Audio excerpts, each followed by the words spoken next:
One day, out of freaking nowhere, a ridiculously huge tower suddenly appeared right in the middle of the city, marking the end of the world as humanity was thrown into chaos. They called it the apocalypse.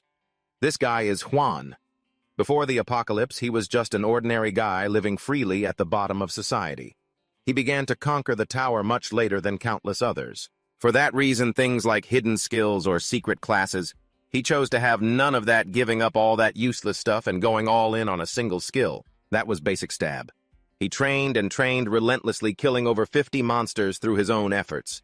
His teammates thought that was the limit of his skill, but over time his hard work began to change him. His attacks became faster and more precise, eventually surpassing the limits of normal movement and rivaling hidden skills. On his journey of killing monsters and grinding levels, Juan met friends, and he formed humanity's last suicide squad, KPDM. On the 77th floor, the climbers found the regression stone. It has the ability to send the user back to the past, to the time they were summoned. The user's memories remain intact up to the present moment, and it can be used by shattering it. The regression stone returns a person to the past, but in a parallel universe, one with no connection to the present. Therefore, it couldn't be guaranteed that everyone who used the stone would meet in the same world. At that moment, the second tower quake occurred in the world outside the tower. Before all of humanity could be wiped out, the tower climbers were forced to make a choice.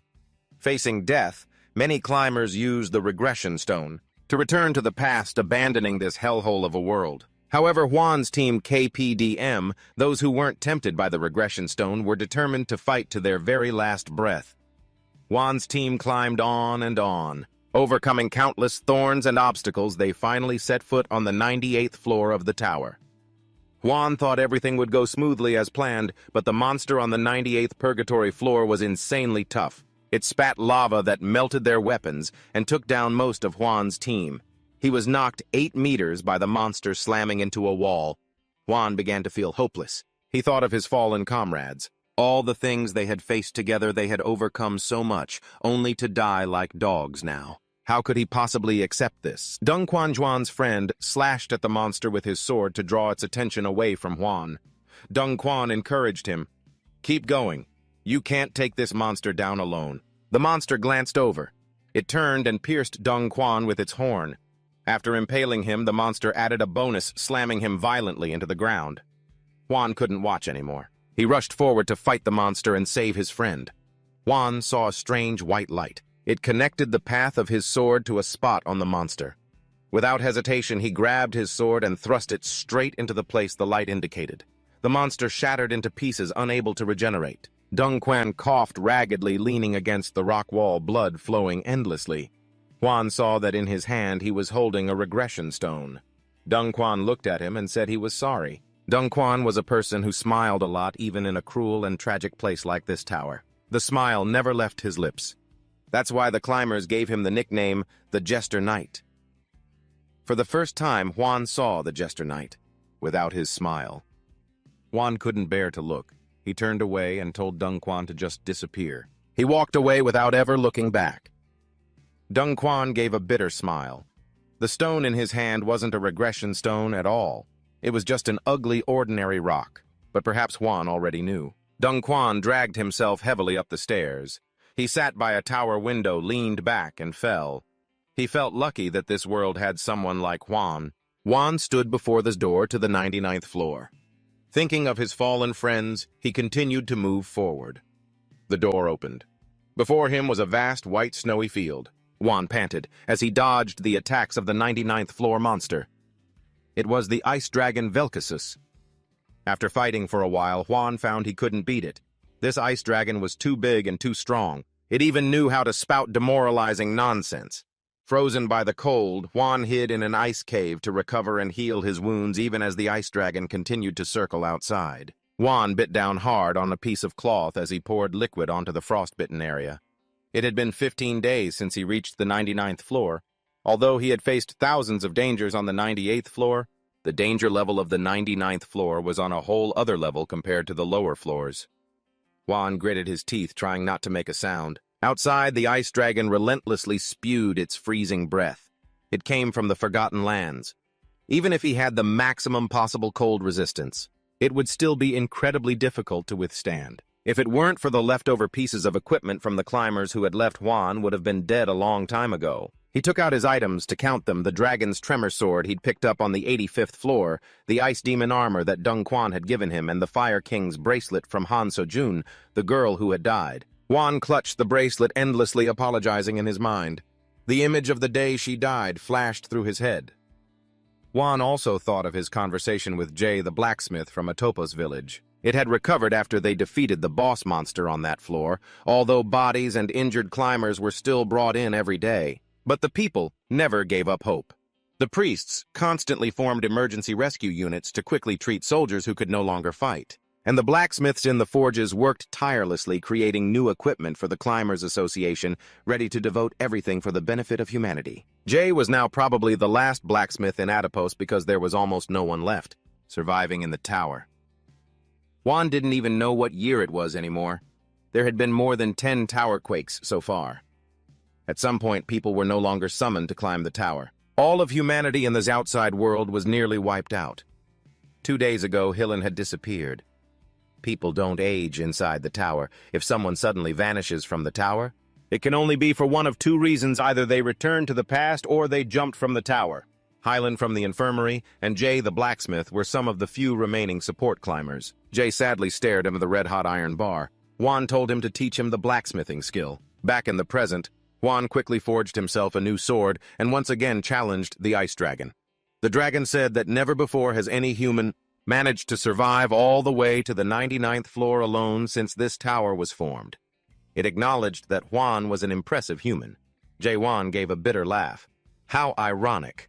The last one to acknowledge him turned out to be a monster, not a human. Jae-Wan gripped his sword and charged forward to attack again, but the outcome was still the same. He was beaten black and blue. Covered in his own blood, the ice dragon thought this human was truly as stubborn as an ox. No matter how hard you try, the only thing you'll have left to face is your own arrogant solitude. Jae-Wan couldn't hear what the ice dragon was saying. To him, it was just a buzzing in his ears like a dog barking. Jae-Wan shattered the block of ice the dragon had manipulated and charged forward again. He refused to give up. A Chinese mage once said, "I don't fear the person who practices 100 moves, I only fear the person who practices one move 100 times." Jae-Wan was precisely that kind of person. He had no special skills. The only ultimate move in his arsenal was Burst Slash, and this time was no different. He kept using Burst Slash, attacking hundreds of times, but all it earned him was a tiny scratch on the ice dragon. Just as the dragon opened its mouth to spit again, Jae-Wan saw that strange white light again, just like before. Without a moment's hesitation, he gripped his sword and thrust it straight toward the converging light. The ice dragon's jaw was shattered, its tongue lolling out. It was even more furious than before. The ice dragon spread its wings, soared into the air, and charged up another attack, preparing to spit wildly. Jae-Wan rolled desperately, trying to dodge its volleys of icy saliva, but he couldn't keep dodging. Exhausted, he collapsed, panting for breath. The ice dragon started mocking him again, saying that it would take maybe 10 Jae-Wans to defeat it. Then the ice dragon let a piece of information slip. If humanity's conquest hadn't been led astray by the demon Dreamstone, your destiny would have been entirely different. Such a pity. Jae-Wan struggled to his feet, his eyes wide as he pressed the ice dragon. What the hell is a demon Dreamstone? The ice dragon didn't answer. It just lifted its foot to stomp down again. But Jae-Wan quickly flashed away, escaping through the door and slamming it shut. That was too close. If that dragon's claw had just touched him, it would have been all over. Juan thought about the information on the demon Dreamstone that the ice dragon had spat out. He fell into a thoughtful silence, resolute. He would not give up. 5 years later, he made his comeback and succeeded. He had defeated the ice dragon. The system announced that he had defeated the boss of the 99th floor, and all his stats had reached their maximum level. Juan sighed, sitting atop the head of the dying dragon. He closed each notification one by one and glanced at the dragon, asking it about the demon Dreamstone. The dragon was on its last breath, but still didn't feel like answering. It told Juan he would find all the answers on the final floor. The ice dragon gradually disintegrated, transforming into a sword. Juan collected the item and put it away. As the dragon vanished, a black door appeared leading to the last floor. Floor 100. Juan didn't hesitate, stepping right inside. A series of monitors appeared before him displaying scenes from the lower floors of the tower. Suddenly a voice echoed. It said it didn't think Juan would just barge right in. It thought he would return to the village first. It told Juan not to be so tense and to give it a second. A system notification popped up congratulating Juan on being the first person to conquer all the tutorial games of World 294. His impressive achievement had been preserved in the immortal Akashic records, and the entire process was recorded. Viewing is permitted only by the monarch of the exalted land. Jae-won stared wide-eyed at the notification panel. What the hell? A scene of countless corpses appeared before him. As they sank, a strange figure emerged from the water. It had a human body, but the head of a large beast, and it was wearing a fancy suit. It looked Jae-won up and down. It remarked that he'd recovered faster than it expected. Juan asked who it was. The monster preened, introducing itself as the demon beast. It said it couldn't believe that Juan had managed to climb to the 100th floor all by himself. This had never happened before. Beast was the master of this terrifying tower. Juan frowned at the monster. According to that notification, everything up to this point had only been a tutorial, which meant the real game hadn't even begun. Beast praised him for being quick on the uptake. It snapped its fingers, showing a series of scenes from the past for Juan to watch. Beast watched along, commenting, "So many things happened. What a dramatic film." It asked Juan if he remembered it all now. All those feelings of pain, anger, regret, and whatnot. Beast continued its endless chatter, promising to grant him a new opportunity, tempting him to start the game over from the beginning. Beast coiled around Juan, whispering in his ear that getting to redo your life was something that only happened in novels. It argued that for a mere human like Juan, the chance to start all over from the beginning while keeping his current memories was an absolute steal. Juan's eyes shot open. He was starting to feel lost. This wasn't the end. Wasn't he supposed to save the world by climbing to the top of the tower? What the hell is happening? Juan realized that this whole time he had been tricked by the demon in front of him. From the very beginning, there was never a way for them to stop the tower cataclysms. The only thing they could do was continue to conquer the tower. But saving humanity was nothing more than a false hope. Juan exhaled. He looked Beast in the eye and said seriously, "I will never go back to the past." Beast cackled hysterically, mocking, "Are you still talking about the past?" Beast gave Juan a contemptuous look. It spelled it out for him that no item in the tower, not even in the exalted land, could help a person return to the past. Juan asked what it meant. He suddenly recalled the ice dragon's words. If the conquest hadn't been led astray by the demon dreamstone, it would have been different. Beast clarified it for him. It wasn't a regression stone, but a demon dreamstone. The demon dreamstone doesn't have the power to send people back to the past. Instead, they fall into a recurring loop of dreams that the stone creates. Even though he knew it was looking down on him, he still couldn't have imagined it. Until humanity reached the 77th floor, they became obsessed with returning to the past. They couldn't escape the temptation of the dream demon stone. Jae-won fell silent, then replied, "That's right." Beast-chan, seeing that the fish had taken the bait, snapped its fingers and summoned a digital screen. It started tempting Jae-won again, saying that this wasn't about going back to the past, but just starting the game over from the beginning. Beast-chan was extremely confident that Jae-won would make the wise choice, but who could have guessed that Jae-won would press decline without hesitation? Thanks to Beast-chan, he now understood what this tower was all about. He had entered the dream demon's dream, the very place where the tower was created. And if that's the case, he would hunt down the demon Beast-chan and advance to the next door. Beast-chan shook its head in annoyance. "The next floor! What next floor? There's no such thing. This is the top of the tower. My fan." Jae-won refused to believe the demon. As Beast-chan continued trying to persuade him, Jae-won fired a blast that blew its head off. The creature Beast-chan sighed. Even with its head blown off, the mouth kept talking, trying to convince Jae-won. It asked what he wanted, items, skills, whatever it could grant them all. But Jae-won stubbornly refused to listen. "I don't need a damn thing." Beast-chan grinned menacingly as its head slowly grew back. It told Jae-won that returning to his original world was impossible. Beast-chan snapped its fingers. A series of different scenes appeared. It explained that this nightmare tower was just a dream. From the very beginning, there was no such thing as a tower shock. Jae-won stared at the scene unfolding before him. The world was still as peaceful and bustling as ever, as if no one had ever died. Jae-won saw patients lying in a hospital. He saw himself still lying there on life support. Beast-chan said that Jae-hwan had been in here for a century, but in the real world, only about a month had passed. Jae-hwan couldn't land a single hit on Beast-chan. The gap between them was as vast as that between a human and a dragon. Jae-hwan fell silent. He didn't care. He had devoured a dragon before, so he would pick up his sword and continue to fight. After talking until it was blue in the face, Beast-chan finally gave up. The two of them clashed. Covered in wounds, Jae-hwan returned to Ray the blacksmith's place. But the man wasn't there. He had no choice but to reforge the sword himself. Yesterday was his 72nd challenge against Beast-chan. He fought it every day, but he had yet to leave a single scratch on it. Even so, he was still alive. He didn't know why, but that demon had no intention of killing him. In that case, no matter how many days or years it took, he would keep fighting. Beast-chan sat in the control room. Biting its nails, it anxiously watched Jae-hwan diligently forging his sword. It told itself to be patient.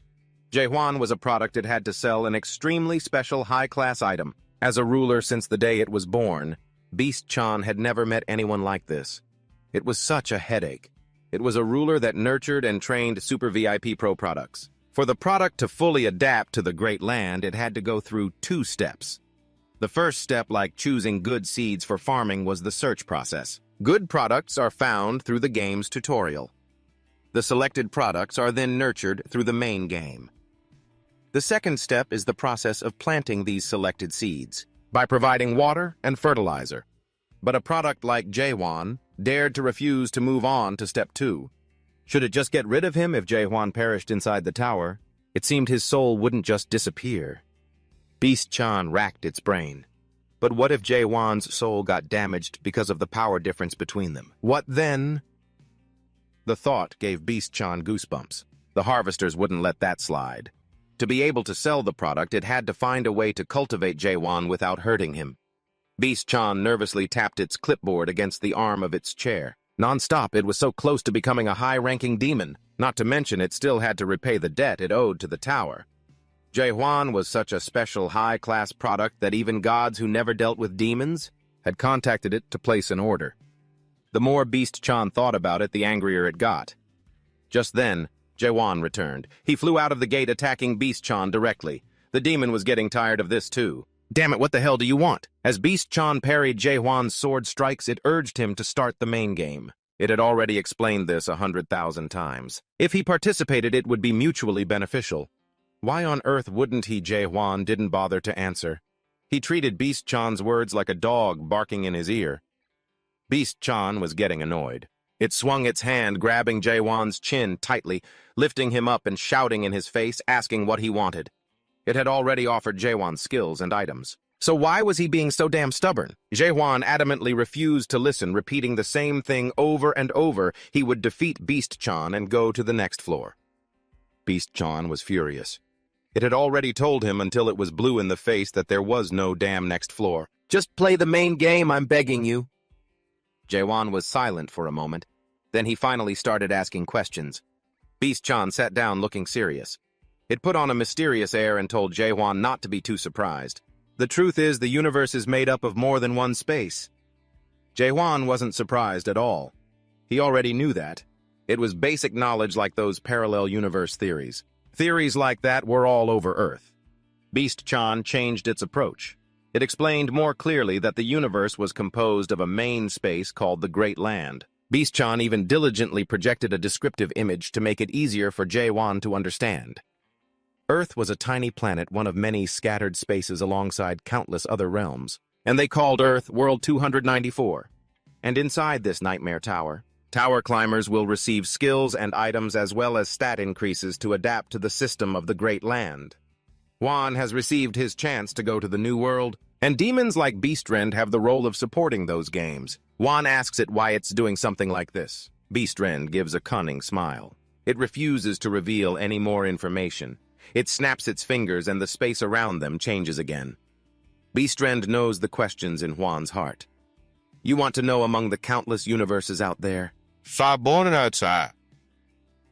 Why the demon towers appeared on Earth.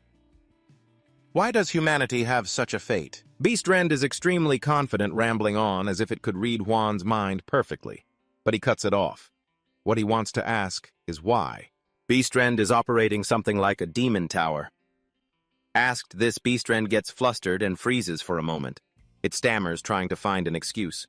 This is just a type of volunteer activity, that's all. Beastrend is sweating bullets but still pretends to be calm.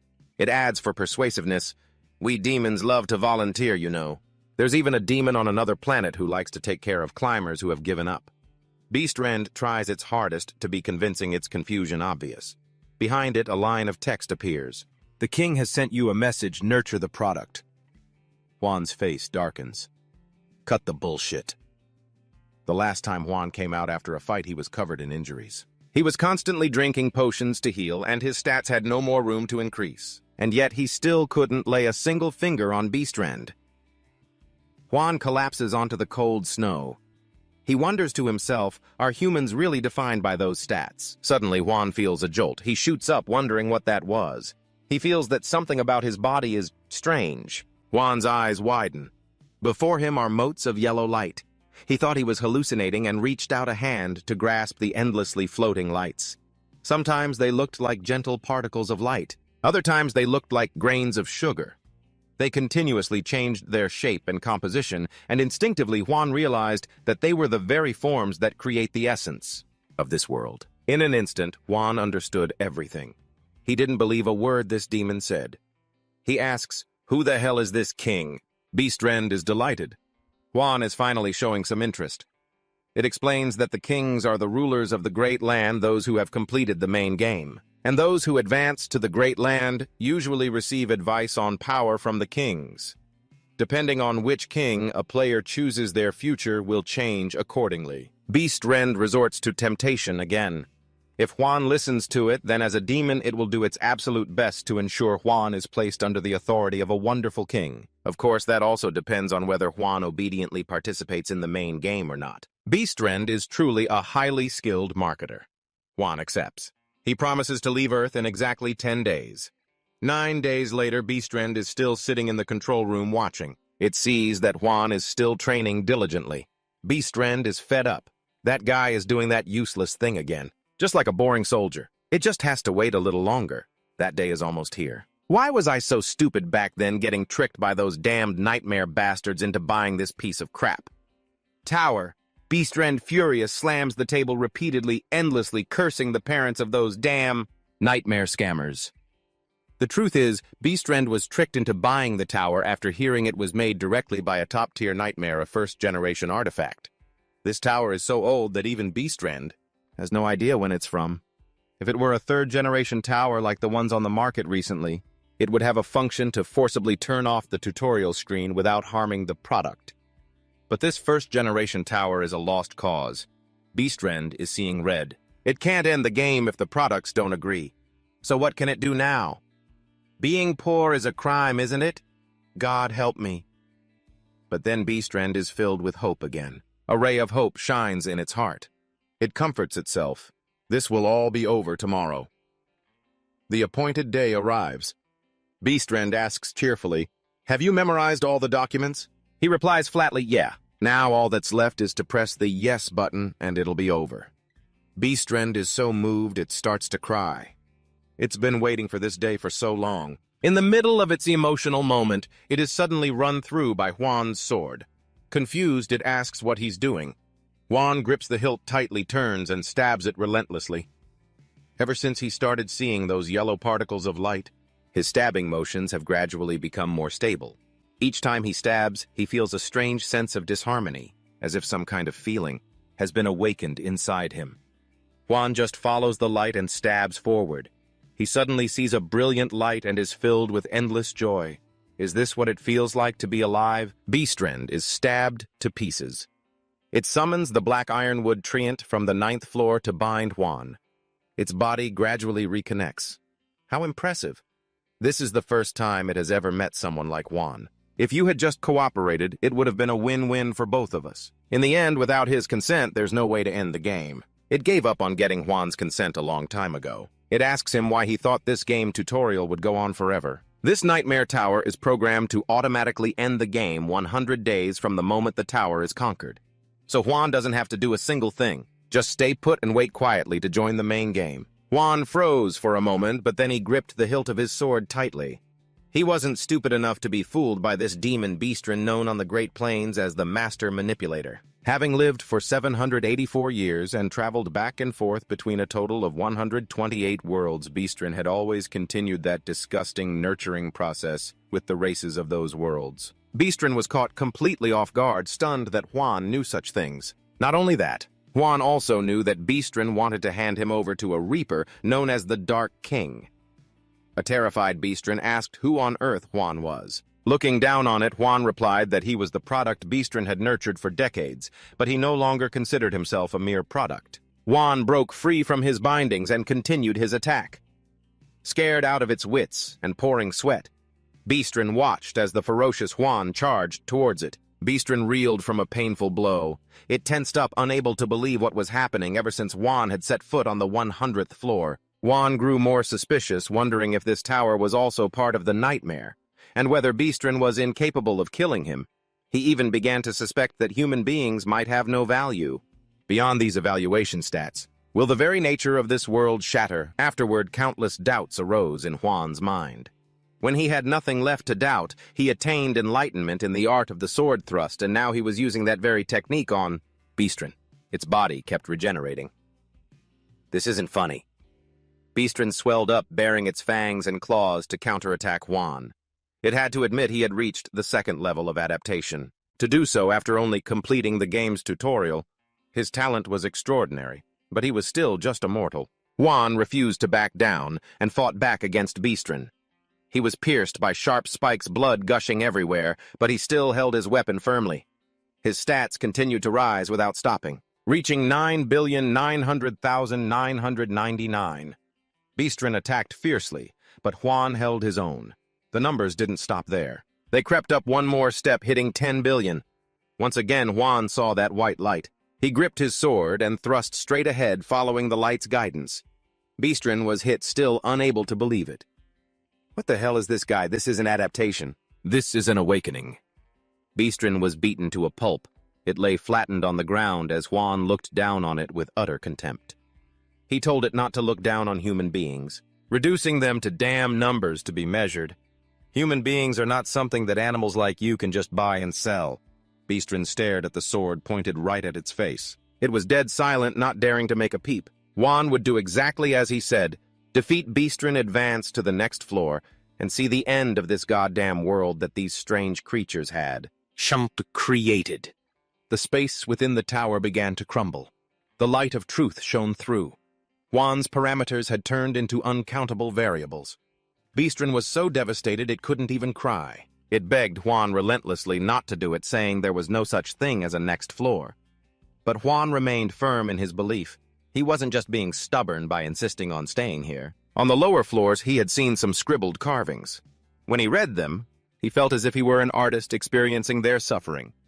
According to the carvings made by someone named Mulok, the one who created the Nightmare's Nest, something called the Tree of Nightmares still existed, wielding the Ice Dragon sword. Juan, with a terrifying expression, asked Beastren if it knew how to make this place the root of the Tree of Nightmares.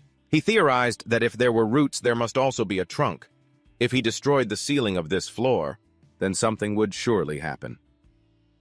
With that, Juan took his spear and shattered the ceiling.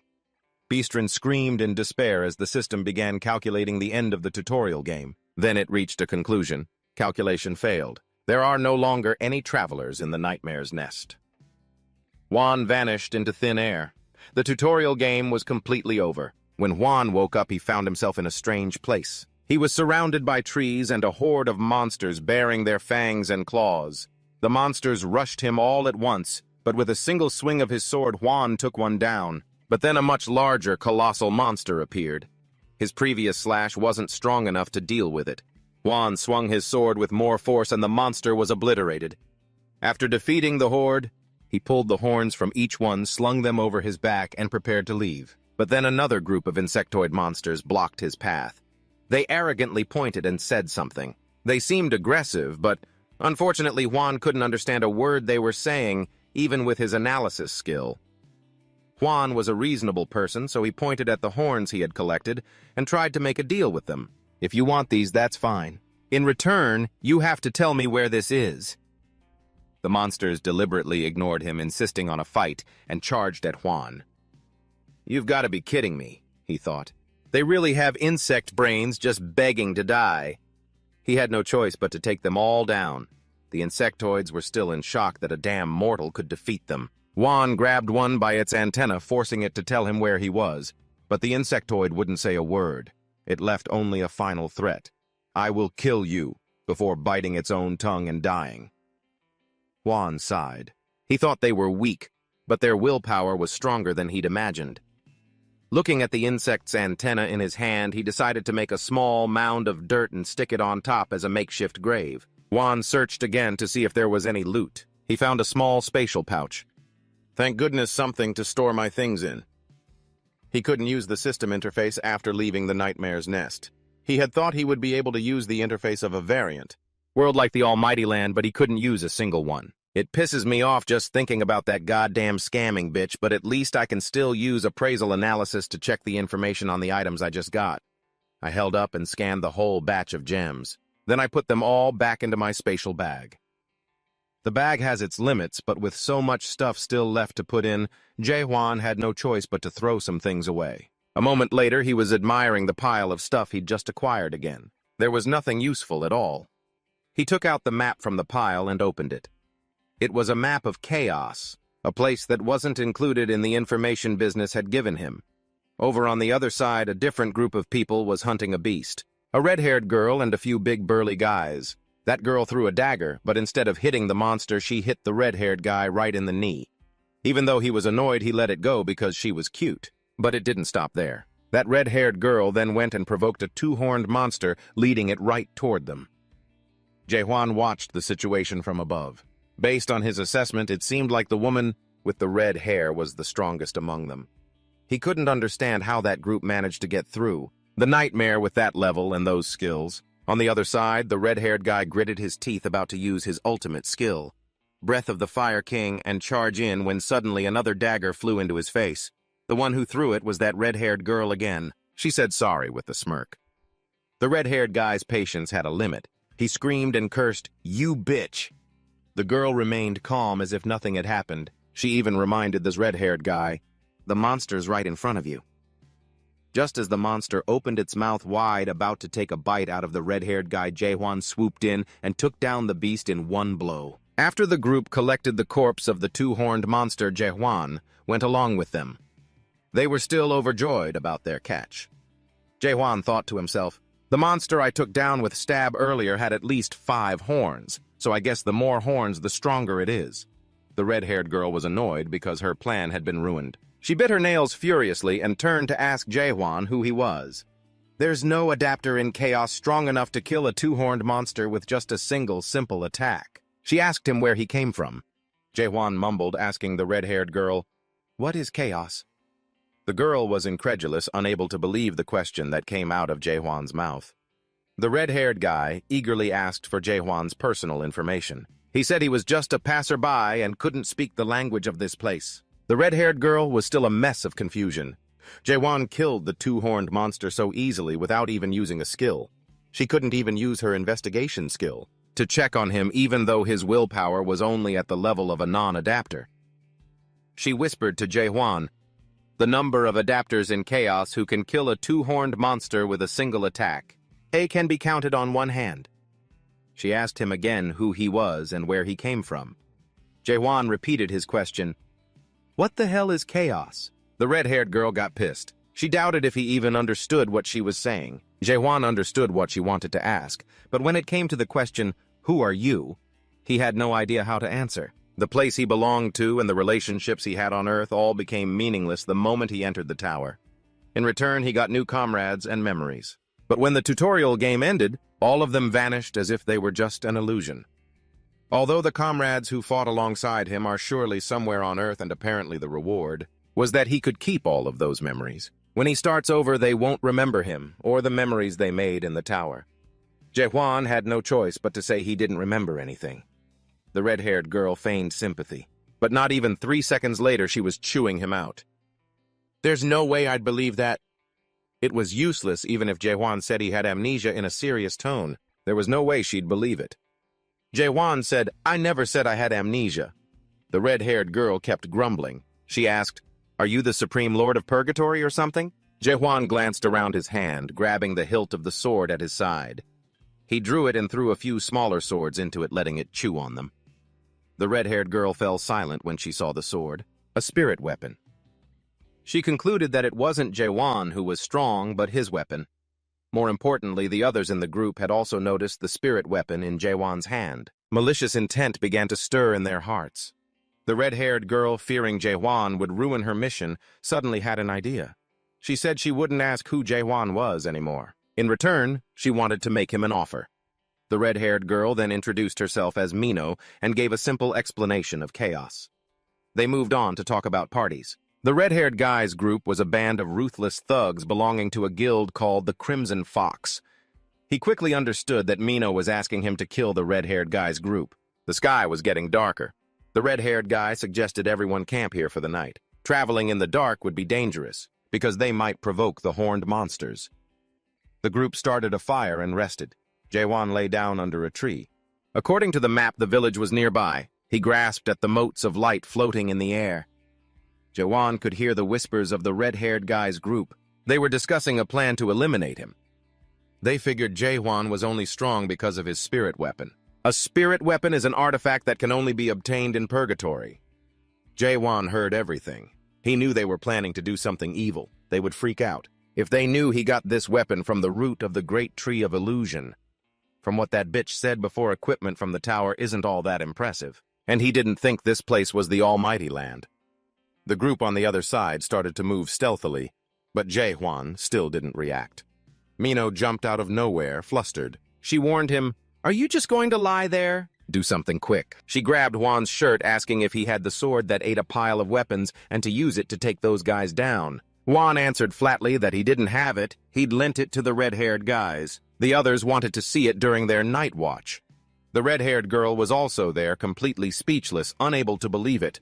That Hwan would lend his spirit weapon to someone else for such a stupid reason. Just then, the red-haired guys arrived. They surrounded the two of them, obviously with no intention of returning the weapon to Hwan, and even promised to make good use of it.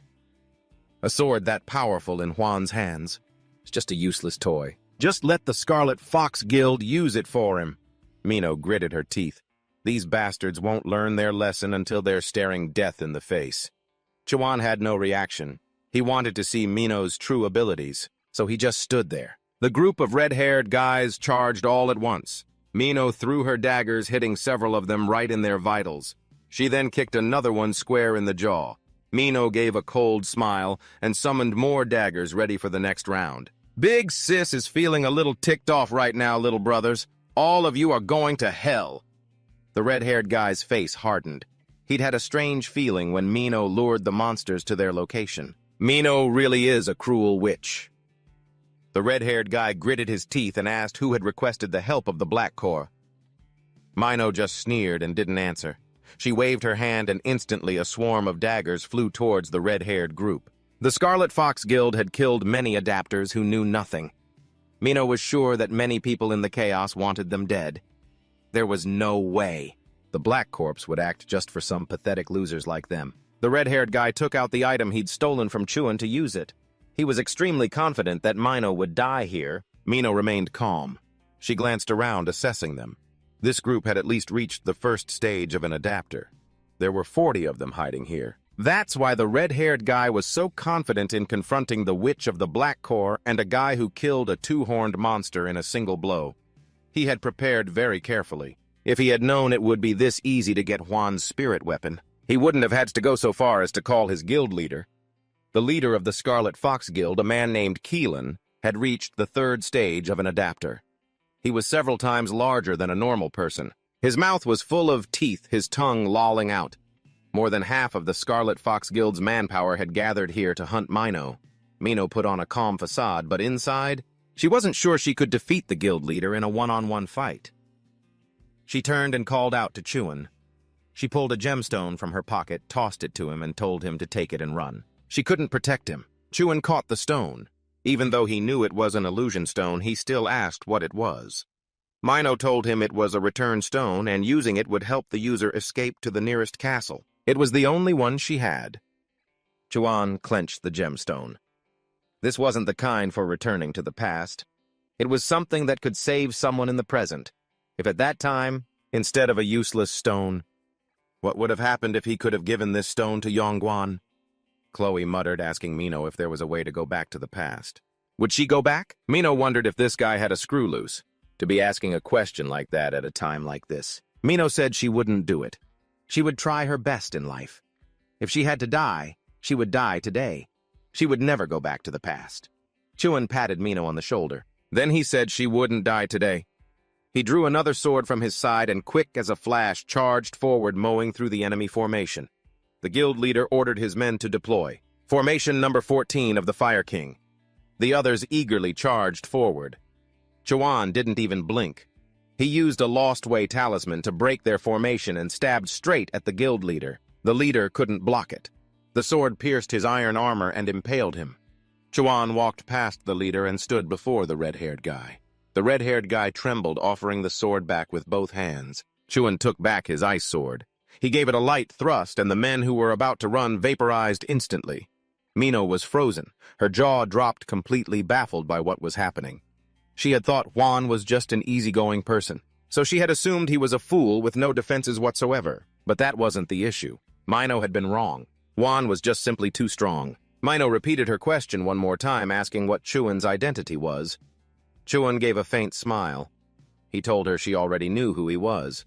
Have you lost your memory? I thought I was the only one with that problem. Mino got ticked off. She held out her hand, demanding he return her return stone from before. But Juan said he'd lost it. Mino threw a fit, unable to believe Juan had lost such an expensive item. Juan didn't care and walked back to the campfire to rest. Mino hadn't given up and was still frantically searching for the return stone. Chuan calmly sat down and fed the ice dragon sword some weapons. He looked into the fire and said that Mino already knew who he was. He was human. Mino didn't believe him and collapsed to the ground. Chuan asked her back, "Are you human?" Mino said she was almost human. Chuan clenched his fist and muttered, "Then that's good enough." And then silence fell between them once more.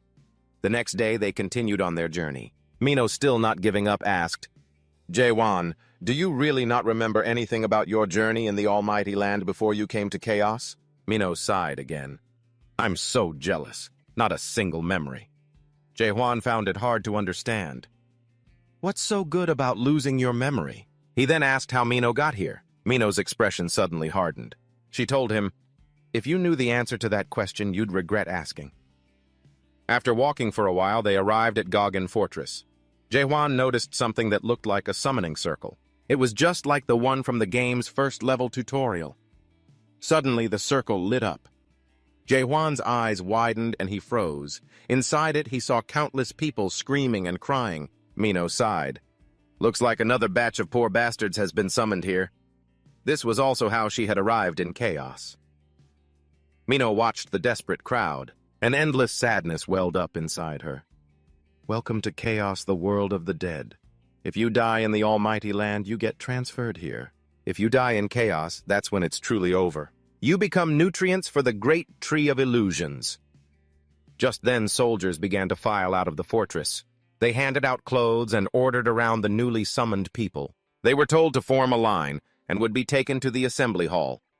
Mino went to greet the army commander, a man named James. He asked her, "Why have you suddenly shown up at the northern save point area?" Mino didn't give a clear reason. She just told James to let them pass quickly, but James refused. He said that a while back they received orders that anyone entering the fortress must have identification papers. Mino tried another tactic. She leaned in close to James, pleading, then slipped him a horn as a bribe to get them through. Seeing the valuable item, James's eyes lit up. He quickly pocketed it and looked the other way. James then turned to Jae-wan and demanded to see his identification papers, but of course he didn't have any. Mino intentionally held back, telling him, "If you beg me, I'll help you." Jae-wan didn't even bother to listen. Seeing that he wouldn't be allowed in, he prepared to draw his sword. Seeing this, Mino rushed to stop him, breaking out in a cold sweat.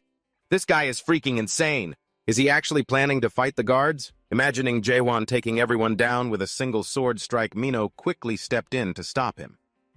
She was about to offer another bribe for Jae-won when someone else arrived. The moment he appeared, the soldiers immediately formed a neat line and saluted. He was a well-known figure in Gogger Fortress, the captain of the most incorruptible save point station in Chaos, the stubborn captain of the northern save point Khatun. He demanded that James explain what was going on here. Terrified, James did not dare lie and confessed that Jae-won wanted to enter without any identification. Khatun coldly recited a series of laws regarding individuals who cannot be identified. The captain of the northern save point has the authority to deny entry to any such person. From the Goggen Fortress Entry and Exit Law, Article 27, Paragraph 4. This is clearly stipulated. As Khatun recited the law, he used his penal code skill, forcing all the soldiers and even Mino to their knees. However, the skill had no effect on Jae-won. He swung his sword, severing the shackles around Mino's neck. Khatun, who was passionately reciting the law, was forced to stop. He couldn't believe Jae-won had managed to break his penal code. Jae-won calmly asked, "What information is required on these identification papers?" Khatun patiently answered, "To verify a person's identity, the papers must include their name, the organization they belong to, and other details like their profession, primary skill, information status, effects, criminal record, and soul corruption rate." Jae-won cut Khatun off before he could finish. "I don't need your damn identification papers, and I have no intention of verifying who I am." Khatun, still suspicious, asked, "How were you unaffected by my penal code?" He then waved his hand, casting Silverlight Prison. He followed it with another law. "According to Gorgon's Law of Arrest, Article 2, Paragraph 6, I am placing you under arrest." A barrage of iron chains flew at Jae-won, but he shattered them with a single effortless movement. The onlooker's jaws dropped in disbelief. Jae-won then pointed to Mino and asked, "Can't I just bribe you like she did?" Hearing this, the implicated guards froze solid, trembling uncontrollably. Without waiting for an answer, Jae-won tossed a horn to Khatun. "Take this and let me in." Sweat pouring down his face, James yelled, "How dare you try to bribe the captain? You should be executed on the spot." Khatun waved a hand, silencing James. He gripped the horn, and his demeanor changed in an instant. Suddenly respectful, Khatun greeted Jae-won. "Envoy of the Whisperer of the Deer." Mino had a soul scanner pressed against her. The result showed her corruption rate was over 15% and recommended immediate treatment. Jae-won had no idea what the hell soul corruption even was. Soul corruption is a chronic disease that affects everyone living in Chaos. One's soul slowly corrupts just by being present here, and once that corruption reaches its maximum, the person is executed. Now it was Jae-won's turn. Khatun pressed the device to his head and it returned an error, unable to measure soul corruption level. Everyone around was stunned. The machine read 0%. Khatun gave a faint smile and returned the magic stone to Jae-won, advising him not to hand over such an item so easily. Mino and Jae-won were allowed through the gate. James was confused why Khatun had let them pass. Khatun asked him in return, "Do you know what that magic stone is used for?" He removed his glove, revealing a hand that had turned black from holding the spirit stone. "Only members of the Six Leaves Society can use these magic stones. They're the only ones who can possess these crystals and avoid corruption. Even though that man Jae-won doesn't seem like a member of the Six Leaves, I saw him handle that crystal without any side effects." It's not that Khatun trusted Jae-won, he trusted the man's soul. When he assessed Jae-won's soul corruption, the device returned an error. As far as he knew, the measurement device was never wrong. There's only one circumstance in which it can't measure soul corruption, and that's when the soul is purer than anyone else's in all of Chaos. Whether Chaewon is a member of the Butterfly Tribe or not, they simply need someone who can use the magic stones. The people inside the castle will pass judgment on Chaewon. Right now, Carton doesn't want to talk about this anymore. Their duty is done. He then started to interrogate Game about the bribery incident from earlier. Chaewon and Mino were wandering through the fortress.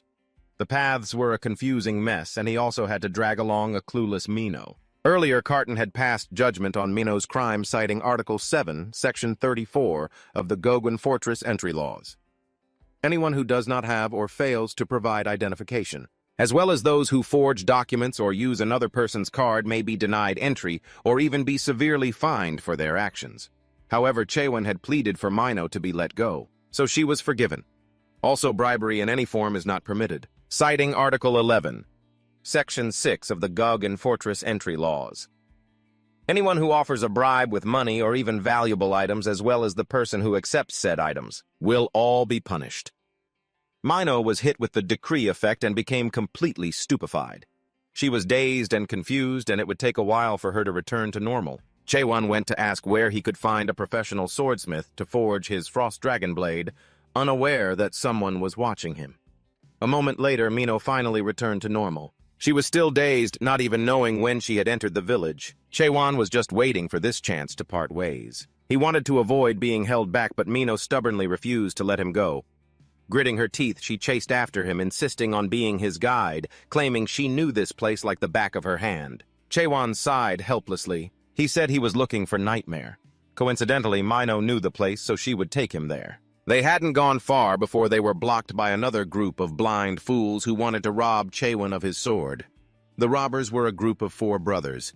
The huge youngest brother was only 12 years old. He was full of fighting spirit, axe in hand, following his older brothers.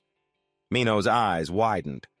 A 12-year-old boy with such a well-developed and muscular physique. The thugs demanded he hand over the sword, but Chaewon refused. The huge youngest brother charged forward with his axe, but with a single swing of his sword, Chaewon sent both of the kid's arms flying. They flew 8 meters away, and he lay motionless. "If you've got the guts, come at me." Seeing his little brother get hurt, the eldest brother flew into a rage. All 3 of them charged forward to avenge their beloved younger brother. Of course, the result was a miserable defeat. The others lay motionless. Mino was surprised because Chaewon only seemed to have one move: light, medium, and heavy thrusts. She remembered someone else, who also only knew a single technique, but that person's was cut, not thrust. Mino asked him why his first attack missed. Chaewon had aimed for the roof because he saw someone over there using a stealth skill, so he just gave them a warning thrust for fun. He thought it was completely normal, but Mino was speechless. She enthusiastically suggested names for his ultimate thrusting technique, but he rejected every single one she came up with. He didn't like overly flashy names. The two continued on their way. They arrived at a place called Twilight Nirvana. It was a smithy founded by a nightmare and was also the largest smithy in Goguen. The shop's employee was a smith named Nevin. He informed them that placing an order today would take some time because the workshop manager was currently away. There was only an assistant manager here, but he was also busy today. If you two are looking for something, you'd be better off buying a pre-made item than placing a custom order in there. Inside, assistant manager Megan and his apprentices were huddled around a sword, made from the horn of a 4-horned monster. Megan pulled out another horn. He challenged his apprentices if any of them could drill a hole through this horn. Then no matter who they were, he would give that person the position of assistant manager of Twilight Nirvana for the day. The apprentices took turns trying to drill into it with their tools, but none of them succeeded. Megan sighed. "You kids are all so green. With hands as soft as noodles, how could you ever hope to even scratch that horn?" Chaewon walked past Nevin and stepped inside. He said he'd give it a try. Megan didn't know who he was thinking he was just some wandering craftsman. He cheerfully agreed, puffing out his chest with pride. He said that only his superior skills could handle this horn. It was the horn of a 4-horned monster, an extremely difficult material to work with. Chaewon approached the horn, pointed his finger, and lightly tapped it, piercing right through. He then spun the horn on his fingertip. "Today I'll be the shop's assistant manager."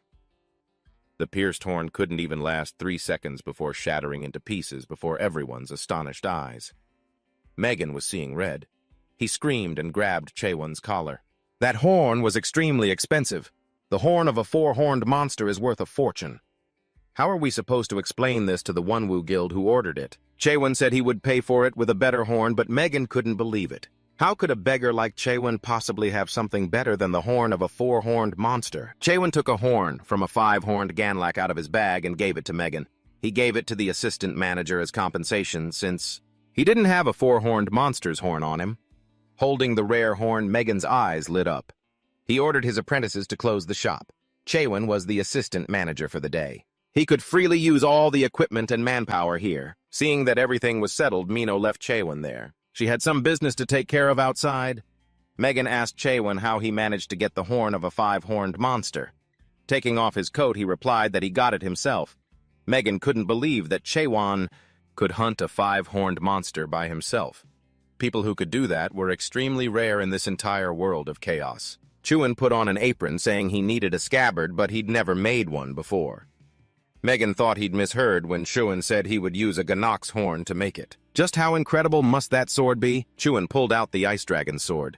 Megan took it, still thinking it was a replica. Replicas were rare since they were made by nightmares, but he thought Chuan would be better off forging a new sword, even if this replica was beautiful. Suddenly, the sword in Megan's hand began to vibrate. Startled, he dropped it. The sword opened its maw and bit into the five-horned monster's horn. Megan broke out in a cold sweat from the spiritual power he could feel. It seems this sword contains the soul of an elite race. After finishing its meal, the ice dragon sword showed signs of evolving. Judging by the external changes, this was a major evolution. Once it's done evolving the user, we'll need to give it a new name because when a spirit sword undergoes a major evolution, it loses its original name. Chuan scolded the ice dragon sword, saying that if it kept eating without permission, he'd call it the pig sword. He took out another horn and gave it to Megan. He wanted to see how the man refined materials. The shape was up to him. Being trusted like this put Megan under a lot of pressure. He would show him the skills of a twilight blacksmith. Meanwhile, at Gopton Castle, the castle commander Duhenshiver was drinking tea, while listening to his subordinates report. This was the same stealth user Chuan had discovered earlier. He said he didn't even understand what had happened. One moment he was there, and the next he woke up, and found himself unconscious on a rooftop. And so he lost track of Chuan. The commander mused that to be able to detect the stealth skill of a Stage 3 adapter, the target must be at least a Stage 5 adapter. He ordered his subordinate to send more men to find Chuan, even if it meant turning over every stone. The subordinate acknowledged the order and left. Duhen sighed, a headache coming on. He clasped his hands together, silently praying for Castellian to just hold on a little longer.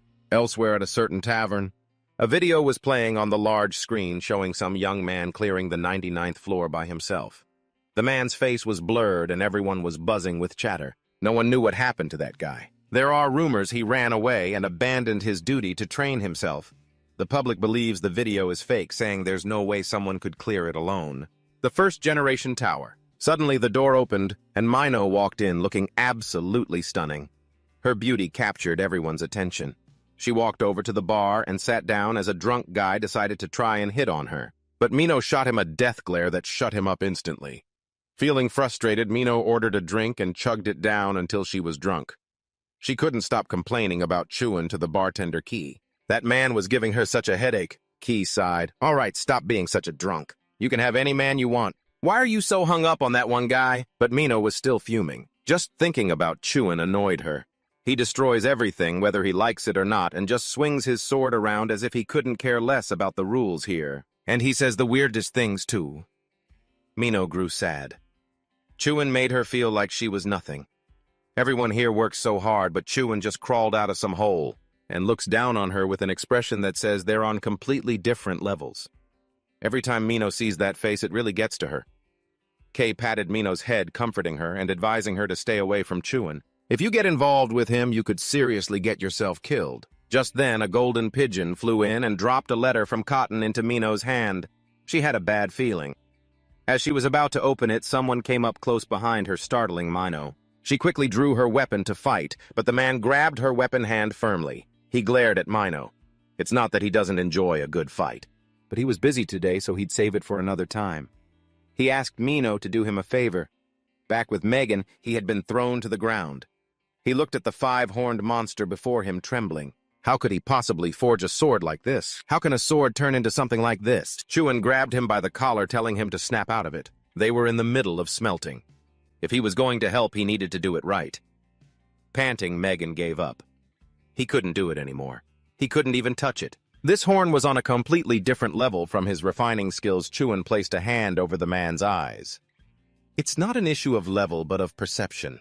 Megan first stage awakening. Doubt. The power to shatter true nature by doubting the world.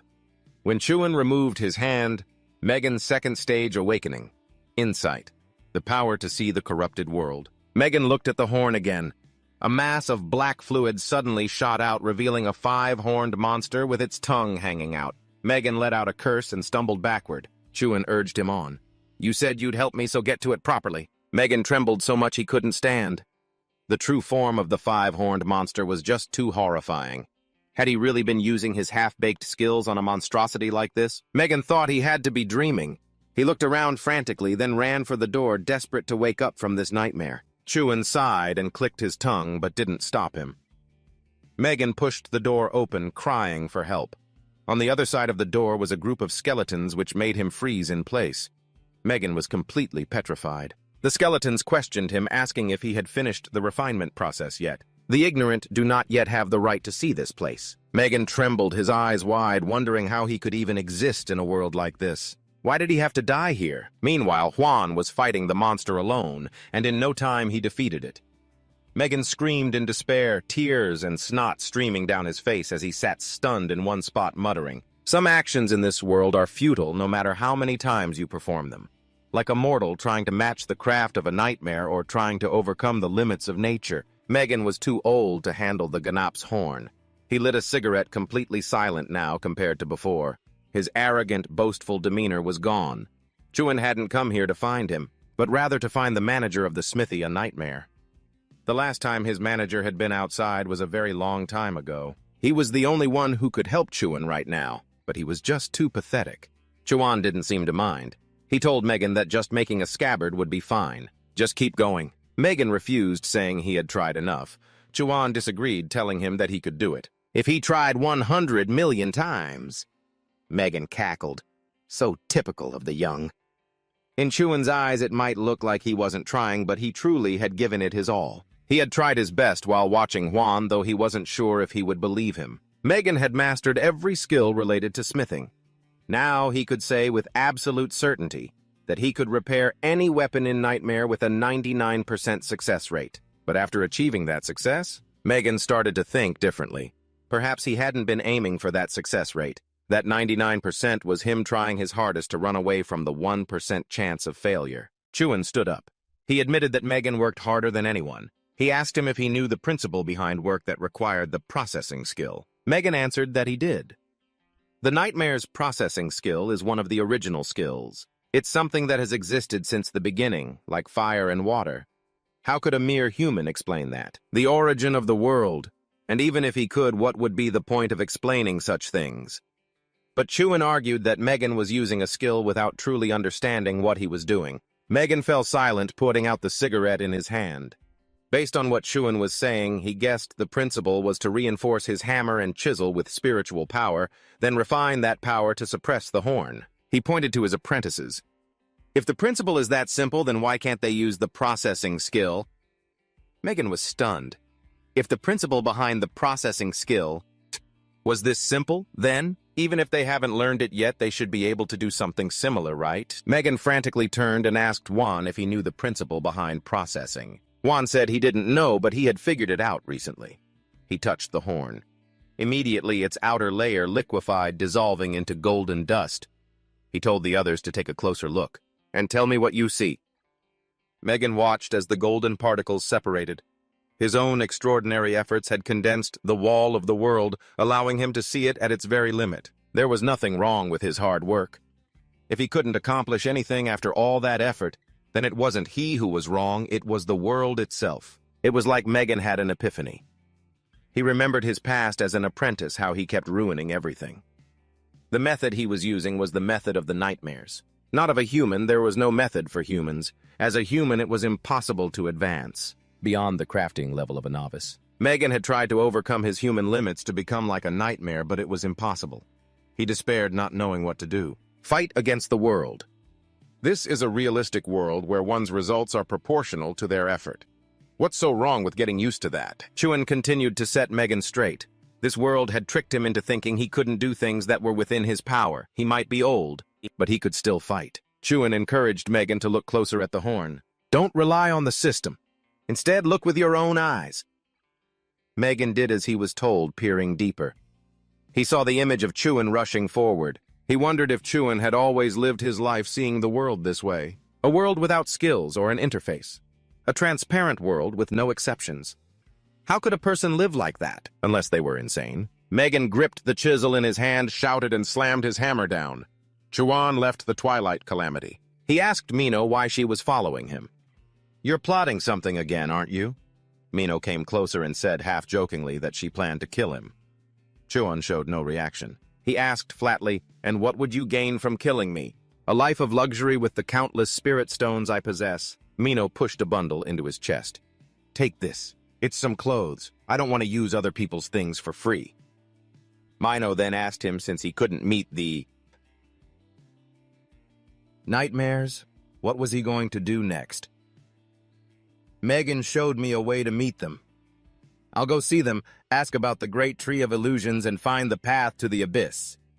Mino didn't understand why Chuan was doing all of those things. Let's just say Jae-hwan gets lucky and succeeds. Let's say he manages to revive the abyss. But the ones known as the strongmen of the abyss won't just stand by. He won't be able to come back. When Jae-hwan said he wasn't going back, Mino just stared, and then she completely lost it. She screamed, demanding to know how he could dare do something so world-shattering. What right do you have to just do whatever you want without a single thought for anyone else? Mino just let it all out. She couldn't stomach the fact that Jae-hwan didn't even see the people here as human. She and everyone else here, they're people too. Even though they weren't as strong or brave as him, they were still human beings. Jae-hwan stared at Mino, reading the thoughts in her mind. Someone was threatening Mino, telling her not to break a promise. If she did, the hostage wouldn't live much longer. She had to lure him somewhere. Jae-hwan blinked, understanding everything. He could even sense the one watching from across the street. It was one of them. To save the hostage, he would have to take a risk. Risk his life in a place like this. It's meaningless. Even if he saves these people, over and over again, the truth won't change. What he was seeing was the reality of this world. A world controlled by the paradigms of wealth and information, and by those who sell their souls for a higher price. He would use this time to eliminate that guy and find Nightmare. Mino grabbed onto Jae-hwan's shirt. She screamed that from now on they were going their separate ways. How the hell could she possibly work with someone like him? After Mino said her piece, she stormed off. Jae-hwan just stood there behind her. For some reason, he now felt that Mino seemed so human. He was still keeping an eye on the movements of the hidden group. They'd go back and report that the plan to lure out Nightmare had been a total failure. After their angry parting, Mino returned to the tavern. She pushed open the door to find tables and chairs overturned. A group of men was waiting inside. They had taken Kay, the tavern owner, hostage. The one in charge was Elder Zoom of the Cheon Bang, the eldest of the Jania brothers. He stared at Mino, asking why she came alone. What about their deal? Mino summoned a barrage of knives. She was determined to fight back and hurled them at the men. The Elder's men used a shadow technique, and a swarm of black figures rushed to attack Mino. She skillfully dodged their blows, but she couldn't avoid the Elder's slash. Mino was wounded and collapsed to her knees. The Elder looked down on her with contempt.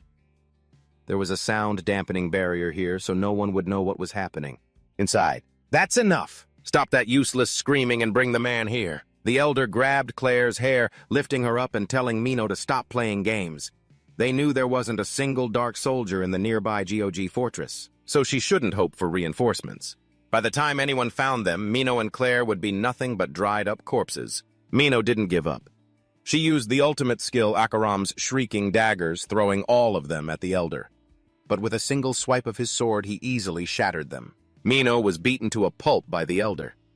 At that moment, she thought of Jae-hwan's question from before. If there was a way to go back to the past, would she take it? Desperate, Mino gave up, ready to die. She wanted to go back to the past. She wanted to live. If she had followed him, would she have been able to witness the fall of this world? Just as the Elder's sword was about to strike, it was stopped by a powerful force. They say the main character always shows up at the last minute. And sure enough, Jae-hwan appeared like a god. He tossed a bundle of clothes back to Mino, telling her they didn't fit. Seeing their target had arrived, the Elder's men smirked victoriously. The Spirit Stone was here. This would make things even easier. Jae-hwan pointed his sword at them. "Quick question. Is Nightmare here? Bring Nightmare to me." The men looked at Jae-hwan like he was some kind of freak.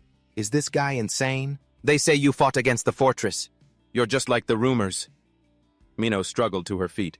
She warned Jae-hwan, "Be careful, he's a Class 1 adapter. That's a very high rank. Don't underestimate him." Jae-hwan didn't even bother to look her way, because he wasn't going to lose. Seeing Jae-hwan's arrogance, the men didn't wait any longer and charged. Jae-hwan made a test thrust with his sword. The elder tilted his head to the side and dodged. They had become more cautious of Jae-hwan. He wasn't just an adapter. He might be one of those with the power of the abyss. Jae-hwan considered this. Up until now, the only thing that had ever dodged his full-power strike was the five-horned beast, so this might be a Class 4 adapter on the same level as that thing. This fight seemed like it would be intense, but he didn't care. In the end, he would take them all down. The other side started playing dirty. They used the hostage as a threat. "Come on if you're so tough." Kay didn't care about her own life. She yelled, telling the two of them to just attack. Before she could finish, one of the men slapped her across the face. Mino was extremely worried. She told Claire to wait a moment, then turned to Jae-hwan, begging him to save her. Jae-hwan held his ice dragon sword.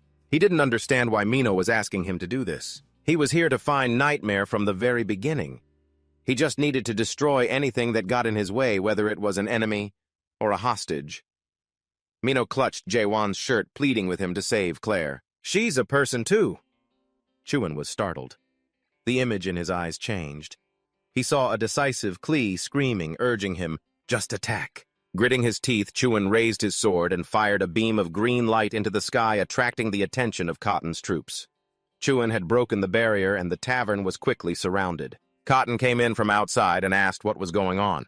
Chuan pointed to the elder and his group, accusing them of breaking the law.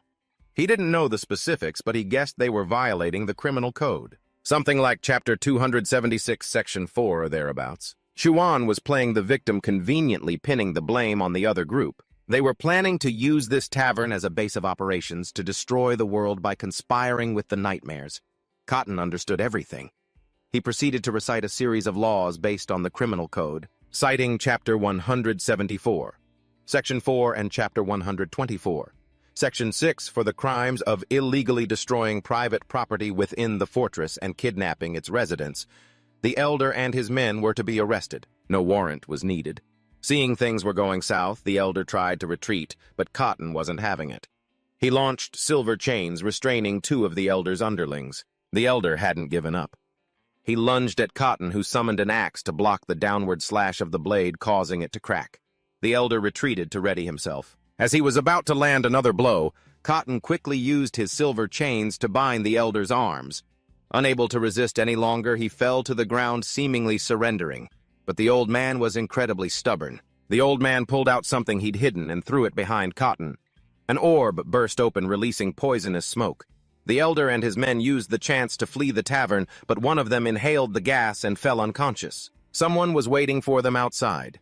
It was Sarang, an elder of the Forbidden Heaven Society known as the Demon of Desire. He asked, "Is the cruel witch that difficult to handle?" He told them to capture her alive and bring her to him. The elders' group explained that inside it wasn't just the cruel witch. There was another tough customer they called Chain Guy. Chuan, helping Mino, opened the door. He aimed his sword and thrust it directly at the tree where the elder and his men were standing. They were in disbelief. Chuan was safe, even after being in the poison gas. This time, with the elder of the Demon of Desire backing them, Chuan had to fight all three alone. He stabbed the horned tree into the ground. He really didn't want to use this thing. To think I have to rely on an item's skill. How embarrassing. Once planted, the horned tree radiated a terrifyingly evil aura. The elder and his subordinate were scared witless. Overwhelmed by the ferocious pressure, their bodies gave out and they collapsed. Seeing the situation was bad, the Demon of Desire turned and ran for it, leaving his underlings to deal with the mess. The elder looked on bitterly as his two subordinates lay motionless. He gritted his teeth, never imagining it would end this way. Chuan walked up to the old man and offered him a way to save his own life. He asked the elder where the nightmare was hiding. The elder gritted his teeth, refusing to speak. He figured that even if he talked and survived, it would be pointless if that person found out he was dead either way. Although he said nothing, Chuan already knew all of his thoughts. The elder took out a spirit stone and bit down on it. Usually no one would eat a spirit stone. They don't do it because they don't want their souls to become corrupted, nor do they wish to die. But after biting the spirit stone, the elder began to transform, turning into a gigantic monster. Its tangled tentacles started attacking innocent people nearby. The elder, still retaining a shred of consciousness, now saw the world's true nature. In a world like this, what's the point of dignity? What had he been so afraid of before he could have been this free the whole time? Why didn't I do this sooner? The elder suddenly flinched, feeling Chuan's eyes on him. He swung at him, refusing to accept the existence of a human in this world. Chuan sized up the elder seriously. Even with his analysis skill, he couldn't identify him. But it didn't matter anymore. Chuan raised his sword and thrust it straight towards the monster. Its head flew off, tumbling to the ground. As the elder's body slowly faded away, Chuan sheathed his sword and turned to leave. He needed to find someone among the tavern's remains to find the nightmare's location. Mino sat in a corner telling Chuan not to get near. On the other side, Cotton was in bad shape too. He was gravely wounded. Mino grabbed tightly onto Chuan's shirt and begged him, "Kill me, while I'm still myself." A black aura was slowly spreading over her body. Stunned, Chuan embraced Mino. In his eyes right now, she was human. He couldn't understand why he always doubted her whenever he looked at her, or why that doubt never lasted. Chuan grasped the hilt of his sword. On the path he'd chosen, emotions were an unnecessary burden. He shouldn't hesitate. But suddenly Klee grabbed his hand, stopping him. "It's not too late," she said. "We can still save her." Mino and Cotton were taken for medical treatment, but the medics just shook their heads grimly. There was nothing they could do. If the corrosion continues... Suddenly, the system network blared with an urgent warning. A small number of ghouls had appeared inside the fortress. People scattered in a panic, and many were corrupted, transforming into ghouls themselves. They wreaked havoc, killing the citizens. Ka, sitting beside Mino, spoke softly to Chuan. She had heard Mino mention him many times, saying he judged the world based on his own intuition. While stubbornly clinging to his humanity, Ka understood people like Chuan very well. She had seen their kind before. People were fated to end up in this place. It wasn't because of foolishness. They did it because they had no other choice. It wasn't that the people here weren't brave, but what were they brave for? Noble ideals, the fight for justice. Claire guessed Chuan was the type of person who pursued such things. She couldn't understand his way of thinking because she lacked the courage. But there was one thing she did know: Chuan was dangerous and he had to leave this place. Because people would find hope every time they looked at him. If he stayed, the people here would only fall deeper into despair. Chuan was silent, thinking about many things. About his former friends. About the many people who had fallen. About Mino. On the other side, Cotton wasn't doing any better. They tried crushing the horn of a demonic beast to purify Cotton's body, but it had no effect. The ghoulification process continued unabated. Chuan stepped forward, grabbed Cotton by the collar, and slapped him twice, determined to wake him up. Chuan had something to ask him. Cotton slowly opened his eyes. He had the exact same request as Mino, to beg Chuan to kill him. At this point, Chuan was the only one who could kill him. Catherine still hadn't given up. She mumbled the law. According to Gauguin's Special Law, Article 1, Section 4, anyone who becomes corrupted must be eliminated. Chuan tightened his grip on Catherine's collar. That kind of stubborn loyalty. If he'd had a few people like Catherine, he wouldn't have been stuck in that damn tower for 45 years. A system alert sounded. Soul corruption has reached 94%. Transformation into a ghoul will begin shortly. Just then, Commander Cha Hyo of the Ghoul Execution Superdivision opened the tent flap and entered. He was an S-rank simulation. Cha Hyo drew his weapon and repeated the law according to Gauguin's Special Law Article 1, Section 4. He was about to swiftly execute Cotton, the commander of the northern checkpoint, and Mino, the swordswoman. But as he prepared to strike, Chuan blocked him with one hand. Cha Hyo told him to get out of the way. He had to deal with Cotton. He would soon become one of the undead. A horrific disaster would occur if a rank 5 traveler became undead. They were here to prevent that. Before the astonished eyes of everyone present, Chuan took out Ganok's horn, crushed it, and fed it to Cotton and Mino. Because Mino's constitution was so weak, her transformation progressed rapidly. The soul's corruption level has exceeded 95%. The transformation will begin shortly. Her transformation can no longer be stopped. Cha Hyo was about to draw his sword and cut Mino down, but Claire stopped him. She frantically demanded they call the divine doctor Che Ong Heo.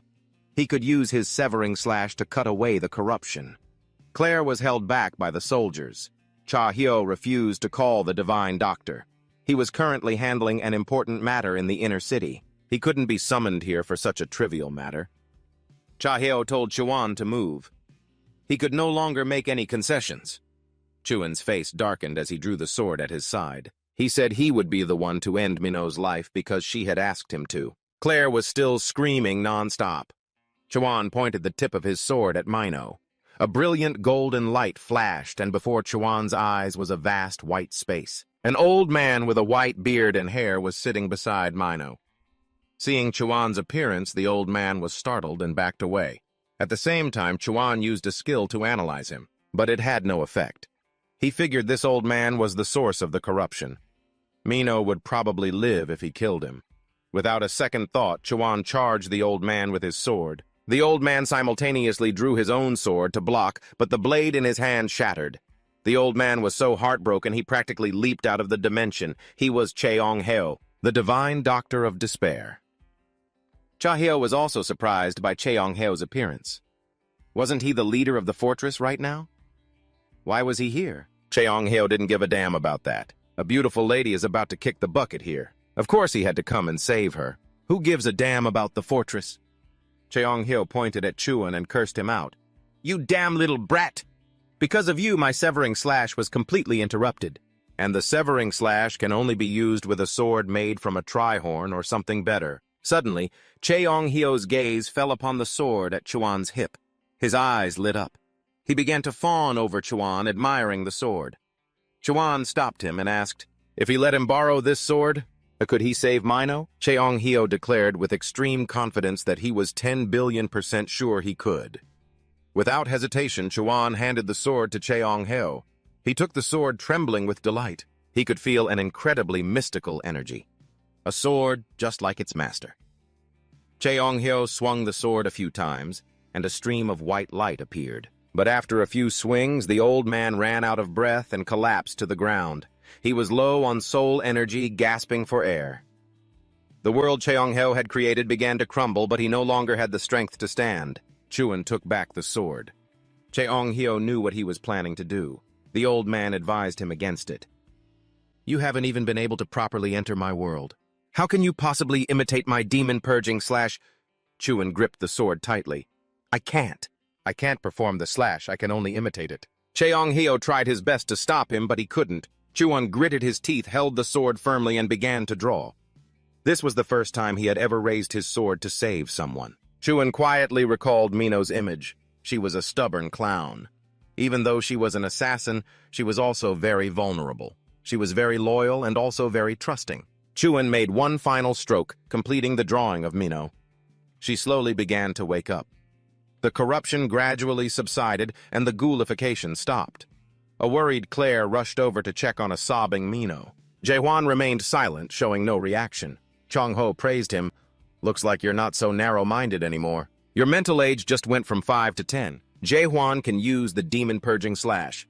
It's not a skill that just any adapter can learn in this situation. Perhaps Jae-hwan is also an awakened. An awakened is an abnormal being that can bend the rules of the system. They are a small fraction of humans who have obtained powerful, miraculous strength. By rejecting adaptation, the awakened possess enough power to completely change the power structure of chaos. Even throughout the Great Lands, very few people are called awakened. Cha-heo suddenly became anxious. Chong-ho had said before that if someone else could use the demon-purging slash, they could save the administrator. Suddenly, someone entered the tent. The person who arrived was dressed in all black. He was the captain of the Dark Guard, a 5th-stage adapter. The Dark Captain walked past the others to stand before Jae-hwan. He knelt respectfully and greeted the envoy of the blue pyrite flower. He invited him into the castle. Jae-hwan was escorted to meet the commander of Jurin Fortress. The two met, exchanged a few brief introductions, and got straight to the point. The commander asked Jae-hwan if he was the envoy of the blue pyrite flower. He denied it instantly without batting an eye. Chong-ho asked why Jae-hwan had the demon stones. They were proof of membership in the Blue Pyrite Flower Guild. If he wasn't a member, where did he get them? And how could he use them without his soul being damaged? Jae-hwan said he just picked them up. The previous owner of the stone is dead. I'm the one who killed them. Cha-heo shot to his feet in surprise. Who would dare harm a member of the 6 great guilds? Jae-hwan explained that those bugs wanted to fight him first. They wanted to steal his horns, so he fought them. The fortress leader understood everything. The Blue Pyrite Flower Guild is very greedy for resources, so a fight was understandable. He asked him to tell him more about what happened after he arrived in chaos. After their little heart-to-heart, the leader set down his teacup. Jae-hwan coincidentally got caught up in something that brought him to chaos, and also coincidentally obtained the demon stones of the Six-Leaf clan and entered the fortress, then coincidentally got involved in the riot. He met Chong-ho and then attempted to perform the Divine Doctor's Demon Slash, a move he had only seen for the first time. Chong-ho couldn't believe it. Couldn't. Does the fortress leader really believe what Jae-hwan is saying? Did something happen to his head after Castellan disappeared? The fortress leader smiled. He paid no mind to Chong-ho's words. He asked Jae-hwan another question. Your current body is alive, correct? Jae-hwan was stunned. He hadn't participated in the main game. Instead, he had escaped the nightmares. He himself was in a dreamlike spiritual state.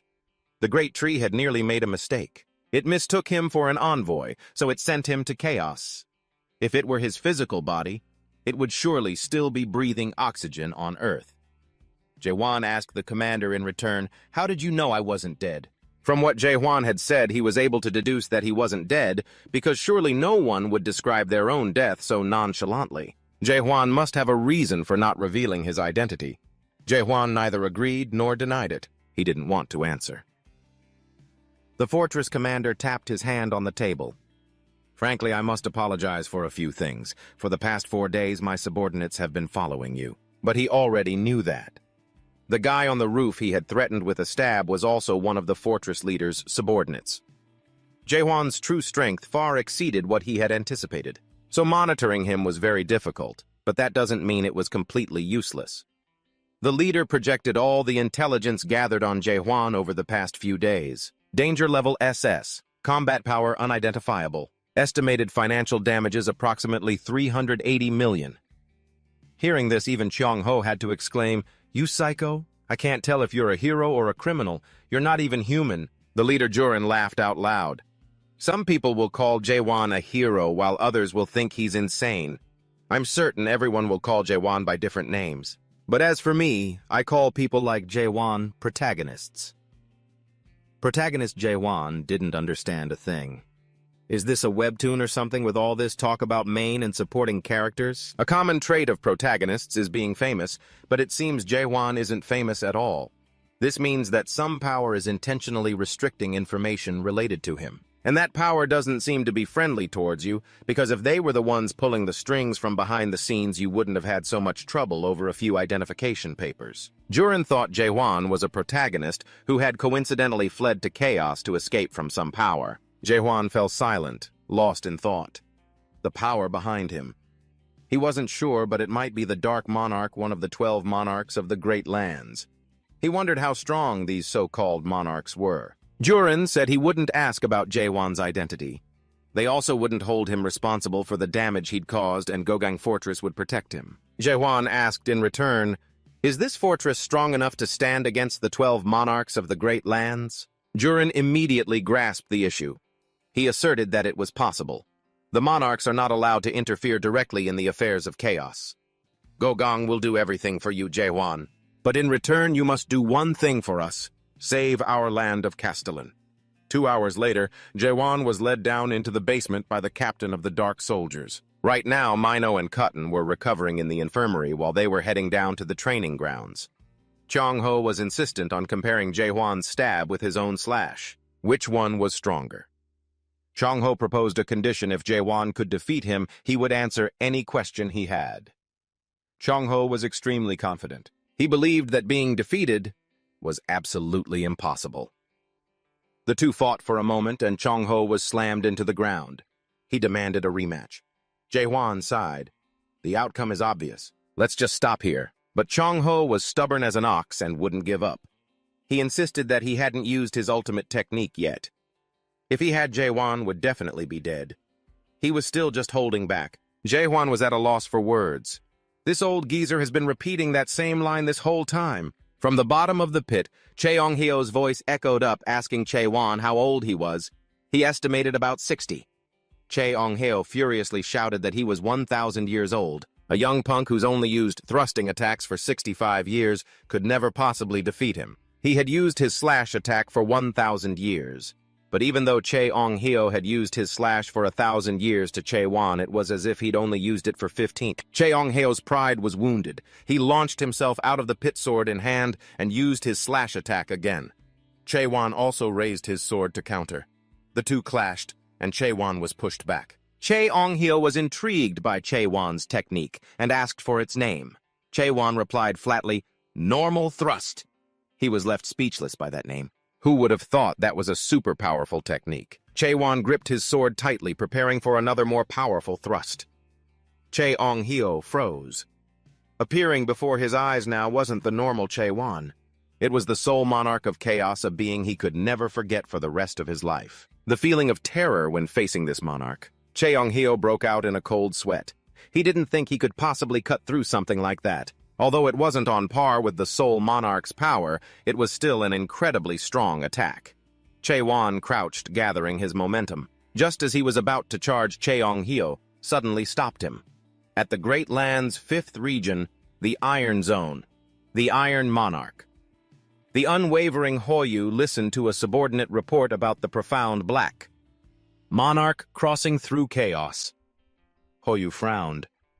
Weren't all the monarchs of the Great Land bound by a pact that kept them from interfering in the matters of chaos, or was that not the case? The subordinate bowed his head under pressure and told Hoyu to look at the screen. On the screen was a video of some kid clearing the 99th floor all by himself. Hoyu didn't get it.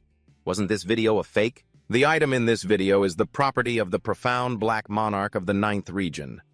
After refusing to complete the tutorial mode, the young man in the video punched a hole through the tower's ceiling and took the item with him. There's been no sign of him since. Hoyu couldn't believe it. Wasn't there a demon watching over the 100th floor? However, that demon was dead. Hoyu then received information that the profound black monarch had been interfering in the affairs of chaos for a very long time. One of the 10 cults of chaos has had frequent exchanges with the profound black monarch. Hoyu thought for a moment, then ordered his subordinate to send a notification to chaos. Summon 10 elite first-grade golden warriors and the 5th-grade traveler Hai Gang. He wanted to go and observe what was happening. Thinking about chaos made Hoyu worry about Chae-ong-hyo. That old man could have lived for a very long time if he didn't have such a blunt personality. Hoyu hoped that Chae-ong-hyo was all right. Meanwhile, Chae-ong-hyo was being spun around like a top by Chaewon, feeling like he was on the verge of death. The old man still refused to accept it. How could Chaewon do that? After only a few dozen thrusts in 45 years, Chaewon calculated, thinking he had performed it about 10 billion times. Chae-ong-hyo didn't believe him. To do that, you'd have to skip eating and sleeping, then thrust 8 times per second. Who could possibly do that? Chaewon said he could thrust 100 times per second with that move. And it's not like it can only be done with a sword. Chae-ong-hyo's eyes widened as if he'd remembered something. That sharp foreign energy he felt the first time he met Chaewon wasn't really energy, nor was it anything like fighting will. It was a sharp aura and the ambition to purify the world. This was the ultimate pierce. Chae-ong-hyo finally understood.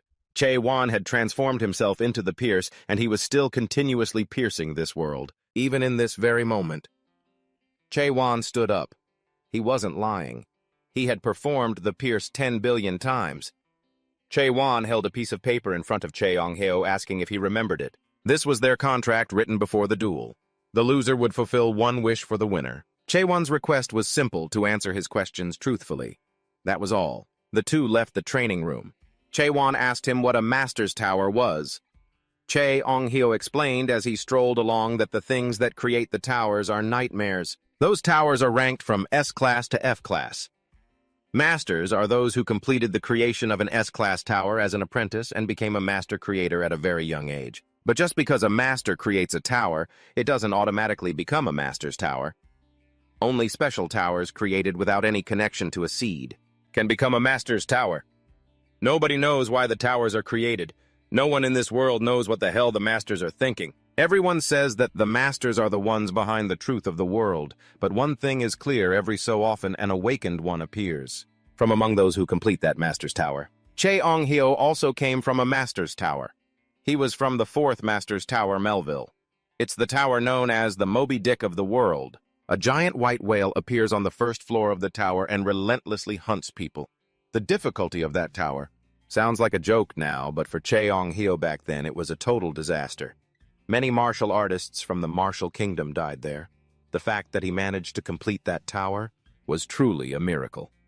Che Onghyo guessed that Che Wan must have also come from a master's tower.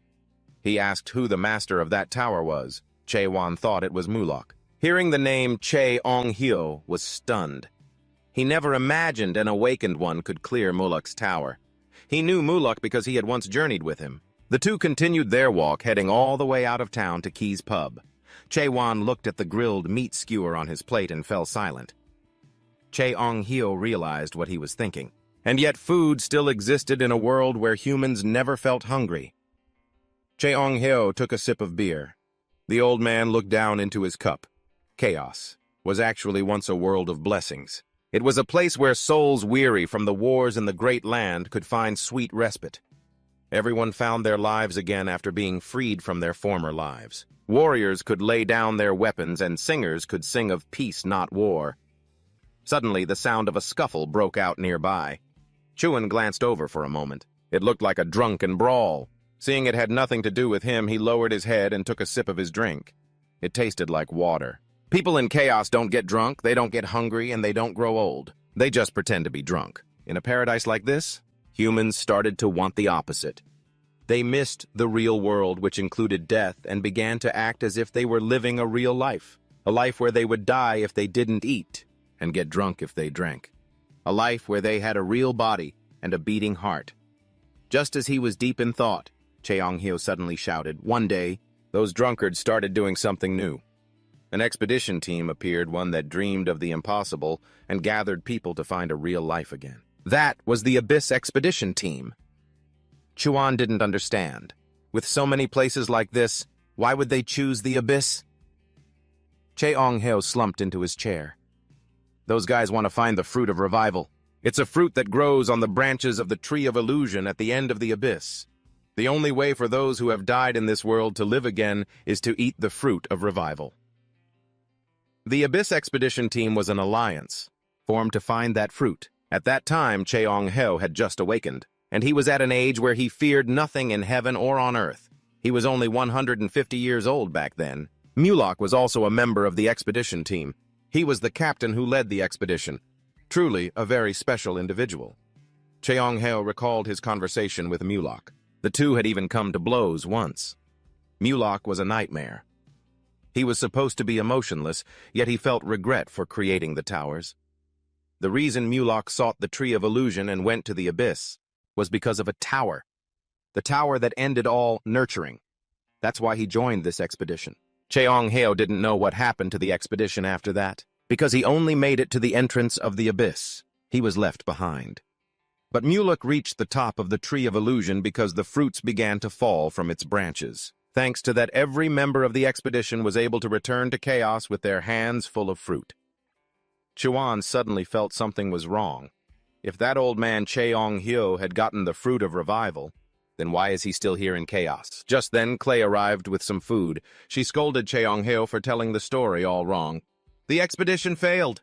They only succeeded in getting the fruit, Che Onghyo recounted sadly. When we returned to chaos, the kings and the clan leaders of the almighty land were waiting at the exit, because they didn't have the courage to return to the abyss themselves.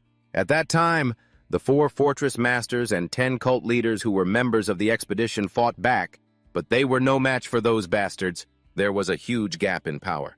The kings and clan leaders were on a whole other level, so our fruit was stolen. Those scum use the stolen fruit to revive themselves every time they croak. They've been doing it for 900 years now. It's as if they have another place built just for them, a place known as the Palace of Revival.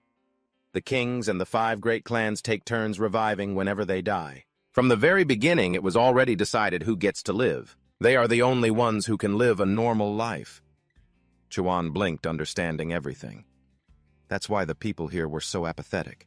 Because they all understood that the real life they wanted, the fruit of revival, was something they would never have. Chuan was about to ask more, but he saw Che Onghyo had passed out flat on the table, fast asleep. After faking it for 1,000 years, he could now pass out for real whenever he wanted. Clay continued with what she had heard. After the expedition ended, no one ever saw Mulok again. He apparently said something before he disappeared. Something about failure, but that he wasn't defeated. Then another visitor arrived. It was James. He came to thank Chuan for saving Carton. Chuan just stared blankly. having no idea who this guy was. James sighed and told him that next time he comes to Goggin, he should use the North Gate. Since I recognize you now, I won't check your papers. Of course, this has to be kept secret from Carton. James chuckled arrogantly. He'd only been sitting for a moment when the captain of the demon-slaying squad, Cha Hio, came running over in a panic. His face was pale as he announced that something terrible had happened. Chuan threw Cheong-heo over his shoulder and shot off like the wind with Cha-heo. Seeing the black smoke rising from the fortress, he had a pretty good idea of what was happening. The master of the fortress had likely fallen into a state, no different from a living corpse. He could feel a spiritual pressure 10 times stronger than any of the other living corpses he'd met during the day. He sensed that aura coming from deep within the fortress grounds, or rather, from beneath the fortress.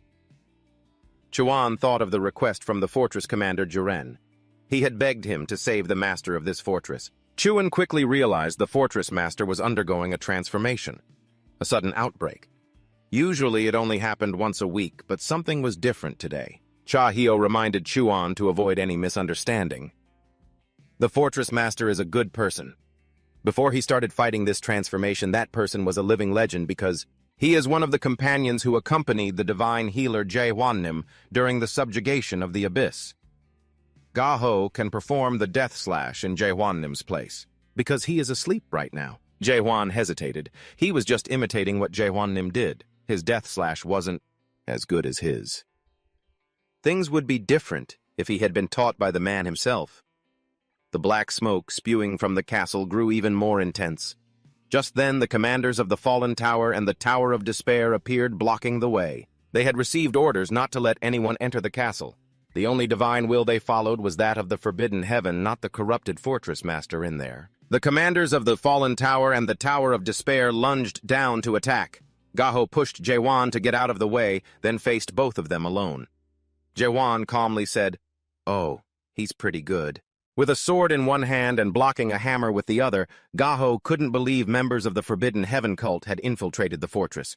Ga-ho parried the attack from the two of them. He warned the two to think carefully.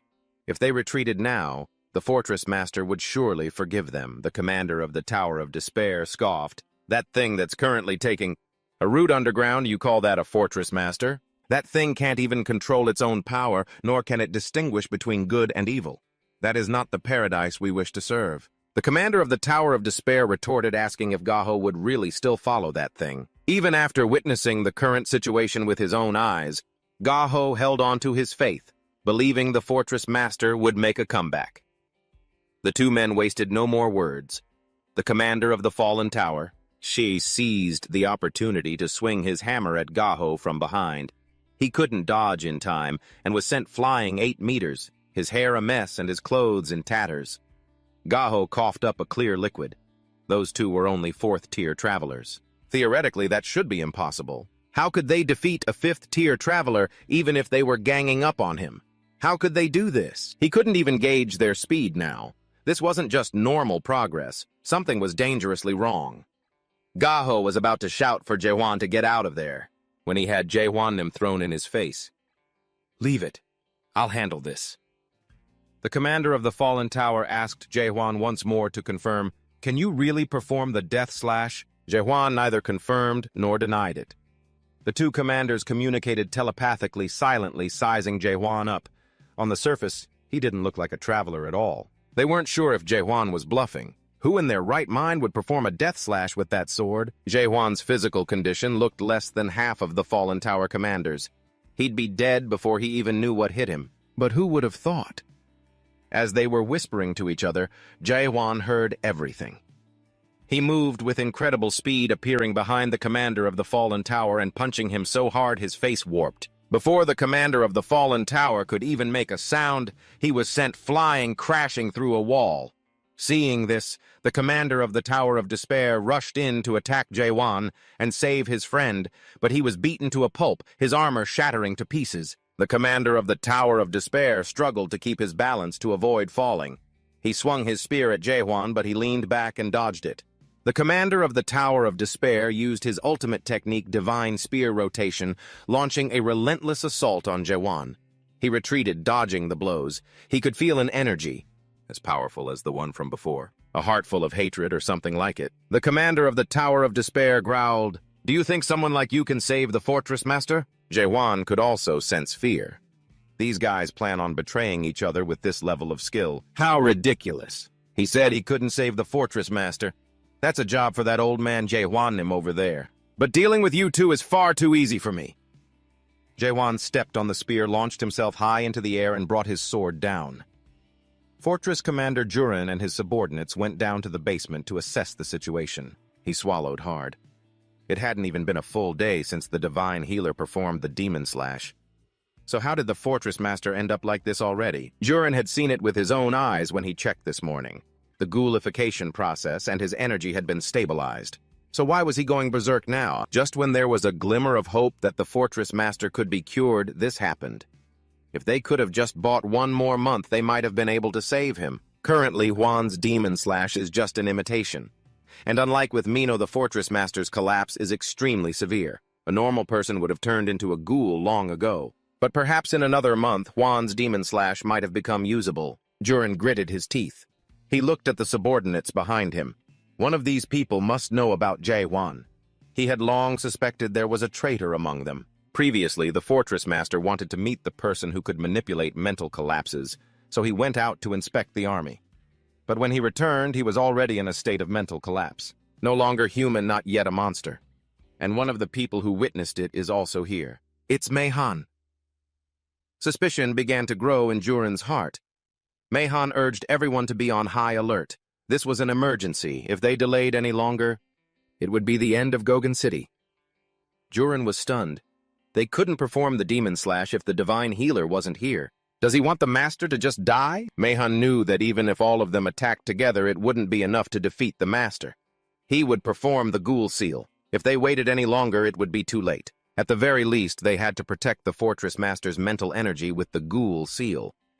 Mayhan stared intently at Jurin, pressuring him to make a decision. Just then, the captain of the Dark Squad entered, carrying a certain chest. Jurin froze, unable to believe it. The Dark Commander.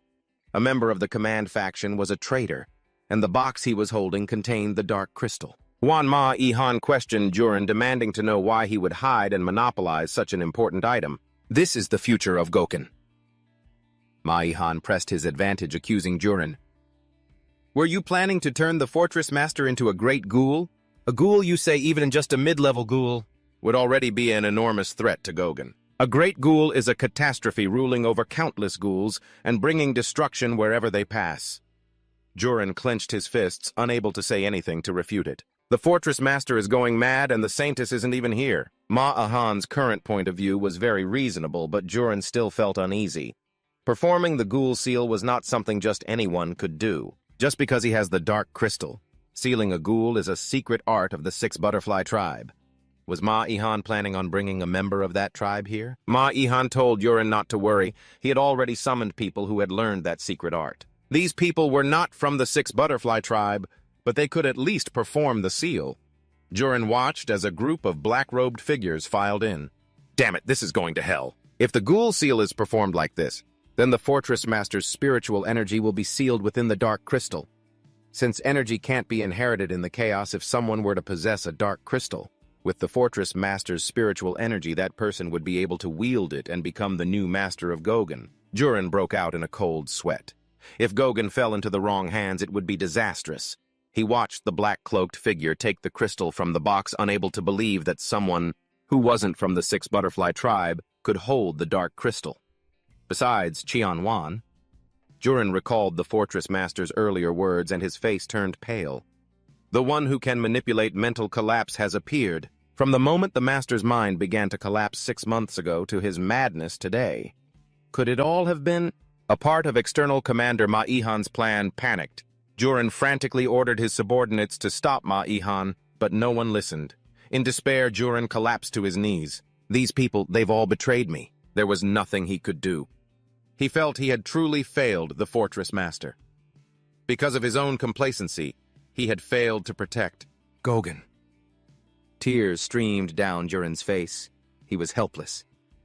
Suddenly, the ceiling above collapsed, scattering the people below as Cheonwan and Jahyun made a seriously badass entrance. As they jumped down, the Dark Army commander clicked his tongue in annoyance. Ma Ihan screamed, asking Cheonwan, "Who the hell are you? How dare you show your face here?" Jahyun threw out the two commanders of the Fallen Tower and the Despair Tower and told Ma Ihan to stop at once. "The penalty for treason is death." Ma Ihan glared at the commander of the Fallen Tower. The man's face immediately contorted, then exploded. Ma Ihan was extremely confident. Now that the evidence had vanished, what did he have to be afraid of anymore? Jahyun was boiling with rage. He ordered his subordinates to take up their weapons and fight. This is a rebellion if the Ghoul Seal is performed. Then everything Ma Ihan has planned will become reality. Just as Jahyun was about to move forward, he was stopped by his own subordinates pointing their swords at him. They had joined the Jimcheon Ho. They ordered Jahyun to stand still until the master's sealing was complete. Jahyun roared, "You cowardly traitors!" Cheonwan, however, remained calm and assessed the situation. He negotiated with Jurin. "According to our agreement, I saved the fortress master on the condition that the city of Gogan protects me.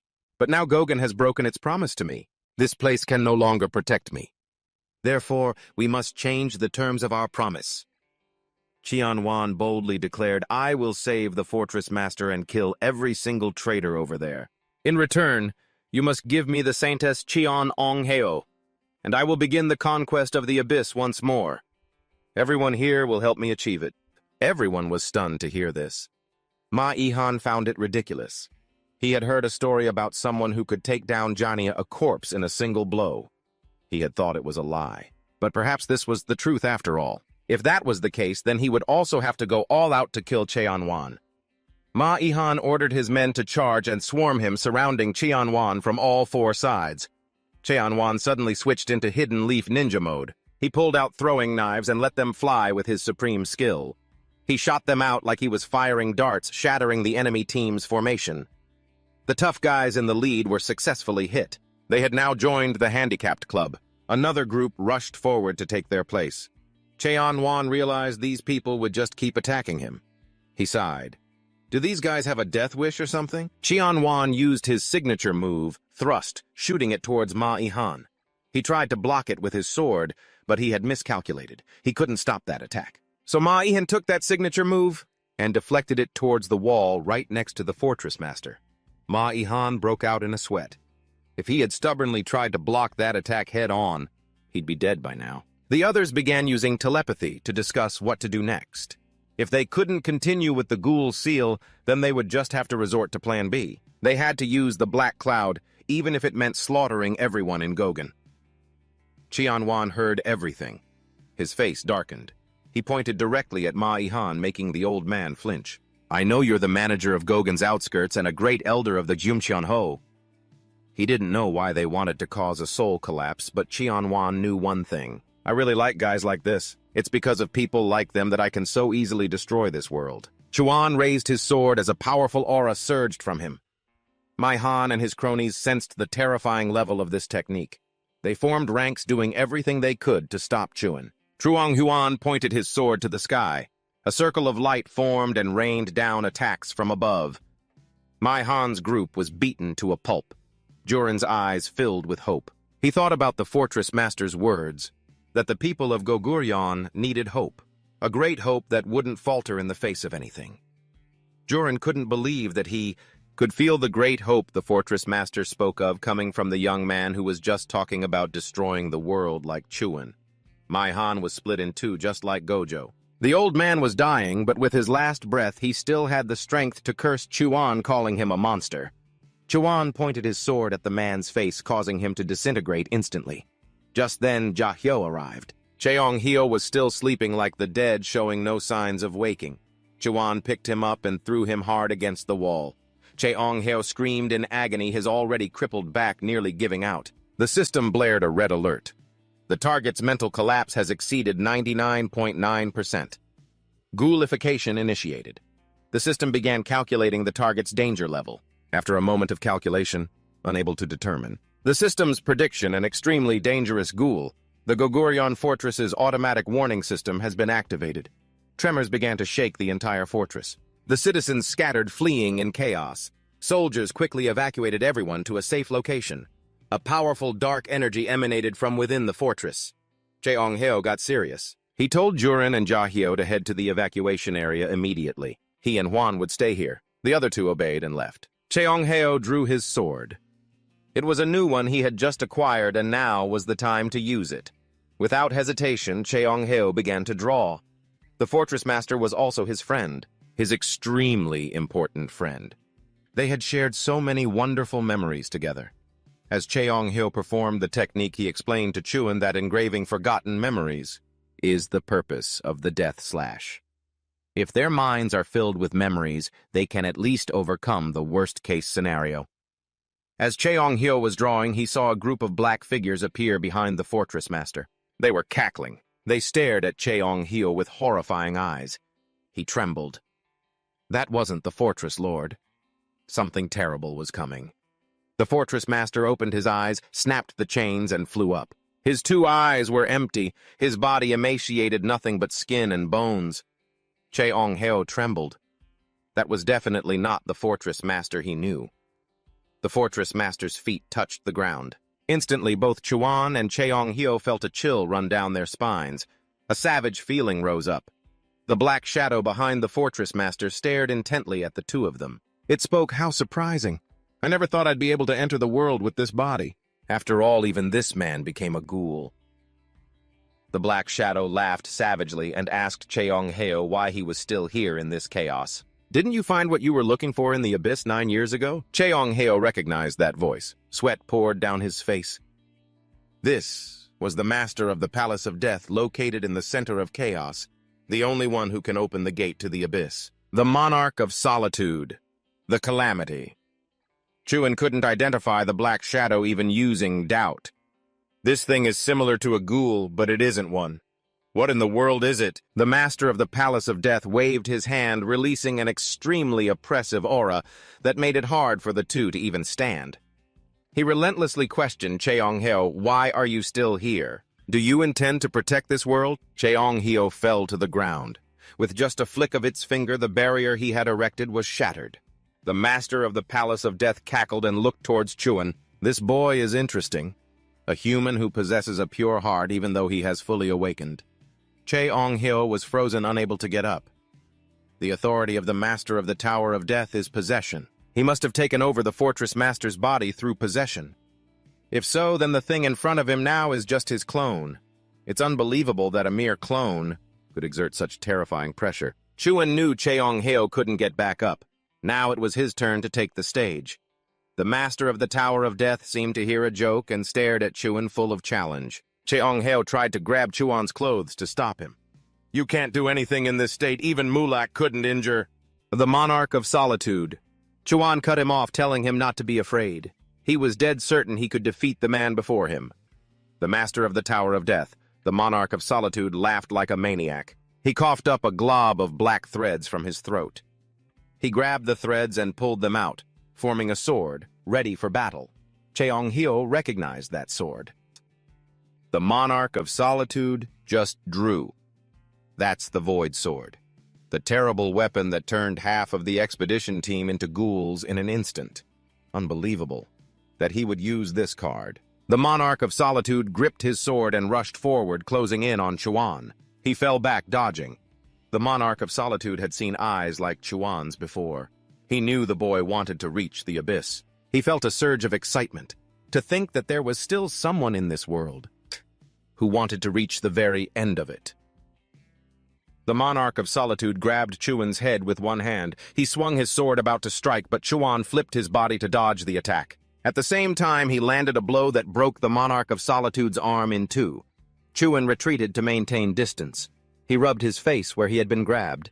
He thought he had severed the monarch of solitude's arm, but less than 3 seconds later, that same arm swung around to grab Chuan again. Luckily, his reflexes were fast enough to dodge it. However, he was still hit in the bicep, losing a chunk of flesh. Chuan gripped his sword tightly, spun around, and attacked, slicing the monarch of the abyss in two. But the old man was completely unharmed. The severed body part floated and reconnected. The sole sovereign monarch leaned on his sword, continuing his lecture relentlessly. Corruption is essentially a disease of time. With just a small scratch from the void sword, countless millennia will not just pass by. That soul cannot withstand time. It will age and corrupt, then become a ghoul. The wound on his arm rotted more and more. Without hesitation, he took his sword and cut off his own arm. The Soul Sovereign Monarch let out an "oh." He didn't expect Jaewon to be able to sever his own tainted soul so calmly and easily. Such a strong will. But that alone is not enough. The old man spat out another pile of swords. Several blades jutted out from his body and then shot towards Jaewon, who saw that the swords were headed for Chonghai. So he stood in front of the man and deflected the incoming swords. But two blades pierced his other arm and one of Jaewon's legs. Without hesitation, he pulled the swords out. He cut away the rotting flesh from his leg and arm. The Soul Sovereign Monarch charged forward with his sword to attack again. Jaewon raised his sword to block. The pressure from the impact sent Chonghai tumbling away. He was sent flying. If the fight continued like this, Jaewon wouldn't be able to hold out for much longer. No matter how many times he used doubt, he still couldn't find it, the weakness of the man before him. And these strange yellow slime-like things kept appearing before his eyes, making it impossible for him to concentrate. Jaewon remembered what Chonghai had said before. Every awakened possesses a unique domain. The domain is created from a keyword they receive upon awakening something similar to a desire or an emotion. A powerful awakened can bring many creatures from their own world with them. Jaewon gripped his sword tightly. He decided to take another gamble. He knocked the Soul Sovereign Monarch's sword away and stepped back a bit. Jaewon activated Moon Eye. The surrounding space changed, turning into a brilliant red. This was hell. He had always lived in a world like this, an underworld created from helplessness and rage. A blood-red eye appeared in the middle of the sky, staring down at the Soul Sovereign Monarch. The old man was truly having his eyes opened. It was the first time he had seen a human's ideal world.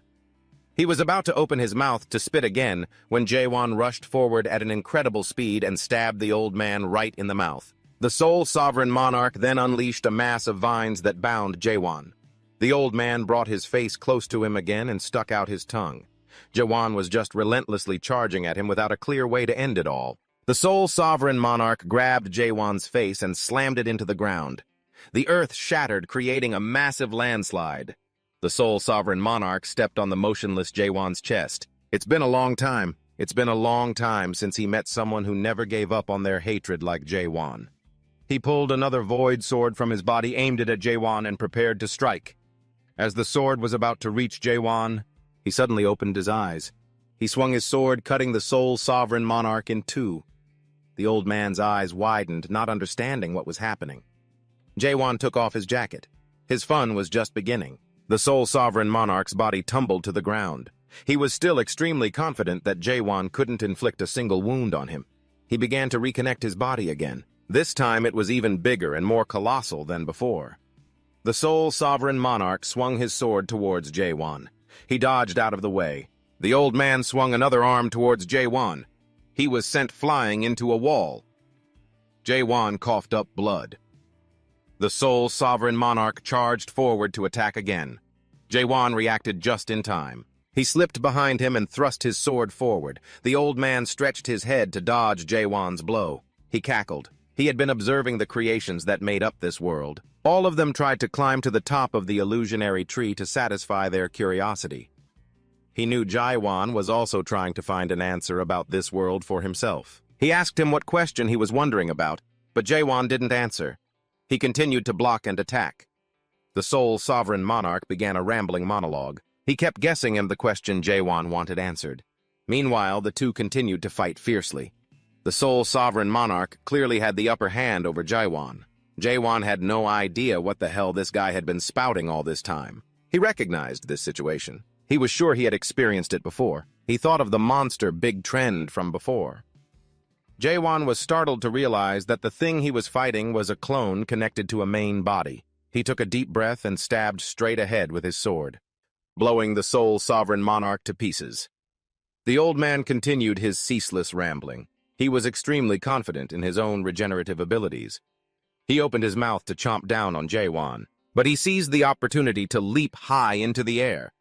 His guess was correct. He saw the guiding thread, just like last time. If this thing is just a clone, then there must be a connection to the main body. Jaewon gripped his sword tightly. He stabbed straight down at it. The sole sovereign monarch's eyes went wide. Impossible. This was Lee's ultimate technique. The old man evaporated, unable to regenerate. Before disappearing, the sole sovereign monarch left a message saying he'd meet Jaewon at the entrance to the abyss. Jaewon collapsed to the ground, panting heavily. He told himself he had to get stronger. Besides regular stabs, he needed more, especially that powerful slash. That skill was suited for fighting a large army. But when fighting a single powerful individual, the area of effect was too large, so its effectiveness was greatly reduced. This time he only used it as a distraction. The goal was to buy a little more time. Jaewon needed a new skill, a special skill for one-on-one duels against powerful enemies. When Jahu and Jurin returned, the place was in ruins. Chonghae was unconscious. The lord of the fortress had regained consciousness. He called Jaewon over, having something to say. He began to open up his heart. He had become a bloodthirsty demon, but he had always been watching Jaewon. He was very grateful that he had fought against the sole sovereign monarch. The lord of the fortress gripped Jaewon's hand tightly. He weakly said, "It's time for Gogen to change." He transferred a stream of golden light into Jaewon. Special characters began to appear on his arm. The lord of the fortress closed his eyes, completely satisfied. He found Jaewon very familiar. He could feel the warm memories within him. The lord of the fortress gradually turned to dust. He smiled, begging Jaewon not to let the heart within him grow cold, not to let go of hope. Just then the soldiers arrived. Jaewon staggered to his feet. When the others saw the marking on his arm, they hurriedly knelt down. Jurin's eyes filled with tears. Now he understood. This was the wish of the fortress's master for the new ruler. The people knelt down and respectfully called Chaewon the new ruler of Gogold. 2 days later, Gogold began the recovery process. Chaewon was still vehemently denying it. To hell with being the lord, someone else can do it. Jurin was at a loss. He reminded Chaewon of his promise. He had promised to save the lord and kill the traitor. But now that the lord was dead, Chaewon had to take responsibility and become the ruler of Gogen. Chaewon felt a headache coming on. How did things turn out like this? I don't have time to waste in this fortress. He had to go to the abyss. He wanted to pass on this title of ruler to someone else. Jurin immediately shot it down. That's impossible! If you did, Goken would not recognize that person. Goken is the tattoo that Chaewon bears on his body. That's why the position of ruler can't just be transferred to whomever you want. The ruler of Goken only changes when the current ruler is no more. Jurin tossed a stack of documents onto the table, telling Chaewon to finish processing them today. Since he had just become the lord, Jurin had added some notes and information that might be helpful to him.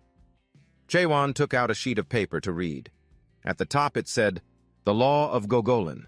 This law is a real relic. No wonder everyone always spoke so highly of the Lord.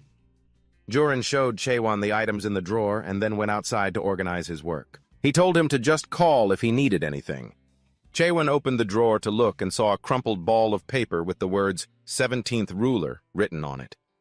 The ball of paper suddenly moved. Then it folded itself into the shape of an old man. It cheerfully greeted Chaewon. Although it didn't know who he was, if he had found this thing, it meant he had become the new ruler. And he must be wondering how to rule Gogold Castle. Chaewon stared at the paper ball that was rambling on and on. He broke out in a sweat. Paper magic, huh? Is this a paper doll made using spiritual power? The paper ball continued to talk non-stop, instructing him that the ruler's only job is to seek joy. A good ruler is one who has much joy, and whatnot. As for the castle's security, leave it to the surveillance department. As for internal and external affairs, leave that to the Foreign Affairs Committee. The Lord doesn't need to do a damn thing. That's been the tradition for ages. According to the data the paper ball has compiled, half of the rulers overworked themselves. This led to exhaustion of both spirit and body, and none of them lived long. This advice isn't just for you, Chaewon, but for Gogen's sake as well. It hopes you won't be greedy, won't try to change anything, and won't exhaust yourself. Everyone here knows that. This world is very difficult to change. That is why, Chaewon, you should try to maintain things and only change them little by little. Don't make decisions based on the majority's opinion. Do everything according to your heart and your own will. This is a hard-learned lesson from the former Lord, one he repeated endlessly. I beg you, don't be greedy. Don't try to change the things you cannot. The only good ruler in chaos is a ruler who does nothing. After saying its piece, the paper ball turned back into a crumpled wad. Chaewon fell silent. He was beginning to understand what kind of existence the ruler was in this place. An existence that shatters hope in order to survive. An existence that has prevented change here for generations. Noticing his long silence, Jurin asked him what he was thinking. Chaewon had made a decision. He would destroy the ruler of Gogan. Jurin didn't understand what he meant. Chaewon then asked, "What is a fortress?" Jurin found the question a bit absurd, but he answered seriously. "A fortress is a castle, and a castle is a military structure that protects allies from enemies." Chaewon asked another question. "What if the enemy no longer exists? What would happen if no one ever invaded the fortress?" Jurin froze. He was vaguely beginning to understand Chaewon's point. If that were the case, the fortress would no longer have a reason to exist. Then a ruler would no longer be necessary. However, to Jurin, a castle with no enemies was an impossibility. Chaewon stated firmly, "It will be possible, because I will unify this chaos." Funerals no longer exist in chaos. Instead, the Festival of Souls was born to joyfully send off those who have disappeared forever. If a funeral is a rite to remember the deceased, then the Festival of Souls is a rite to erase them. During the festival, the story of the soul that has vanished forever is told over and over. That is the last gift that chaos can give to those who have left it. Jurin officiated the Festival of Souls. The former lord's name was Imel Rosek. They could not bury him. This was the only thing they could do, to remember him. The others listened solemnly. Chaewon stood leaning against the window. After hearing the former lord's name, he finally understood. The name of the odd person who had pushed him into the position of ruler. Chaewon could hear all the chatter from the people around him. They were doubtful. Whether Chaewon could handle being the lord. Chaewon noticed the person next to him. It was a woman wearing a veil. She smiled at Chaewon at that very moment. A short man scurried over to get acquainted with Chaewon. He seemed to know the veiled woman. The two of them stood talking about the nosy person who had just come over to Chaewon. Meanwhile, the old man was asking Chaewon how old he was. He answered honestly, probably around 60. The old man continued to probe, asking if he was the son of the previous ruler. Chaewon could hear all the thoughts in the old man's mind, as well as those of the onlookers enjoying the show. The old man raised his hand and introduced himself as the president of the Scholars Association. Old man Jiang Inhan of the Deep Forest had heard rumors that Chaewon was uncooperative, and now he could finally repay the humility he was shown at Goji nearly 15 years ago. He had come here before to request permission to establish a branch office in GOG, but while bribing the guards at the Northern Watchtower, he was arrested by Cotton and then flatly rejected by the former ruler. But now that ruler is 6 feet under. Cotton, the one who arrested him, is on his deathbed in the hospital, and the new ruler is just a snot-nosed kid. This is a once-in-a-lifetime opportunity. Chuan extended his hand to shake Jiang Inhan's. The old man took the opportunity to use his most powerful illusion skill on him. Chuan saw the gates of hell open up behind him. A fire dragon emerged from within. The people around them all saw that something was wrong with Chuan. They all secretly knew that Jiang Inhan had used his 9 Hells technique on Chuan. The president of the Deep Forest Scholars Guild was smug. This was his highest-level illusion technique. He was certain that Chuan was now experiencing the illusion of the inferno from the red dragon Tiamat and would soon be crying and screaming. Then he would have to obey the old man's demands. Chuan sneered a slap in Jiang Inhan's face. He gripped the old man's hand tightly. "We have a special way of greeting people here." "Right. Now it's my turn to return the favor." Jiang Inhan's eyes widened. He trembled as Chuan used soul inversion on him. The old man saw himself in hell. Jiang Inhan was so terrified he nearly wet himself, his face turning pale. He collapsed to his knees, unable to stand. The people around them buzzed with chatter again. Chuan coolly delivered his judgment. Because Jiang Inhan insulted the ruler, by rights he should be made an example of. But this time, Chuan would show great mercy and spare his life. There won't be a next time, though. Chang Heo scoffed. Is the good part over already? How boring. Next on the agenda was time for Chuan to give his inauguration speech. For some reason, Chang Heo had a bad feeling about this, and he was right to. Chuan brazenly declared that he didn't give a damn who Imel Rosek was, what he did or what his life was like, or what kind of ruler he used to be. To be blunt, I couldn't care less. I know you're not happy with me. You probably think I'm just a kid with mediocre mental fortitude. that I became the ruler purely by luck.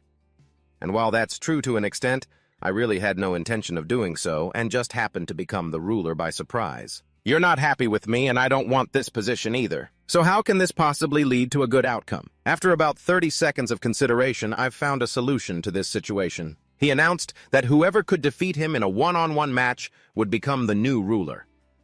The people below were all shocked at first. A moment later, one person was the first to slam the table. Ha ha. He was Kanan, the president of the Southern Sea Guild. He asked Chuan if there were any other conditions. Chuan added that the time limit was 1 month. Those who challenge him and lose will become members of the Abyss Expedition Team, which will depart in 2 months. Everyone was stunned when they heard this. Jiren had complete faith in Chuan. He had protected Gog from enemies, and he was the one acknowledged by the former lord. Even before, when he made absurd declarations about destroying or even unifying chaos, and even when Chuan went up to the podium to speak, and gave everyone a strange feeling, but he still decided to wait and see what he would do. He believed Chuan wouldn't do things without reason. That was Juren's belief, but the reality was harsh. Early in the morning, Jaheo stormed into Juren's room with bad news. He rushed to Chuan's room, a grim look on his face, to ask how much unprocessed work had piled up. But the person he was looking for was nowhere to be found.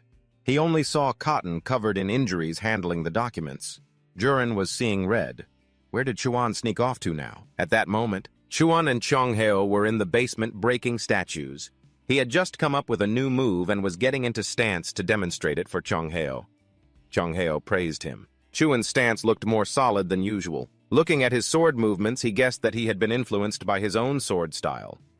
Chongheo suggested a super cool name, Pierce, but Chuan gave him a look of disgust. Chongheo snapped. He'd had enough. A divine doctor like himself being ruled by an arrogant kid like Chuan, pretending to be deaf and mute, lunged straight at Chongheo with his sword. He frantically dodged, continuously cursing Chuan for having no respect for his elders.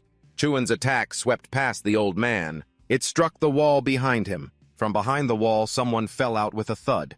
It was the president of the Thunder God Guild, Jundong. He was now unconscious. He had no idea what the hell had just happened.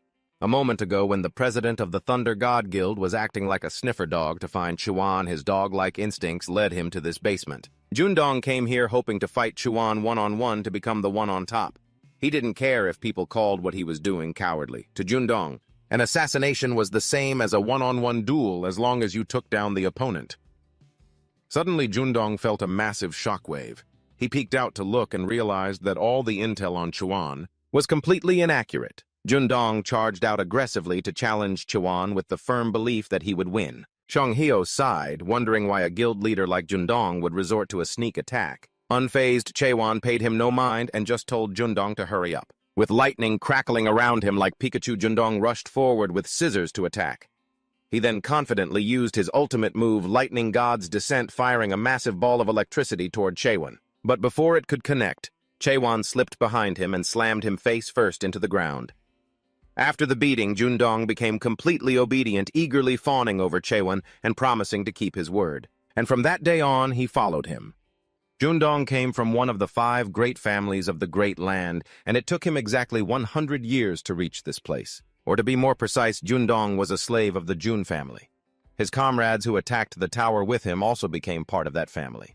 They were meant to live out the rest of their lives together, but one by one they were either sent to the battlefield or died as slaves just like that. Jundong had worked for the Jun family for nearly 100 years, and most of his comrades who became his underlings had perished. Yet as if by a miracle, Jundong survived. With the trust he'd built up over 100 years, he finally attained the rank of an attendant. However, on that very same day, for the first time in his life, Jundong decided to defy his own fate. He couldn't keep living like this. Jundong betrayed the very trust he had accumulated. For 100 years, and he succeeded. He stole the priceless secret art of the Jun family, and this was how he obtained his highest level skill. It was the Lightning God technique. When Jundong acquired it, every cell in his body was purified, allowing him to unlock the technique's full potential. And of course, because of that, he was hunted by the Jun family for 25 years and was finally beheaded after being summoned to chaos. It was also thanks to the Lightning God technique that Jundong was able to secure the number 9 spot among the 10 clans for 100 years. That's why Jundong couldn't accept that someone like Chaewon, who hadn't even been alive for 100 years, could be the one ruling over chaos. Moreover, the divine doctor Cheongong-hyo, who knew despair better than anyone from his time with the Abyss Expedition team, simply smiled and sneered at Jundong, telling him he should consider himself lucky. Lucky that he met Chaewon before he could find out what true despair really felt like. Meanwhile, Chaewon was still focused on breaking the stone statue. Jundong pouted unconvinced, so Cheongong-hyo patiently explained that a week before Jundong arrived, Gogum was nearly conquered by the Golden Sky Clan. He said he didn't know how they made Gogum's forces join them, but he felt they had been plotting Gogum's downfall for a very long time. However, Chaewon had pulled Gogum back from the brink of collapse and defeated the Poison King that was inside the former lord. Jundong was stunned, asking why Cheongong-hyo hadn't told him any of this sooner. Cheongong-hyo shot back that it was Jundong who jumped the gun trying to assassinate someone without listening to the explanation first. While they were bickering, someone else arrived. This was a big, intimidating man who wanted to challenge Chaewon next. He was the leader of the Fire King clan Gang Hwang, and with him was a leader from the South Sea clan, but he declared he would fight first. Chaewon, resting his sword on his shoulder, said he didn't want to waste time and told them both to come at him at once. He was busy perfecting his swordsmanship and had no time to waste. The Fire King clan's leader scoffed, charged up, and lunged at Chaewon, his body shrouded in flames. But Chaewon sidestepped and easily dodged the attack. Cheongong-hyo, watching from the sidelines, yelled, "Hey, don't you dare burn this whole place down!" The two combatants closed in, swords at the ready. The Fire King leader was brimming with confidence, while Chaewon remained impassive. He punched the Fire King's blade. Then he spun around, held his sword firmly, and with a light thrust sent the Fire King leader flying, leaving a deep crater in the wall. The next challenger was the leader of the South Sea clan. Water and ice swirled around him as he took his fighting stance. Chaewon sighed in boredom. First lightning, then fire, and now water. I wonder if this guy is actually stronger than the other one. Chaewon charged forward to initiate the attack, but the South Sea leader calmly blocked it. Chaewon sensed that this opponent was different. He wasn't just recklessly attacking like the previous two. He was trying to control Chaewon's movements.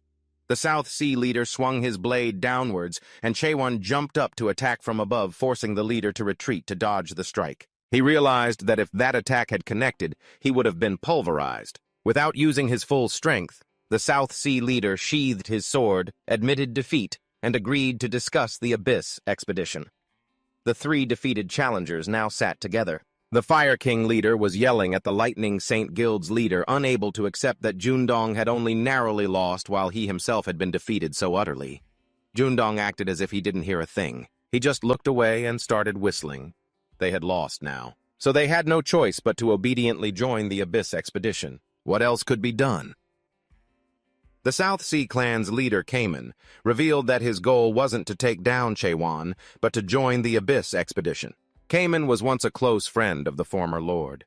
He wasn't strong enough to join the last Abyss expedition back when all of their accomplishments were stolen. And as everyone lost hope, Kamen witnessed the collapse of the Abyss expedition team. That was 900 years ago, and Kamen has been persevering ever since. He trained all this time, waiting for this very moment. The leader of the Fire King clan, however, had clearly lost and had no choice but to join the team. As for the leader of the Lightning Saint Guild, he made his decision. To everyone's surprise, he sprinted towards Chaewon, stopped right in front of him, and dropped to his knees. He swore he'd be loyal to Chaewon for the rest of his life, that he'd be loyal even in death. Chaewon told him there was no need to swear loyalty since he was already a goner anyway. Hearing this, Jundong started to tear up. He desperately begged Chaewon to accept him as one of his men, saying he'd even be content as an ordinary captain. Jundong, who had a criminal record for theft before his defeat, swore he'd never steal secret techniques again. He just begged Chaewon to accept him. Cheon-ho asked, "Then what about the Thunder Saint Guild?" Jundong clenched his fists and tremblingly exclaimed that his Thunder Saint Guild no longer existed in chaos. Including him, only 7 members had survived. The Thunder Saint Guild had completely collapsed a week ago. Jundong recounted what happened. In short, the Thunder Saint Guild collapsed right when Gogol Castle announced they would hold a tournament to decide the new lord, so he came here with a purpose. He was aiming for the position of Castle Lord, telling himself it was all or nothing. But when he fought Chuan, Jundong was completely outmatched. His guild had collapsed. He couldn't become the Castle Lord, and now he had nowhere else to go. That's why he was begging to follow him. Chuan and Qianho found this strange. If the Thunder Saint Guild collapsed a week ago, why haven't any rumors spread yet? Even though the distance between Mantico and Gogol is vast, a week is still too long for news not to travel. The ones behind this incident are the Imperial Heaven Guild, Jundong's Thunder. Saint Guild wasn't the only one destroyed. So were the third-ranked Dark Guild and even the number 1-ranked Heavenly Dragon Guild. Who among them could have escaped the Imperial Heaven Guild's destruction? The others froze when they heard this. Mantico Castle has been completely taken over by the Imperial Heaven Guild. It happened a week ago. Now it all makes sense. It would be impossible to suppress that information for an entire week, unless the castle itself was responsible. A news blockade. That means the Imperial Heaven Guild has already occupied Mantico. They must be controlling the magic array network to block skills that could spread information. The guild master of the Fire King sect, being all muscle and no brain, was slow to catch on.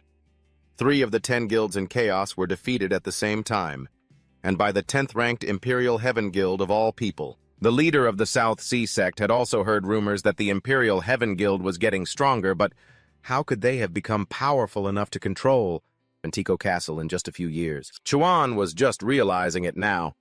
The lower the rank, the greater the power. Huh, Jundong stated bluntly. You're the castle lord and you're only just figuring that out. His pride wounded Chuan's face darkened as he shot daggers at Jundong. Sweating bullets, Jundong immediately bowed his head and apologized, promising to explain everything. After receiving a nod of approval from Chuan, Jundong let out a sigh of relief. He was safe. He began to explain. In Chaos, there are 4 great castles, Gogol, Mantico, Dryad, and Garuda, and 10 ruling guilds. Those 10 guilds aren't actually on equal footing. They are ranked from 1 to 10, with number 1 being the strongest. There's a massive power gap between the weakest rank 10 and ranks 1 through 3.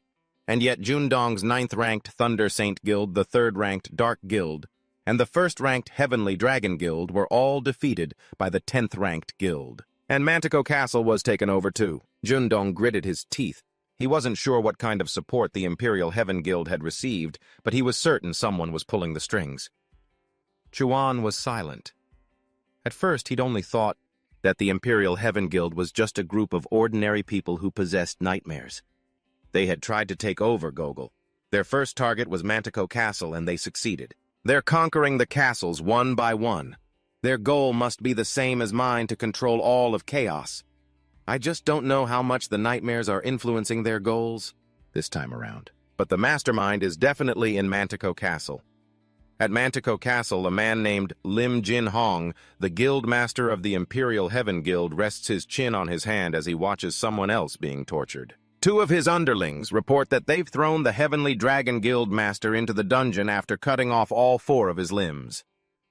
The Dark Guild master and his followers are still holding out. The Imperial Heaven Guild master pulls out a dart and spins it. He spins it, then throws it into a person lying sprawled out below. He takes a bite of an apple juice spraying from his mouth and asks, "Have you caught the leader of the Thunder Saint Guild yet?" The underling hesitates. The moment he answers not yet, Lim Jin Hong throws a dart straight through his arm. The man drops to his knees begging for forgiveness while Lim Jin Hong just puffs his cheeks and keeps chewing his apple. He asks the other man if they've found Jundong's hiding place yet. The other man replies that he has likely gone to Gogol. Lim Jin Hong rests his chin in his hand, thinking. He hadn't expected the guild masters to start forming alliances so soon after he took Mantico. He'd also heard recently that some complete stranger had appeared in Gogol. Apparently, this guy was rebuilding the Abyss Expedition team by taking back the position of Gogol's castle lord. I can't believe someone with those kinds of ideas still exists in this chaos. Fewer soldiers were sent to Gogol than to Mantico, but Elder Mai Han is still working hard over there, solidifying the foundation and all that. Lim Jin Hong feels embarrassed about having to face the Jonhyeon monarch. He orders an image to be projected onto the screen. It's a picture of Chuan. He leans in for a closer look and suddenly finds the man's face familiar. As he's trying to place it, a message pops up. It's from the Jonhyeon monarch. Lim Jin Hong mutters a curse, demanding compensation again. Why does he keep pestering me? Lim Jin Hong taps his fingers on the arm of his throne. He turns to his underlings and asks, "Doesn't this seem a little absurd to you? The rumors claim that Chuan single-handedly defeated all of my elite subordinates. That guy leaves and plans to unify Chaos. Lim Jin Hong cackled. He threw another dart straight into his subordinate's face. It caused the man to fall to the ground, trembling as he slowly disintegrated. Lim Jin Hong rose from his grand throne. He thought Chuan was truly insane. What should they do with the guild master of the Thunder Saint Guild who recently fled to Gogan? That man has already lost everything after all. He heard that all the guild masters of the top 10 guilds were gathering in Gogan after hearing the news that the former city lord had ascended. Their goal was to fight for the position of city lord. This Gogan rabble posed no threat. To Lim Jin Hong, it would be fine if Chuan became city lord. The plan to unify chaos also aligned with his own wishes. This would probably work in favor of his own goals. But sooner or later, Gogan will be devoured by the ghouls anyway. Lim Jin Hong became frenzied. The presence of a true demon in Gogan a week ago. He was certain it was the sole sovereign, although that being's presence vanished quickly. But that wasn't the most terrifying thing, because the link between the ghouls is nearing completion. From now on, the people in Gogan will slowly begin to understand more clearly why the sole sovereign is considered such a terrifying existence. Meanwhile, Chuan's group was still in discussion. The guild master of the Fire King faction speculated that the one backing the Yellow Heaven Guild is one of the monarchs from the 12 Great Lands. Jundong, however, found that impossible. According to the agreement, the monarchs have no right to interfere in chaos. But to sponsor one of the 10 guilds of chaos, that person must at least possess power, on par with a monarch. The Fire King guildmaster gritted his teeth. He said he'd heard that war was recently breaking out across the entire Great Land, so it wouldn't be out of the question. That someone had used this opportunity to meddle in chaos. He suggested they contact the Palace of Resurrection. The South Sea Guildmaster was startled. The Palace of Resurrection is the place that governs all life and death across the entire Great Land. A place of immense power. Very little is known about it. The palace is almost a legendary existence. That said, the Fire King Guildmaster still felt that interfering in chaos was a violation of the pact. The Palace of Resurrection could take over the entire Great Land. The 12 monarchs and the 5 great families all agreed that the 12 monarchs are not allowed to interfere in the affairs of chaos. They had to investigate this thoroughly to see if one of the 12 monarchs had indeed interfered. Everything they had discussed so far was still just speculation with no concrete evidence. The South Sea Guildmaster suddenly became serious. They shouldn't ask them for help if it means depending entirely on the Palace of Resurrection. What would they do if they sided with the monarchs? Cheong Heo turned to ask Chuan what he planned to do now. The situation was more serious than he thought. Mantico City had been captured, and 3 of the 10 guildmasters have already been subjugated. If Chuan continues with his plan, a large-scale war will break out. Sooner or later, they will have to fight them. Cheong Heo tensed up, clenching his jaw. He had heard from Jurin about Chuan's desire to unify chaos. This unification was completely different from a conquest. The 4 towers and the 10 guilds. The Palace of Resurrection is a power even greater than all 4 towers and 10 guilds combined. With Chuan's current abilities, that's impossible. There are some things you can't do alone, no matter how strong you are. Chuan, who had been silent until now, finally spoke up. It's fine. That's why you're here, Cheong Heo. He reminded him how Cheong Heo had criticized him for being inexperienced and young, so he was here to carry the burden. Flushed with embarrassment, Cheong Heo shot up. When did I ever say that? Cheong Heo gritted his teeth. He couldn't deny that somehow he trusted a wet-behind-the-ears kid like Chuan. Chuan turned to the others. I don't just want to form an Abyss expedition team. I will unify chaos first. I will destroy the Palace of Resurrection. The Abyss expedition team will begin after that. What I need now are true comrades who can work together to achieve those things. If anyone here isn't confident they can do this, then please leave. If no one here will help me, I'll do it alone. Chuan spoke with extreme seriousness. I've come this far by myself. Even if it's impossible, I will still do it. The South Sea Guildmaster burst out laughing. He vowed to accompany Chuan, whether it be to the Abyss or the Palace of Resurrection. He would follow him. Jundong also eagerly volunteered to follow. Chuan sighed and turned to the Fire King. He was rubbing his head, still undecided. The others looked at him with disdain. You still haven't decided? The Fire King snapped. My reaction is the normal one. What do you people know about Chuan to agree so easily? To be honest, the Fire King didn't know if Chuan had what it takes to lead the Abyss expedition team. The enemy you're facing is too strong, so he wanted Chuan to prove himself first. There are 6 other guildmasters waiting in Gogen, excluding the 3 of us here. If you can get 3 others to acknowledge you, I will acknowledge you too. Chuan agreed without much thought. But I also have one condition. If I have to be acknowledged by the Fire King, then in return you must also be acknowledged by me. As City Lord, I'll hold a tournament, secure a place in the top 8, and I will acknowledge those of you here, if you can meet that condition. The Fire King slammed the table and stood up, unable to believe it. Although they were among the 10 guildmasters, it didn't mean they were the strongest in chaos. The South Sea Guildmaster gleefully asked when the tournament would begin. Jurin burst into Chaewon's room to ask him about the tournament announcement, but it was too late. The tournament would start at 6 p.m. today. Jurin sighed wearily and slammed his fist on the table with a thud. The situation is even worse than before. The outskirts of Gogen are packed with powerful people from all over Chaos who came to participate, and those who want to watch the tournament have all flocked here. All the checkpoints are struggling to identify them. The atmosphere in the meeting room was tense. The current participants included Jurin, Johor, Catherine, and Claire. Jurin felt a throbbing headache coming on. In the Zoom Chaebang battle, 4 of the 5 overseers in charge of the inner city were eliminated, and the remaining ones were all crippled. Seizing that opportunity, Chaewon planted his own people as overseers. Claire was in charge of finance, Johor was in charge of security, and Catherine was in charge of law. That's why everything was passed so easily. And how could a lowly commoner, a former alcohol merchant, manage the finances? Claire seemed to notice Jurin looking down on her.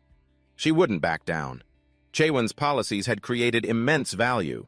He shouldn't look down on her just because she used to sell alcohol. From a business person's point of view, where there are people, there is money. Currently, Gogen was seeing the highest number of visitors ever thanks to the tournament. The tournament was held on the northern commercial street of the outer city, the same street that was destroyed in the battle the other day. Many residents who had lost their jobs were now repairing that street, and now they were support staff for the tournament. During the Jumjabang battle, Gogen lost nearly 13 billion horns. The profit from the tournament over the past 2 days has already reached a total of over 13 billion, and that's just the current profit. If you add the remaining revenue, the number will be even bigger. Claire slammed the table in excitement, her eyes sparkling with the glint of money. Whether in this world or any other, counting money was her job. She wasn't sure what Chaewon wanted to do, but whether he was really forming an Abyss expedition team or declaring war across Chaos, Claire knew one thing for sure: from now on, Chaos would definitely change. In the southern parts of Chaos, in a vast ocean region, there was a castle named Riot, a natural castle formed from tree trunks and their nutrients. This plant-type guardian monster, named Riot, absorbed moisture from the sea to grow. This person is Riot's master, Issa Lincroft. She felt that something bad was about to happen. She used an advanced skill, 1,000-mile clairvoyance. She saw many ghouls heading towards Gogen, and among them was Maggie. That monster seemed to realize Issa was watching it and glared fixedly at her. Issa was injured and had to retract her skill. She had to let Chaewon know. Issa released a bird and it flew off. In the northern part of Gogen, the place was bustling with people gathered at the arena, eagerly watching the tournament. In just one day, there had already been 60 matches. Everyone was going wild. Thousands of people were killed in the preliminary rounds. This person is the leader of the Immortal Sect, Shin Mugu, an acquaintance of Jae Yong-hil. The 2 old men met and started shooting the breeze. They recognized each other with just one look. Jae Yong-hil sat down next to Shin Mugu.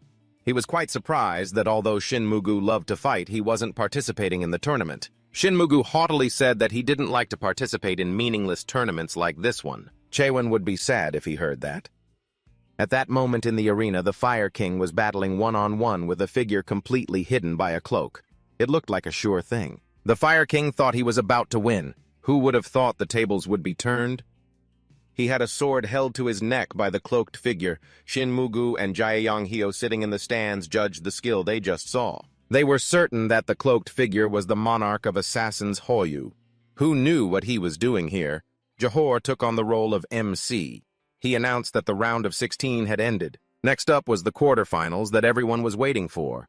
The one entering the arena this time was the Guild Master of the Deep Forest Scholars.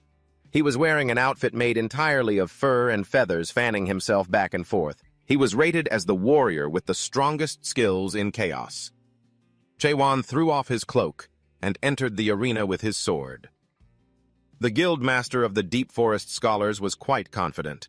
Chaewon swung his sword once. The people sitting in the stands were all frozen stiff. The famous guild master of the Deep Forest Scholars was defeated in an instant. Shin Mugu thought Chaewon was Jae Yong-hyo's disciple, because their auras were quite similar. But Jae Yong-hyo denied it. How could a monster like that be his disciple? The guild master of the Deep Forest Scholars struggled to get up, gritting his teeth in frustration. He didn't have an opponent in the quarterfinals. Only later did he find out that the empty spot was for the Lord of the Fortress. When he found that out, he had breathed a sigh of relief. The reason he agreed to participate in this troublesome tournament was because he wanted to make that stubborn lord understand that since ancient times, there have always been those who sow hope for others, causing those who seem lost to find their purpose in life again. However, that unrealistic hope inadvertently causes them to fall into an utter despair 100,000 times more painful than before. That's why he came here to trample on that hope, before it turns into that despair, just like what he had been doing for the past 400 years. And for that reason, he could not fall here. He couldn't accept defeat. The guild master of the Deep Forest Scholars stood up, already panting heavily before the fight even resumed. If he accepted defeat, it would be like throwing away all his effort from the past 400 years. The guild master of the Deep Forest Scholars resorted to another trick. Ignoring the jeers from the crowd, he cunningly said he wanted to switch to a battle of wits. Chaewon didn't care. He asked him how he wanted to play. The Elder of the Forest of Depth. Scholars waved his hand and the surrounding terrain changed. The system displayed a message, "Welcome to the world of strategy." The Elder of the Forest of Depth. Scholars covered his mouth, snickering to himself. Back in hell, he was the master of this game. This is simply a game. It's said that Nightmare's match was inspired by a game from the Great Lands. Even the strategists in the Great Lands love this game. Jaehwan read through the game's rules. It was much easier than he thought. The main scenario of this game is a clash between three races. The core of the game is to formulate a strategy to destroy all of the enemy's bases by gathering resources and training your military forces in real time. Jaehwan knew a game with similar rules. This Great Lands game is definitely a copy of a game from Earth. He's played this 1,000,000 times already. What do you mean, inspired? This is just straight-up plagiarism. The two chose the Lost Garden arena. Jaehwan was on the human team, while the Elder of the Forest of Depth Scholars was on the Nightmare team. The Elder gloated. Jaehwan chose the human race, the weakest of the three. What a cocky newbie. This Nightmare race gets stronger toward the end of the game and can even snatch a surprise victory in the early or mid-game. First, he'll send his workers to build and lay the stone foundations, then use his overwhelming numbers to claim victory. The Elder of the Forest of Depth. Scholar's pre-planned scenario seemed perfect, but his script was ruined in an instant. Right as the match started, Jaehwan attacked, even bringing his villagers out to fight. The Elder of the Forest of Depth Scholars flew into a rage. He was startled. Jaehwan's forces had already built a watchtower in his base, and he was just standing there as if the place was deserted. Jaehwan's forces raised their bows and shot down the Elder's nightmares in droves. Jaehwan arranged his high HP villagers around the tower to prevent him from destroying the watchtower. He couldn't let this continue. Even though he tried to defend, there was nothing he could do. Now he couldn't even gather materials to build his structures. Jaehwan stood calmly with his arms crossed. This is a very common strategy in Korea. Almost everyone knows how to counter it. Any pro who uses this tactic is guaranteed to get flamed for it. The surrounding crowd roared with encouragement. The Elder of the Forest of Depth. Scholar's jaw dropped. A newbie knows this tactic. He felt like someone had stepped on his tail. He screamed, criticizing Jaehwan. It's an unwritten rule that you're not allowed to attack in the first 10 minutes of the game. The first 10 minutes are for building towers and gathering materials. Jaehwan retorted. Is that written in the rules? If not, then it's fair play, right? What's there to do? The Elder of the Forest of Depth Scholars was so furious he was speechless. He collapsed to his knees, gritting his teeth. Who the hell is this guy so completely unreasonable? He could twist anything to his advantage. There was no way to grasp his true abilities. He couldn't possibly win, the Elder of the Forest of Depth thought. Perhaps this was the moment he had been waiting for the past 400 years. Powerless, He admitted defeat after the match ended. Shinmu and Cheononghi flew down from the stands to the arena floor. Cheononghi thought Jaewon was just a guy who only knew how to stab. He proudly stroked his beard. Jaewon's newest technique. The spiral slash was partly inspired by my own move. To say he's only interested in stabbing is incorrect. Jaewon had no idea what the hell a spiral slash was. He suddenly remembered. That was the name Cheononghi had arbitrarily given his technique the other day, but he didn't like it. Let's go with a different name, Fatal Spiral. Jaewon glanced at Shinmu, asking if he wanted to have a match. The concept of respecting your elders and loving the young didn't exist in Jaewon's dictionary. If you're here, you fight. If you cross him, you get destroyed. Besides, the old man in front of him wasn't weak at all. There was no need to be polite. This was the first time since the Abyssal Expedition collapsed 900 years ago that Shinmu had seen Cheononghi speak so cheerfully. 900 years ago, Mulok was the captain of the Abyssal Expedition, and all of Chaos's hopes were pinned on him. But in the end, all that was left of him, it was a symbol of hatred. Shinmu didn't know how Jaewon would compare to Mulok. Based on the previous match, he could tell Jaewon was extremely strong. If he were to judge potential alone, he might be even stronger than Mulok. But he didn't know if Jaewon could go far with this kind of personality. He couldn't sense a strong sense of justice from him. Jaewon was the complete opposite of Mulok, who was mature and composed, and that killing intent too. Shinmu suddenly felt a chill. He felt a pair of eyes staring intently at his back. He turned around, but saw nothing. Shinmu spoke to Cheononghi telepathically. You've realized he's an awakened, haven't you? His power is anything but ordinary. He's likely surpassed the third stage of awakening. The MC announced that the next match of the quarterfinals was about to begin, requesting everyone to return to their seats. Jaewon stepped onto the arena floor. He didn't want to waste any more time standing around and waiting. Let's get this fight going. There were currently 6 people on the stage. Among them, besides the elder of the South Sea sect, Kamen and Jundong, the other 3 were all powerful, especially that brawny woman with the chain scythe. Johor stopped Jaewon. It's not your turn yet. The crowd also began to murmur and take pictures. Jaewon snatched the mic from Johor. He declared that he had seen all the contestants' powers, and he already knew their ranks. He was getting bored of standing on the sidelines and watching. He was going to change the rules of this competition. Suddenly someone jumped out to stop him. It was the master of the Holy Maiden Guild, Jagurian. She refused to change the rules. Jaewon wasn't finished speaking. He intended to cancel the one-on-one match rule. He would take on all 6 remaining contestants on this stage by himself. Bring it on. Jaewon promised to give his position as Lord to the first person who could take him down. Upon hearing this, everyone in the arena was stunned for a moment. The crowd then roared with excitement. This was their chance to witness the power of the Lord of Gogan City. A contestant in the arena burst out laughing. Staring intently at Chuan, he thought, this is about to get interesting. After his declaration, Chuan tossed the mic back to Jaewon and glanced around. In truth, what he needed most right now was everyone's trust that would grow, as their bond deepened over time. However, he didn't have enough time for that now. There was another way to gain their trust in a situation like this, and that was to display overwhelming power. A beautiful young woman got right up in Chuan's face, staring at him. She boldly declared that Chuan was quite her type. She said it would be a waste to kill him right here, so she decided to withdraw, turning to leave. Before leaving, she muttered just loud enough for Chuan to hear, warning him that he was about to face a very tough challenge, and that person would be appearing soon. Right after that, Junjong also cheerfully withdrew, reasoning that with his current abilities, he couldn't possibly defeat the Lord. After all, he had already made it to the quarterfinals. He'd already met Jaehwan's conditions. The leader of the South Sea sect then undermined his own side again, righteously praising Chuan for being so humble, telling him he didn't need to do this, even though he himself couldn't defeat him either. Chuan was speechless. You don't fear a strong enemy, you fear an incompetent ally. They were completely useless. If this kept up, then even if all the remaining contenders were defeated, the spectacle he was hoping for wouldn't be perfect.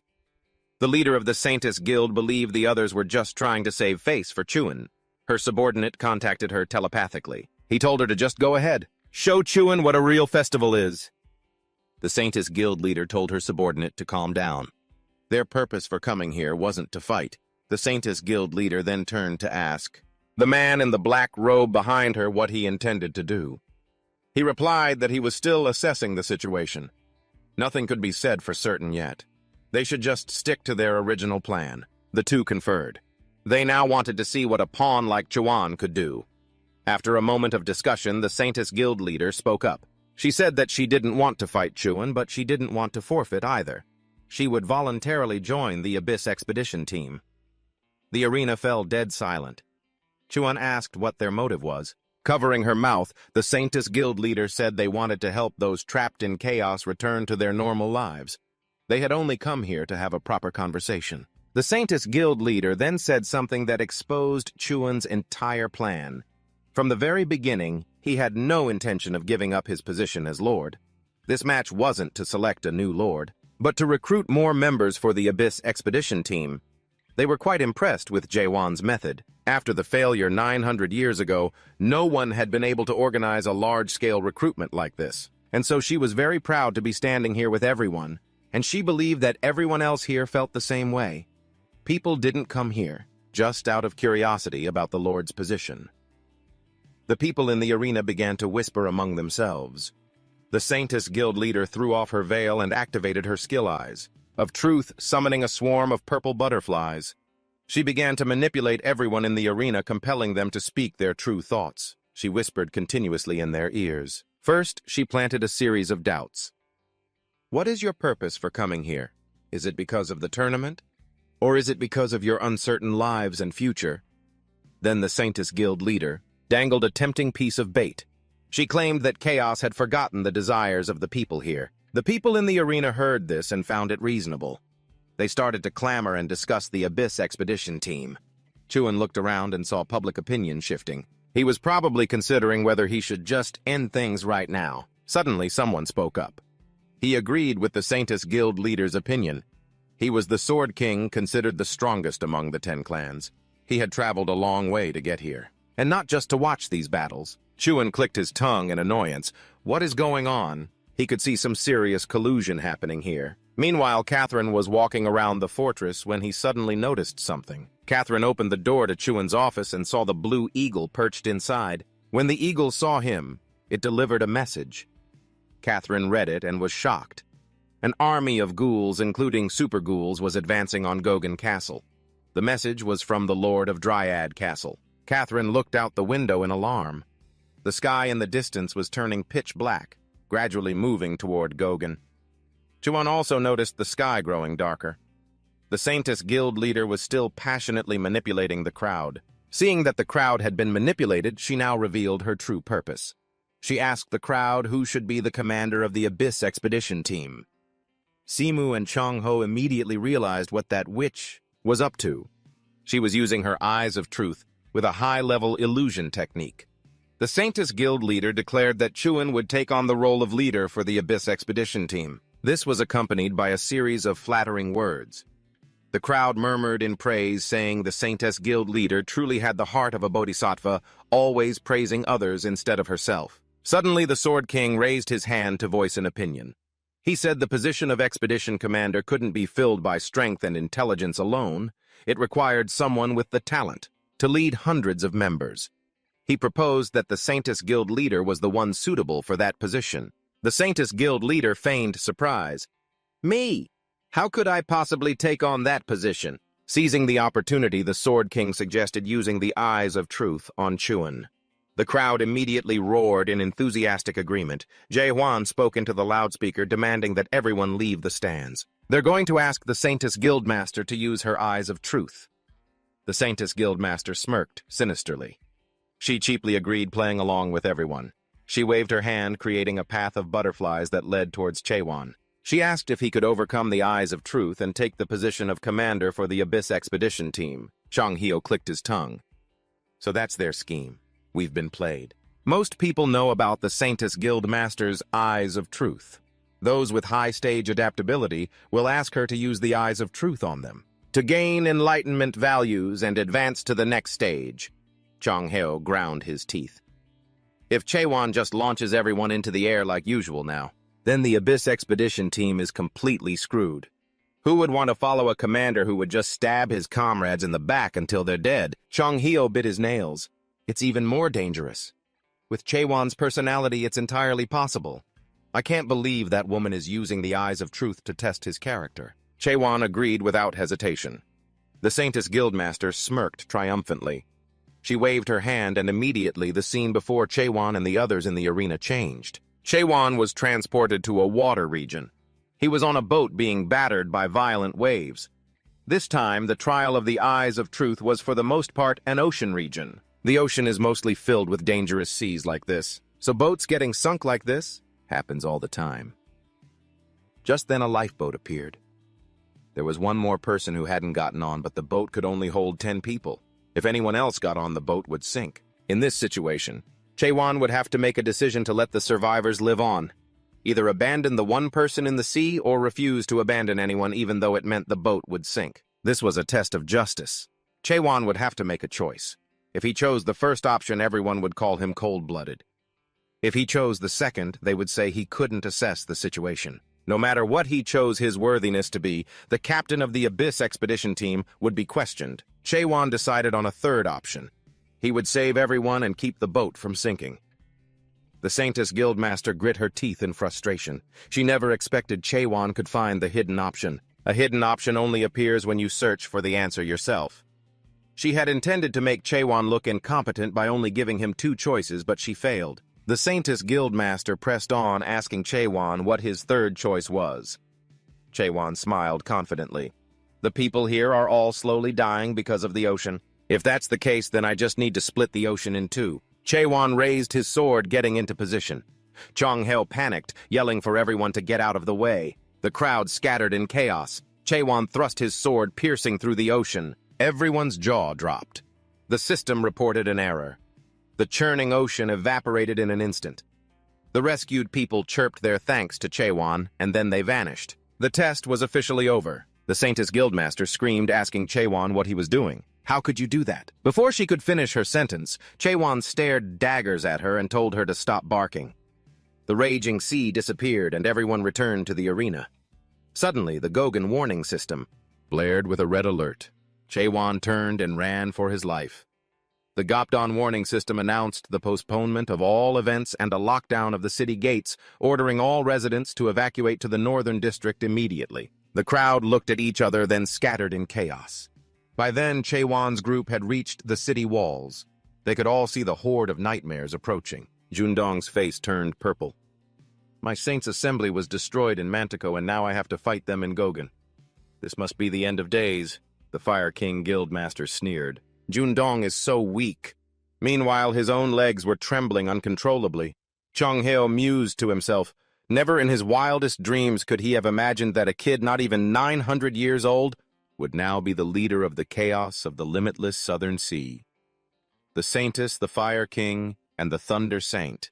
6 of the 10 guilds in the entire chaos had gathered here. He couldn't believe he was living to see something this insane. Chong-heo turned to Shinmu and asked if he remembered what happened 900 years ago when they went to the Hall of the Dead. The situation now is similar to back then, but this time it seems much more serious.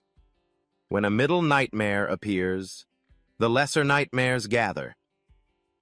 When a great nightmare appears, the middle reapers gather. And in Gogan, the one true sovereign has appeared.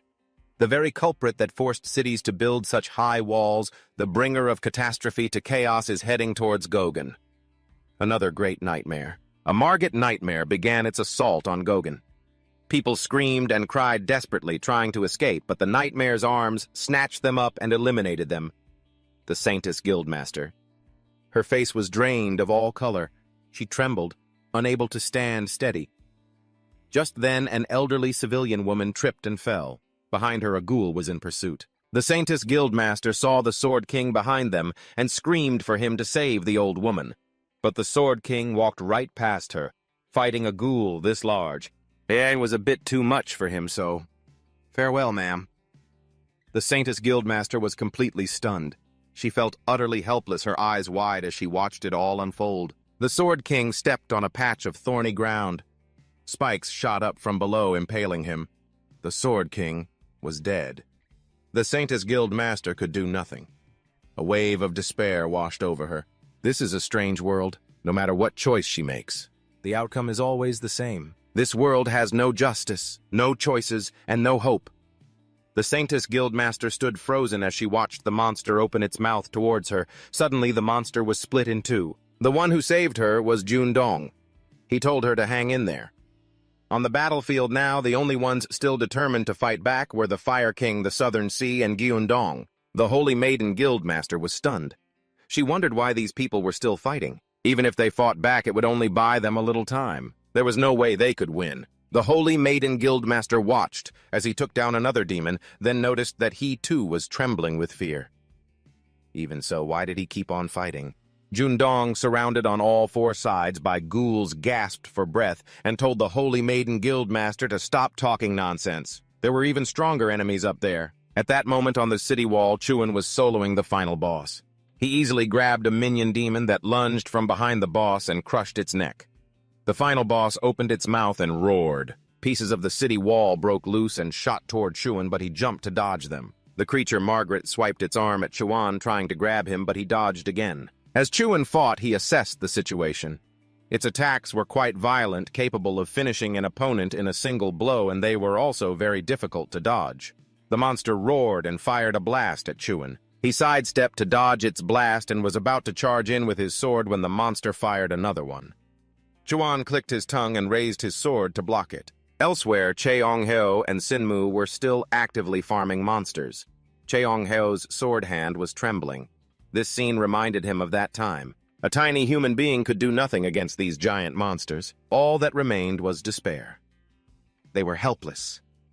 Suddenly, Cheong-heo saw the light of the Sun of Truth pierce his heart when he saw Che-one single-handedly taking down the final boss. He knew that hope had arrived, the one who shines a light through the pitch-black night. Chuan stabbed Margaret with his sword and the darkness dissipated. The sunlight shone brilliantly once more. Cheong-heo shouted a warning, "Chuan, watch your back!" He turned around to see another swarm of monsters surrounding him. Chuan swung his sword once, wiping them all out. His earlier words weren't just empty talk. He said he would part the sea, and he did it. The group from before was now thoroughly convinced. Sinmu's group decided to join Cheong-heo. The 5 guildmasters charged forward to attack in unison. Just then, the Deep Forest Scholars Guildmaster, who had been defeated earlier, also appeared and joined the battle. They each fought with incredible vigor. John suddenly felt unusually handsome. After slicing through a monster, he slicked his hair back and turned to the Fire King, asking, "Want to get together?" "Whoops, I mean, don't you think I'm handsome?" The Fire King was at a loss for words and didn't want to engage. He struggled to defend himself as fatigue was gradually slowing him down while his one-on-one fight with the monster raged on. Then suddenly a rock was thrown, hitting the monster in the face. The thrower was a female civilian. The monster immediately switched targets and charged furiously towards the girl. Just as the monster was about to close in, a pile of white chains shot out from behind the girl, binding the monster. It was Cotton's forces arriving as support. The Fire King suddenly felt much more confident. He unleashed his skills without any hesitation. The others were also re-energized, charging forward and fighting even more fiercely. Chuan smiled with satisfaction and plunged his sword into the ground. Immediately, a wave of light enveloped all of Goguen. 10 days had passed since the 3 great nightmares, and Margaret were defeated. That news sent all of Chaos into an uproar. Reporters also started coming here to hunt for scoops. One of them asked a citizen about the aftermath of the incident. "What's the biggest change in Goguen?" The citizen replied that life here is more comfortable because 6 of the 10 major guilds in Chaos have moved their headquarters here, so the volume of trade has increased significantly. As a result, the economy boomed. Although the surroundings are a mess of rubble, the atmosphere here is very lively and cheerful. The citizen laughed, saying they had witnessed the Wave Road. That was the incident where the Black Sea was parted by a single sword. Those who witnessed it were as if bewitched. They charged straight into the Wave Road and fought the ghouls. Countless people lost their lives. The citizen told the reporter he should just write in the papers that life in Goguen is much better now. "You wouldn't understand even if I told you more." The reporter was diligently taking notes when a loud explosion suddenly went off, startling him. The citizen comforted the reporter. "Don't worry, that's been happening a lot lately. 6 of the 10 guilds have moved their main headquarters to Goguen." The reporter frantically scribbled it down. "Could it be that the 10 guilds are fighting each other?" The citizen chuckled and said, "You could say that, but the truth is, Chuan is taking on all the other guild masters by himself." Just as he finished speaking, the guild masters were sent flying into the sky. The reporter's jaw dropped. Chuan stood casually leaning on his sword. "You kids need a lot more practice." At that moment, at the Imperial Heaven Guild, the guildmaster furiously threw a glass of water in his subordinate's face. He couldn't believe that the superdemon Margaret, which he had sent to attack Gogan, was dead. The Imperial Heaven Guildmaster trembled, clenching his fists. No way. That thing was as strong as a level 9 simulation in the Great Land. You'd need to be at least a high general to face it. There are only 3 superdemons in all of Chaos. How could that thing have been defeated so easily? The Imperial Heaven Guildmaster yelled for his soldiers to investigate thoroughly. He rested his chin on his hand, deep in thought. 4 days later, news that the Imperial Heaven Guild's northern pillar had been destroyed spread everywhere. At that time, inside Gogan City, Chuan was criticizing the guildmasters for being too weak, wondering what they had been doing for the past 100 years if they couldn't even defeat an ant. Chuan pointed them out one by one. "Gyun Dong, the only useful thing about you is that your legs are still fast. The Deep Forest Scholar's Guildmaster is strong but slow as a snail. The Fire King Guildmaster thinks for too long and can't even land a blow. The Holy Maiden Guildmaster's skills are good. But when it comes to combat experience, the Southern Sea Guild leader is the best in the group.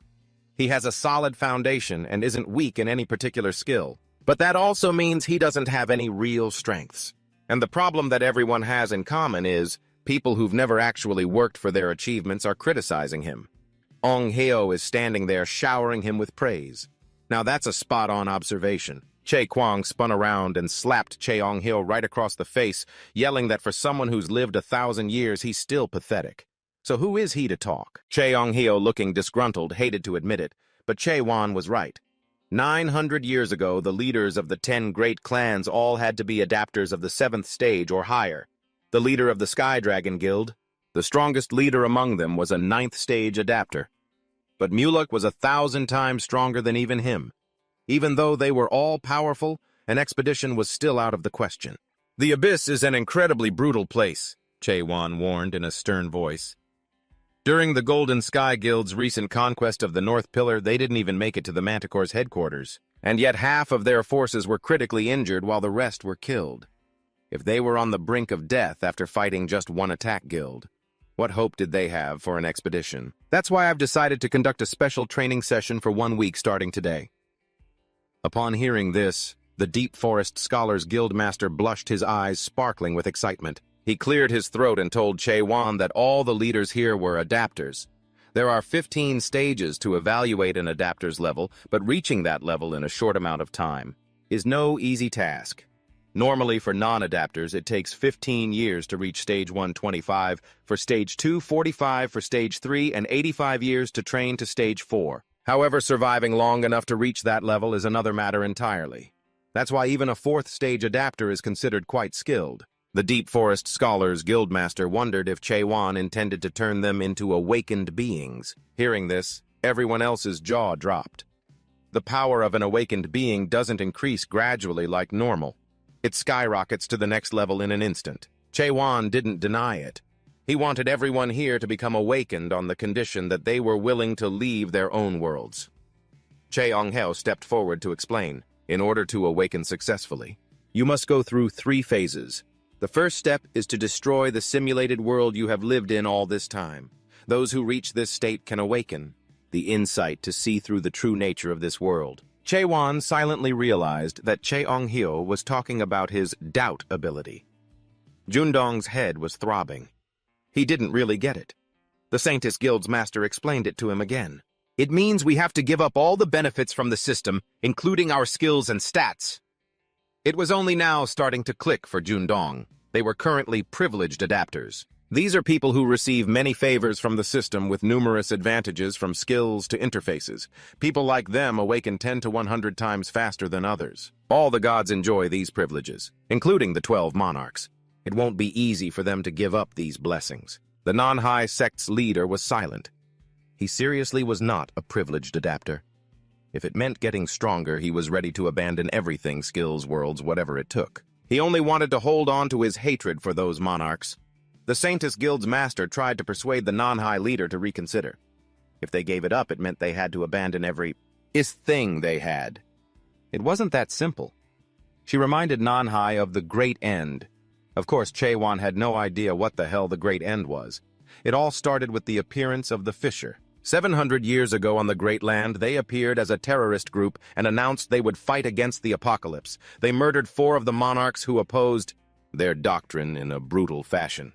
They declared that if you wanted to become an awakened one, you should go to the Forgotten Land. They are the anti-world faction. Thousands of people flocked to the Forgotten Land, but no one knows what happened to them afterward. They vanished without a trace. A few of them did return. Among them was an associate of the Saintess Guild's master. She had become an awakened one, but she said that was only the first step. As for everyone else, they all committed suicide. Every single person who went there developed severe schizophrenia. If they didn't go insane, they lost all their memories. The symptoms were different for each person. However, they all had one thing in common: none of them knew where they were. Chaewon stared intently at the Saintess Guild's master and confirmed 2 things with her. First, that he had nothing to do with that Fisher Guild. He knew she suspected him because he was an awakened one. Second, just as she said, awakening is a very dangerous process. That's why he was asking for everyone's consent. The Saintess Guild's master asked what he would do with those who didn't agree to awaken. Chaewon replied that he would still make them stronger by raising their adapter stage. To raise an adapter stage in just 1 week is impossible, because they don't have enough time. But I can do it. Chaewon turned and told them to follow him. The group moved to another building. He spoke to his assistant, the Twilight blacksmith Jongman, and told him to show everyone. Jundong's jaw dropped as he touched the wall, unable to believe it. The architecture here was made entirely of horns. Suddenly, all the guildmasters received a notification at the same time. Do you wish to summon the Nightmare Tower of Kavadim? Cheongheo was just as shocked. He never imagined Chaewon could create a Nightmare Tower. The group of guildmasters was transported to another space, and every one of them was left in awe. I can't believe we're standing here about to conquer a Nightmare Tower. Chaewon stopped the more overly excited members. He told them that from now on, all training sessions would take place here. Time in here flows about 100 times slower than outside. 1 day out there is approximately 100 days in here. That means 1 week on the outside is equivalent to 700 days in here, so they'll have about 2 years to train. However, the rate of soul deterioration is inversely proportional to the slowing of time. The temporal density will become much greater. This leads to the rapid exhaustion of each person's soul. To prepare for that situation, if a person's soul deterioration level exceeds 80%, they will be automatically and forcibly logged out of here. The monsters are always waiting outside baring their teeth, so you don't need to worry too much about the deterioration thing. Jundong looked at Chaewon with eyes full of admiration. He always thought Chaewon was some kind of cold-blooded, heartless person. But it turns out you were paying such close attention to them. He promised to follow Jaehwan for eternity. Jaehwan divided them into groups based on their goal, whether they wanted to awaken or not. Those who did were to step to the right, while those who only wanted to level up their simulation went to the left. A moment later, the guild masters of the Saintess Guild, Dragonfire, and the Scholar Guild and Deep Forest were fighting tooth and nail. Unsurprisingly to Jaehwan, the only one who wanted to awaken was the Namhai Guildmaster Cayman. The Saintess Guildmaster was still skeptical. How was Jaehwan planning to level up the simulations of those not participating in the awakening? Here's how. It's not easy for simulations like them to level up.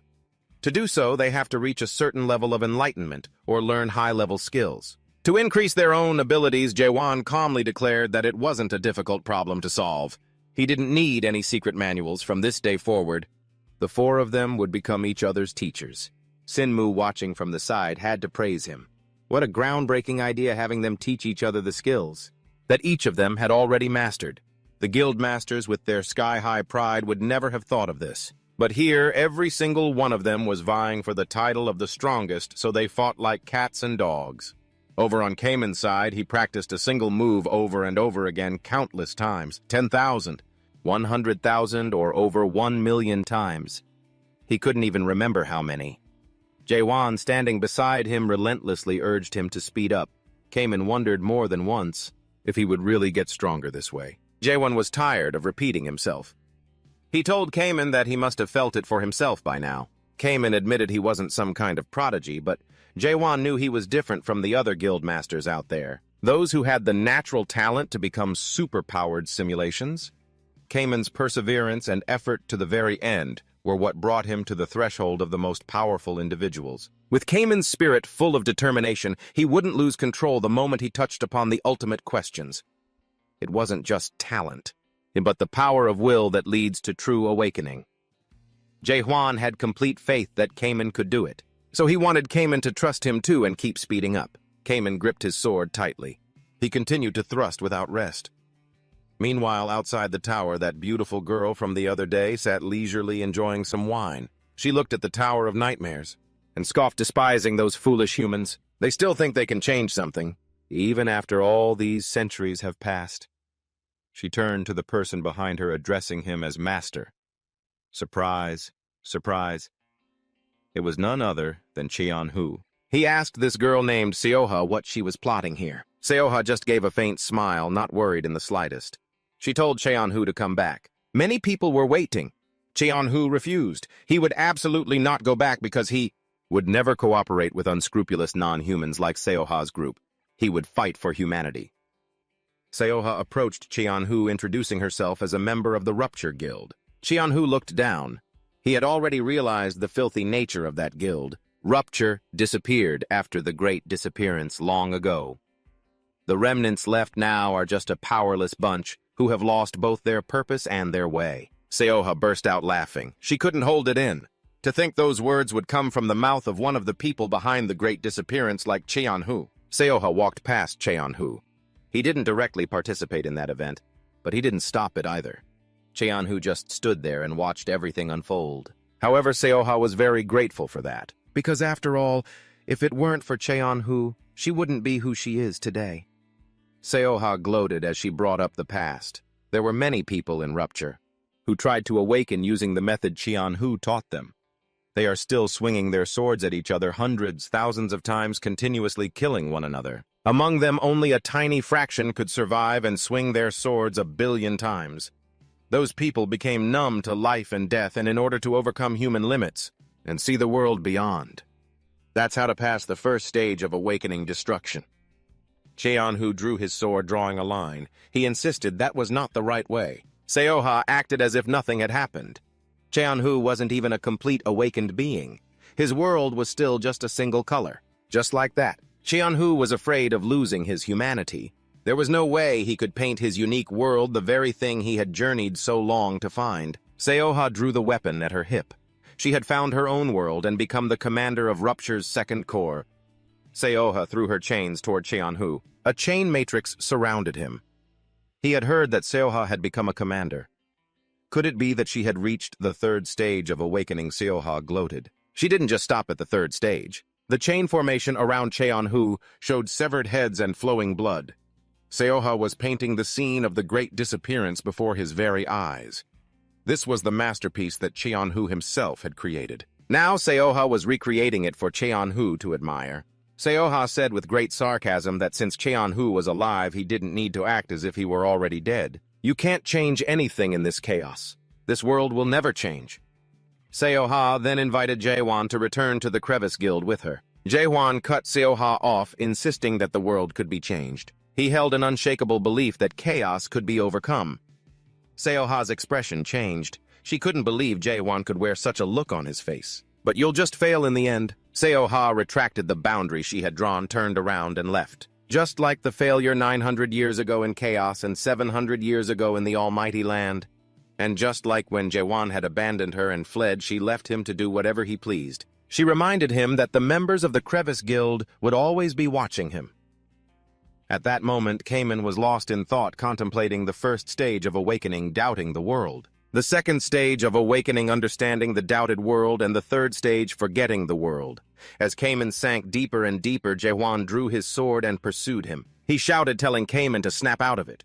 Jaewon prodded him with his sword, relentlessly urging him to pick up his own sword and fight for his life under Jaewon's pressure. Kaiman couldn't imagine himself being able to do it, nor could he even begin to comprehend why Jaewon was so powerful. Jaewon kept urging Kaiman to break free from all the limits imposed by this world.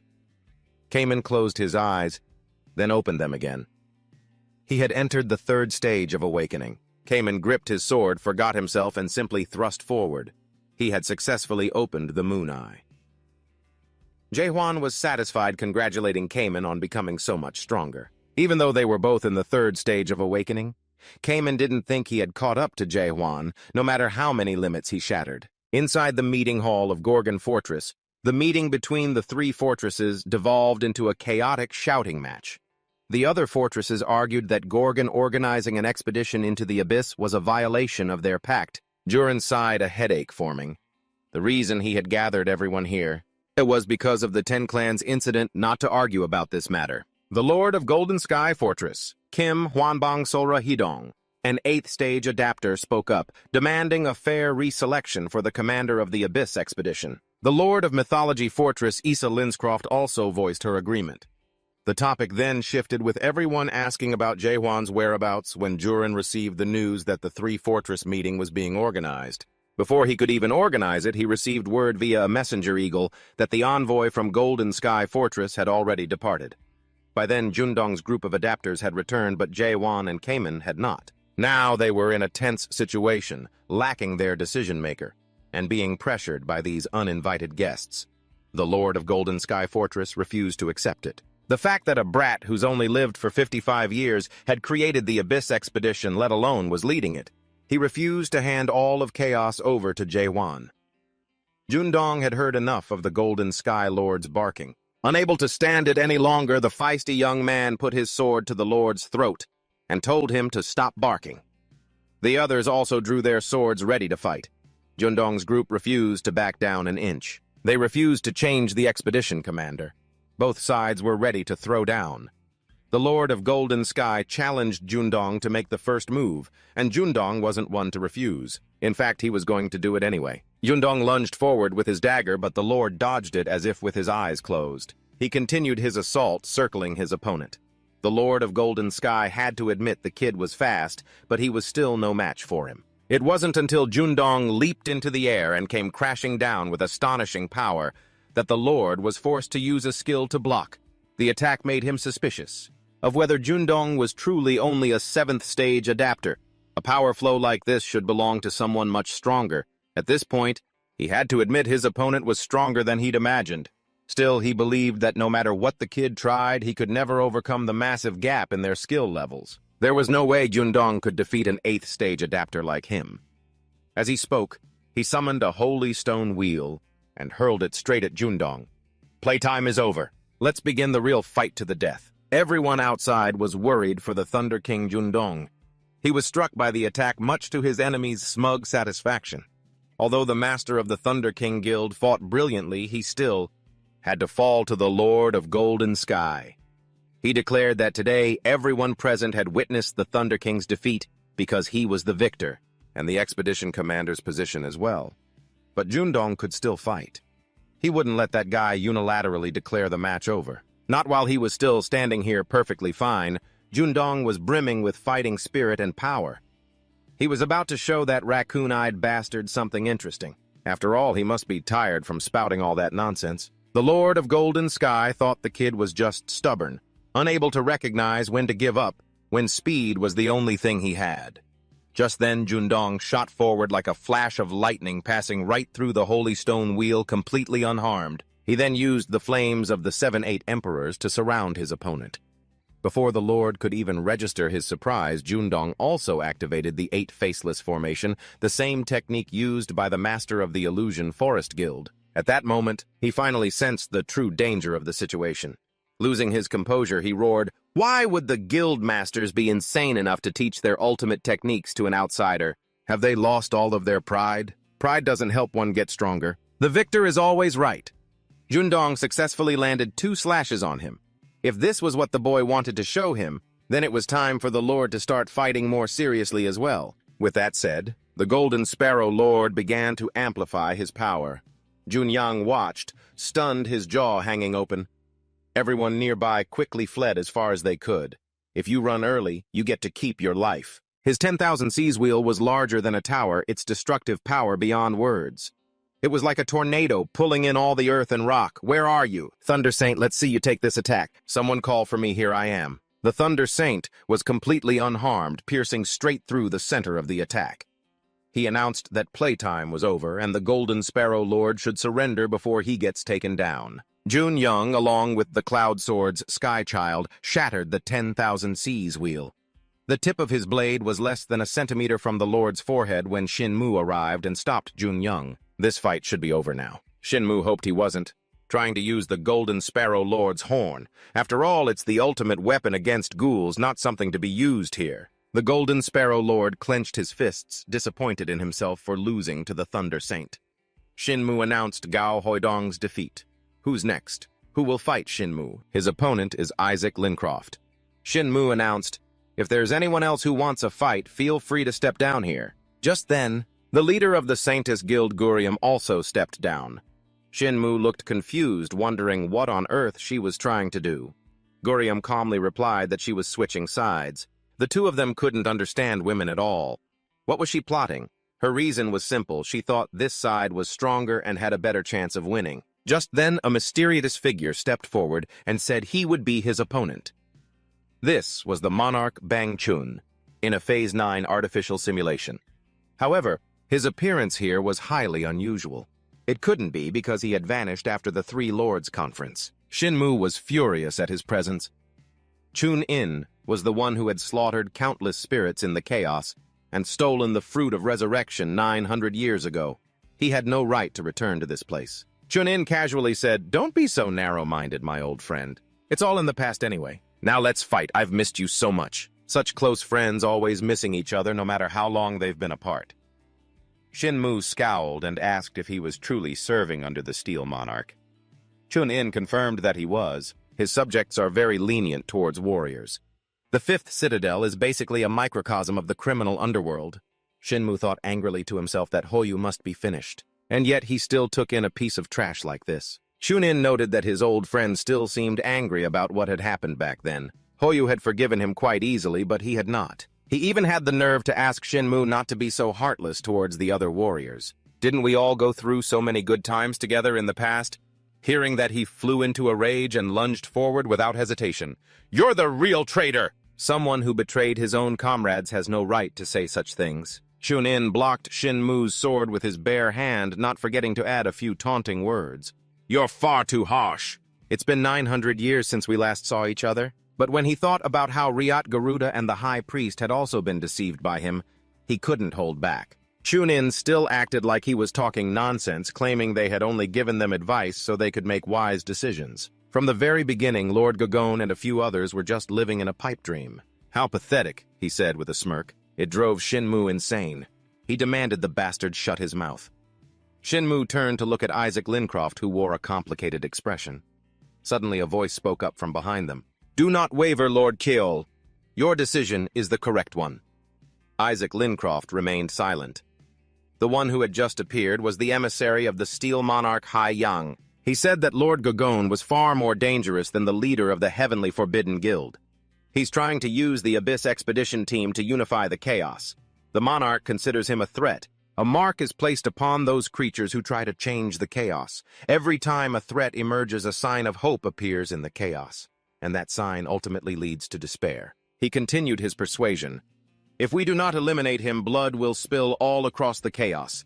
Since you have lived for 975 years, you know full well what happened 95 years ago." Isaac Lincroft did not want that tragedy to repeat itself. Hyeyang offered her a partnership with them. 1 week from now, the Three Lords Conference will be held in Gogone. Isaac Lincroft was struggling with a fierce internal conflict. She didn't know if this was truly the right decision. Down below, Chun-In and Shinmu were still having their heart-to-heart. Chun-In advised his old friend to just give up. "Because you can't possibly defeat me." He stated it as if it were an undeniable, unchangeable truth. Shinmu didn't care what that guy was spouting. He was going to give him a beating. However, his opponent was no pushover, still using his bare hands to block the sword without a trace of fear on his face. Even among people on the same floor, there's a clear difference in ability. These two are on the 8th and 9th floors. Needless to say, the difference is so vast they could be considered two different worlds. Chun-In looks down on his opponent. "Once you make it to the 9th floor, then come back and fight me." After that, he lightly touches Shinmu's six-pack abs. Someone like him, who doesn't even possess the rank of a monarch, couldn't even scratch him. Shinmu is sent flying 10 meters from a single blow. This is the incredible power of a monarch. Shinmu was knocked back with just one move. The jade-faced gold monarch ruler of the 12th region. He's not even a Grand Monarch. Right below Grand Monarch is Lieutenant General, and next is Major General, but he's neither a Lieutenant General nor a Major General. He's the lowest rank of Brigadier General. Zagurian can't believe it. They're on an expedition into the abyss to fight monarchs this powerful. There's no way they can win. Chunin advises Shinmu to give up on that fanciful dream of his. There isn't even a 1% chance of winning. Haven't you all already secured fairly high positions in the chaos? Don't try to reach for a sky that you have no hope of touching unless you want to disappear forever. Shinmu collapses at his feet. At this moment, it's as if he's awakened his gaze as sharp as a knife as he thrusts his sword straight at the man's face. He was too busy rambling. Luckily, he reacted in time, losing only a few strands of hair instead of his life. Shinmu will continue to fight even though the current situation looks bleak. 900 years ago, he was the one who was defeated at the Palace of Resurrection. He then stole their Fruit of Resurrection, and at that time they also lost their precious comrades. He has never forgotten the pain everyone went through, not for a single day. But now, things are different. Shinmu confidently swings his sword down despite still being met with contempt and underestimation from his opponent. Shinmu's use of the roving heavenly sword makes Chun-In panic. With all his hatred, the heavenly calamity formation descends. Chun-In quickly uses the Abyssal Knight to break through the technique. Shinmu is completely stunned. He can't believe his eyes. Chun-In thinks this old man has once again failed to reach the heavens. Not 900 years ago, and certainly not now. Chun-In grabs Shinmu's V-line face with one hand. Everyone is extremely worried. Chun-In glares at the old man and says, "You can blame Fortress Lord Gogan for poisoning you with that dream." "That's right, my friend." At the decisive moment, a familiar voice rings out from behind. "Sorry for being late. The Fortress Lord will be delayed as he is busy." That familiar sword. Who else could it be but Cayman? "I'll handle things here now." Jurin anxiously asks, where could the Fortress Lord have gone? What could possibly be more important than this right now? The Hell expedition is about to be wiped out before we've even done anything. Cayman says, "Commander, please calm down. I'm here now." A disappointed Shinmu advises him to leave. "You're no match for this Chun-In fellow." Cayman reassures him. "Don't worry, your job is to get out of here with the citizens as fast as possible. If even Shinmu isn't his match, then there's no hope for all of us combined. So just let me Cayman stay and fight alone." Chun-In puts on an arrogant boss-like air. "Do you know who I am? I feel like I've met you before, Cayman." At that moment, he remembers. It's that new recruit from back then. The one who couldn't join the Hell expedition team because he wasn't strong enough. Cayman asserts, "That was then. I'm different now." Looking at the brave young man before him, Chun-In offers some praise. "Considering that you're trying to stop me right now, you must have improved quite a bit. Seeing is believing." Cayman will show him firsthand. At this point, Chun-In also wants to see just how good this young man is. The two of them lunge at each other, one with a sword, one bare-handed, but it's still a fair fight, everyone. Cayman's strength shocks Chun-In. It immediately pushes him back and his hand begins to tremble. You can tell he's not bad. He wonders, what kind of technique is this? Cayman grips his sword tightly and says, "This attack is weaker than a critical strike, but much stronger than a normal one. It's called an all-out thrust." He demands his opponent go all out for this fight. "Otherwise you will fall by my hand." Chun-In feels Cayman is being overconfident. "Where do you get the confidence to think you can kill me when you're just a weak little runt?" Countless hands with sharp claws emerge from behind him and attack. Cayman struggles to avoid their assault. He stabs his sword through one of them and confidently declares, "You will die right here." Chun-In scoffs, thinking this guy really doesn't know his own limits. Cayman's eyes shine like stars as he remembers that moment. Chaewon extends a hand and congratulates him on reaching the third round. Cayman asks the Fortress Lord if he can really get stronger in 2 years. The City Lord calmly stated that the time on the second floor would be much longer than on the first, where the guild masters were training. "Did you think you could thrust your sword 10 billion times? In just 2 years, at this moment it was as if Cayman's will had erupted. He quickly used Vast Ocean World. Chun-In also realized his opponent was an Awakener. He had heard that the City Lord was an Awakener, but he never expected there would be another one. Despite the terrifying power from the sword and Cayman, he still talked big, claiming, "Who do you think you're fooling with these cheap tricks?" Cayman ignored his nonsense. He lunged forward like a beast and struck a vital point, and Chun-In was simply engulfed by his power. The rain has stopped. The game is over. Chun-In struggled to stay on his feet. Just one more decisive blow, and he would be pushing up daisies. But surprisingly, that saintess appeared again, stopping Cayman from taking his life. The city lord had mentioned this before, that one day this purple-haired woman would betray everyone. She demanded that the South Sea Guildmaster retreat no matter how strong he was. He couldn't possibly confront the kingdom after training for only 2 years. She thought this young man was just acting recklessly without thinking about the consequences. "But what do you mean, 2 years? I have trained for exactly 200 years. Enough talk. Eat my execution cyclone, and let's see if you can still run your mouth. This cyclone column is terrifying. Anyone caught in it would be ground into dust." Simu couldn't believe Cayman had won. Could it be that the city lord anticipated this? Is that why he let him come here in his place? He wants chaos to stand on its own 2 feet instead of relying on the city lord. After the battle ended, it became the focus of the press. ISA envoy Isa Lincroft was also reading the news. At that moment, Cayman appeared and said, "You're the only envoy who changed their decision." So Cayman was the one who convinced her. That's the reason Isa Lincroft is here. But she knows better than anyone how powerful the monarchs are. Isa Lincroft asked if Cayman really intended to fight the monarchs. He confirmed it. The likes of the Heavenly Forbidden Guild are nothing compared to opponents like the Palace of Resurrection. Cayman was the one who defeated one of the 3 commanders of the Night King's Legion. However, that guy was only the lowest ranked of the 3 commanders there. This means he'll have to fight monarchs who are much stronger than even those commanders. Cayman clenched his fist. He knew that. He and everyone else had already fled once 900 years ago. That's why he won't do it again.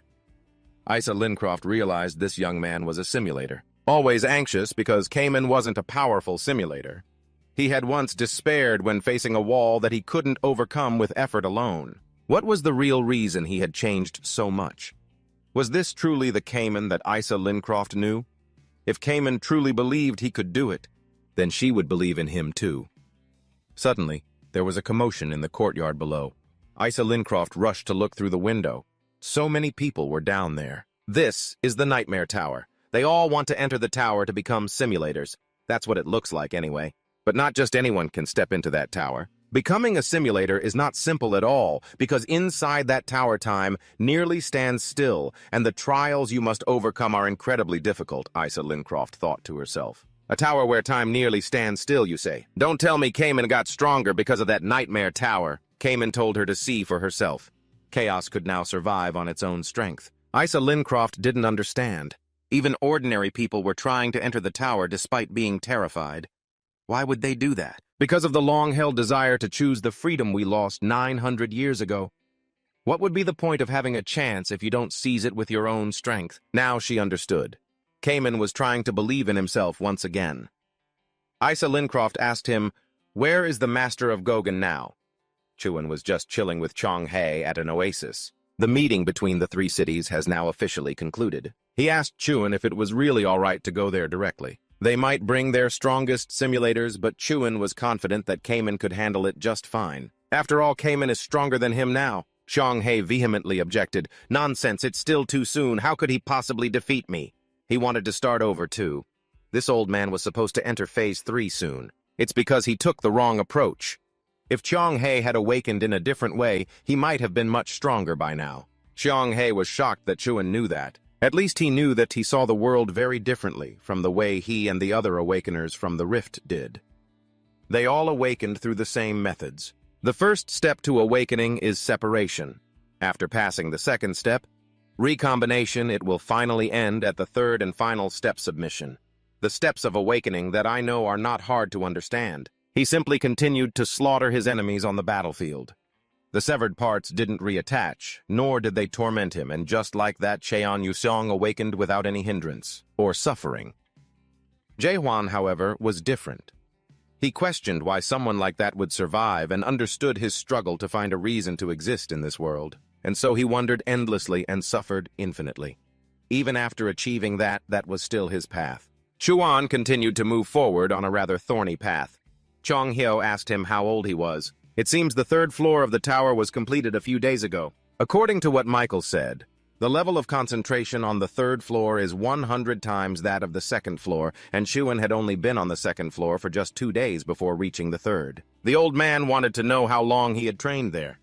Chuan replied that he had trained for 2,000 years, which made the old man's eyes go wide. "Are you crazy? You think I'd believe that? I'm not one to lie, you nagging old man." Chuan couldn't stay in the tower as long as he thought. He stood up and said, "Let's keep going." The old man didn't want to end the conversation just yet. He sighed. "It doesn't matter if you've lived for 1,000 or 2,000 years. To me, you're still just a brat." Even after living for another 200 years, he hasn't changed a bit. Still as persistent and noisy as ever. Chiang Hyo wondered, "You still want to go to the Palace of Revival like this?" "That's right. The Palace of Revival is a formidable opponent. It wouldn't be too late to stop." The Palace of Revival was something very deep and mysterious, but Chuan just asked the old man one question. "Do you really think those monarchs will just be waiting for us there? They must have already figured it out. They'll act after gathering the Awakeners, so we have to attack now while those bastards are unprepared, and I have no intention of taking on the entire Palace of Revival. I'm just going to eliminate the most important thing in the Palace of Revival." Chuan was planning to steal the fruit of good and evil and one other thing, the treasure of nightmare. The thing that transformed a living person into an unparalleled being is the narrow gate. It would be hard to survive entering chaos if you use the narrow gate. So if someone steals all the fruits of good and evil and destroys the narrow gate, then the monarchs won't be able to pursue them into chaos. Of course, they could risk their lives to enter chaos through another route, but few would be reckless enough to do that. In any case, to get to the Palace of Revival, Chuan still had to get past this place, the fortress city of Mantico, at the entrance to the Palace of Revival. Currently, Mantico is ruled by the Heavenly Prohibition Society. Those guys won't let him and the others in easily. Chiang Hyo asked about the Fortress Lord's plan. He just casually let out a burst of sword energy and said, "The same way I always do." The old man was skeptical about just the two of them fighting Acropolis when there were more viable options. Chuan didn't care. He had already said he would do it the way he always has. Chiang Hyo was at his wit's end. He had expected too much from this young man. "From now on, just try to conserve your own strength as much as possible, all right? But you absolutely must not forget that Mantico is the only gate to the Palace of Revival." Chuan said he knew then. He shot off towards that noisy mob. Meanwhile, Lim Jin Hong was watching Chuan's battle live. This was the first time he'd seen rumors that weren't exaggerated, from the destruction of the northern branch of the Heavenly Prohibition Society to the Songlo incident. He never expected Chuan was behind it all. He never imagined this was the person the shadow told him to find. If only he'd checked that scene a little sooner. Just then, Sir Wen spoke up. "You look pretty worried, don't you? You've been rambling on and on. No wonder the shadow wants him so badly." She said, "This place is chaos. You should leave those tasteless clothes at home. Don't wear them here. Before judging others, you should take a look at yourself. Do these martial arts types think this is some martial world dressing in such tacky clothes?" Then she ignored Lim Jin Hong's existence and became fascinated with Chuan's skills. It hadn't even been a moment, and everything turned to dust in just a single blow. This flippant attitude from Serwin displeased Lim Jin Hong. He thought she had come here mainly to provoke him. But Serwin hadn't come to provoke him. She said she came to tell him something very interesting had happened. There's a rumor that the jade-faced monarch has appeared in chaos. All the soldiers sent to Kim Tok have been killed. It turns out the jade-faced monarch was responsible for it all. It seems that instead of helping Kim Tok and Driat, he took over those two strongholds. However, the pact between the monarchs, stating they would never interfere in chaos, is still in effect. But for some reason this happened. Even the subordinates of the Thorn Monarch have started to move in chaos while following the Shadow's orders. At this rate, the proxy war for the leaders of the great sects will soon take place. She leaned into his ear and whispered, "But I heard that great General Bern Bang Chunya was beaten to death by one of those leaders." Lim Jin Hong was very surprised by this information. Who did this? He was then even more surprised when the culprit turned out to be one of the leaders of the 10 great sects. He thought there's no way they could have defeated him. Even if all 10 of them joined forces, it would be impossible. Serwin asked Jin Hong, "You know about the members of the Abyss expedition team created by Fortress Lord Gogar, right? I heard that the one called the Southern Sea leader of that team killed the jade-faced monarch. Jin Hong's face was a mixture of confusion and disbelief. Impossible! With just the power of that Southern Sea leader, he could kick the jade-faced monarch's ass. That being the case, even if he had been hiding his true power all this time, there's no way the jade-faced lord would do something so foolish. He's one of the 12 leaders who rule the Great Lands, for crying out loud. In the Great Lands, where the war for power has reached its peak, every leader from the rank of lieutenant general and above is crucial. Shouldn't Cayman know this better than anyone? What would he do about the consequences of messing with the jade-faced lord? That's what Sir Wen asked him. Because of his negligence, the very person he was supposed to retrieve for the Shadow has now become the Lord of Shadow. If the Shadow finds out about this, he'll be absolutely furious. Lim Jin Hong thought that this was actually for the best. The man he was tasked with finding had delivered himself right to his doorstep. No need to go searching. He had already sent the Death Demon soldiers, the monsters, sir. When created to wield the power of death, they were already there. There shouldn't be any problems. Meanwhile, Jae-hwan had already cleaned up this mob of grunts. But Cheon Yu-sung felt that something was very strange. No way. The Heavenly Prohibition Society is using that army to fight all of chaos. Actually, he wasn't entirely correct, as another horde was approaching, brimming with fighting spirit. Cheon Yu-sung stared at the mummy-like monsters before him. What the hell are these things? How do they possess that kind of demonic energy? It was as if he was staring at death itself. Suddenly a voice called down from above. Are you the famous Pathfinder I've been hearing about lately? Jae-hwan looked up at the man, who had an incredibly friendly expression. I can't believe I get to meet the star of all the rumors like this. As he spoke, they flew down. Even the Divine Doctor of Despair was there. Cheon Yu-sung was completely baffled. Who is this guy? He's acting like they're some kind of long-lost brothers. He held out his sharp, crimson blade and said, I'm the one who collects the horns for the infirmary and is tasked with transporting the victims. Has this old man gone senile? It was then that Cheon Yu-sung remembered. This was Hanzo, the Warrior of Justice, a guardian of Gogurt. What the hell is he doing with the Heavenly Prohibition Society? The old man said that Hanzo wasn't on the same wavelength as the Heavenly Prohibition Society. Hearing these words, Hanzo was enraged. How dare he say such things, when he knows nothing about what I went through in Gogen 100 years ago. Gogen was at war with a clan called the Blood Martial Sect, a clan that no longer exists in Gogen. All 50 soldiers, including the commander of the Southern Gate Expedition Team, were wiped out forever in an assassination by the Blood Martial Sect. At that time, only one person survived. Only Hanzo was left alive. He sought out the Divine Doctor as his last hope, begging him for a way to become stronger. A man from the martial world like you must know a way. Cheon Yu-sung completely understood the sorrow and loss of the weak, but in over 1,000 years in this chaos, he had seen countless others just like him. Cheon Yu-sung brushed aside the hand that was desperately clinging to him. He couldn't possibly grant everyone's request. Hanzo still remembered the old man's words from that day as if they were yesterday. Train hard until you become stronger. But to him, working hard was an impossible luxury. Most of those in chaos can't afford to train hard. But Hanzo did train relentlessly. He trained to protect the justice he had upheld his entire life. And he also trained to shatter that very faith. As he spoke, he removed the cloth covering one side of his face. Seeing Hanzo's appearance, Cheon Yu-sung couldn't believe his eyes. The weak warrior of justice had died 100 years ago. But now Hanzo is the vice master of the Heavenly Prohibition Society. He raised his greatsword and said, Lord of Gogen, I hear you're a swordsman. Come on, let's dance. Hanzo used Vulcan's Fang heaven-piercing tyrant's dance and charged forward aggressively.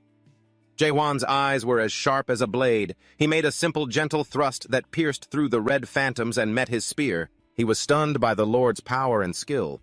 A subordinate from behind suggested that the Vice Master should fight alongside everyone else. Instantly, he ordered his soldiers to attack. They swarmed him from all sides, but all they met was death.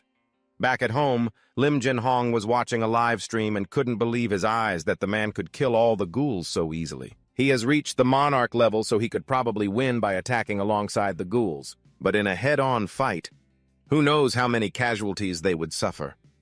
If they're all wiped out, his entire plan will be ruined. Lim Jin Hong turned and called out to Sir Wen. She immediately shot back, Stop bothering me, I've already done everything you requested. She had finished researching the Phantom Stone, created the dark clouds, and even the ghouls. Finally, she let out a sigh and proposed that this time the two of them would make a trade for the Lord of Gogan. The legend paved the way for a successor who accomplished the impossible, earning those titles in just 1 month. Of course, that guy Hanser wasn't happy about any of it. After living for 200 years, he's still just a guest while Juan became the city's lord within a month. He wouldn't accept it. Unwilling to accept that his efforts weren't being properly rewarded, Hanser attacked with his spear. Two terrifying torrents of power collided, creating a massive explosion. Heiser tightened his grip on his weapon. This was the power he had obtained, by abandoning his faith and trampling on it. This was power achieved through his own efforts. He went mad and transformed into a true demon. Chuan calmly said, "Stop. I wonder if everyone in the chaos is like this." A subordinate who witnessed it couldn't believe this guy had just destroyed half of their vice captain's body, even though he was a level 9 simulation. He issued an order for the entire army to attack. "Focus on that city, Lord. Buy time for the vice captain to heal Tran Quang." Now unleashed his power. The blue light from his sword gradually became a radiant sphere that swept everything away. He noticed everyone blathered on and on about their own efforts, even though out in the world, there are people who try much harder than that. A lot. Henry dropped his weapon. He was utterly astonished. Something was appearing before his eyes. This was the world of the awakened, just like the rumors he had heard. If humans don't surrender to the world, will they see its true form, the all-seeing eye that operates and oversees everything in the chaos?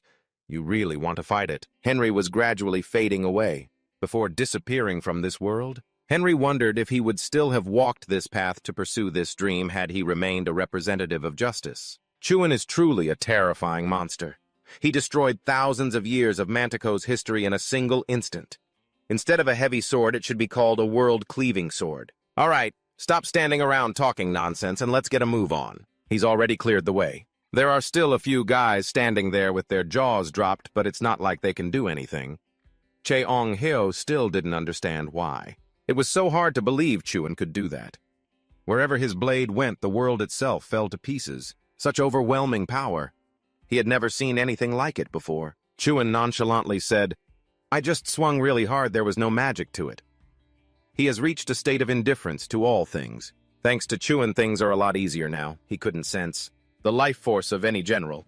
It seems that last attack dealt massive damage to the leader of the Huangcheon Association. Suddenly, something pink started to appear in midair. That wasn't a spatial rift, but a superior teleportation skill that only a true race can use. Sir Wen then appeared like a goddess. "What a pain," Chuan asked. "Who's this kid?" Sir Wen was floored that this guy didn't know her name. She was one of the top 10 hottest of the week, and the best of the best show, too. "What does this dude not have a beauty ranking chart at home or something? Oh my god, is he even a man?" Cheong-hyo warned him, "This girl is a nightmare." Chuan was like, "What the hell is a nightmare? Can you eat it?" Every man in the chaos knows about her, even an old man like me knows, for crying out loud. Sir Wen took the old man's tattered hat and complimented, "Nice fashion sense, old-timer." "But how dare you call beauty a nightmare? The nightmare comes from many races after all. At your age, you really should be wiser." After saying that, she introduced herself as Serena Amel, not just a nightmare. Chewan thought she must be a nightmare from the Yellow Heaven Society. He had so many questions, but now probably wasn't the time. "If you're done with your introduction, step aside. You're in the way. I'm not interested in pretty girls." But he knew she wouldn't accept that since she'd been tasked with stopping him. At this point, Chewan was thinking, stop me from what? The fastest way to deal with anyone in his path was to eliminate them. Without another word, he raised his sword, preparing to stab this flashy woman to get rid of the nuisance. Serena shrieked, "Why are you so impatient?"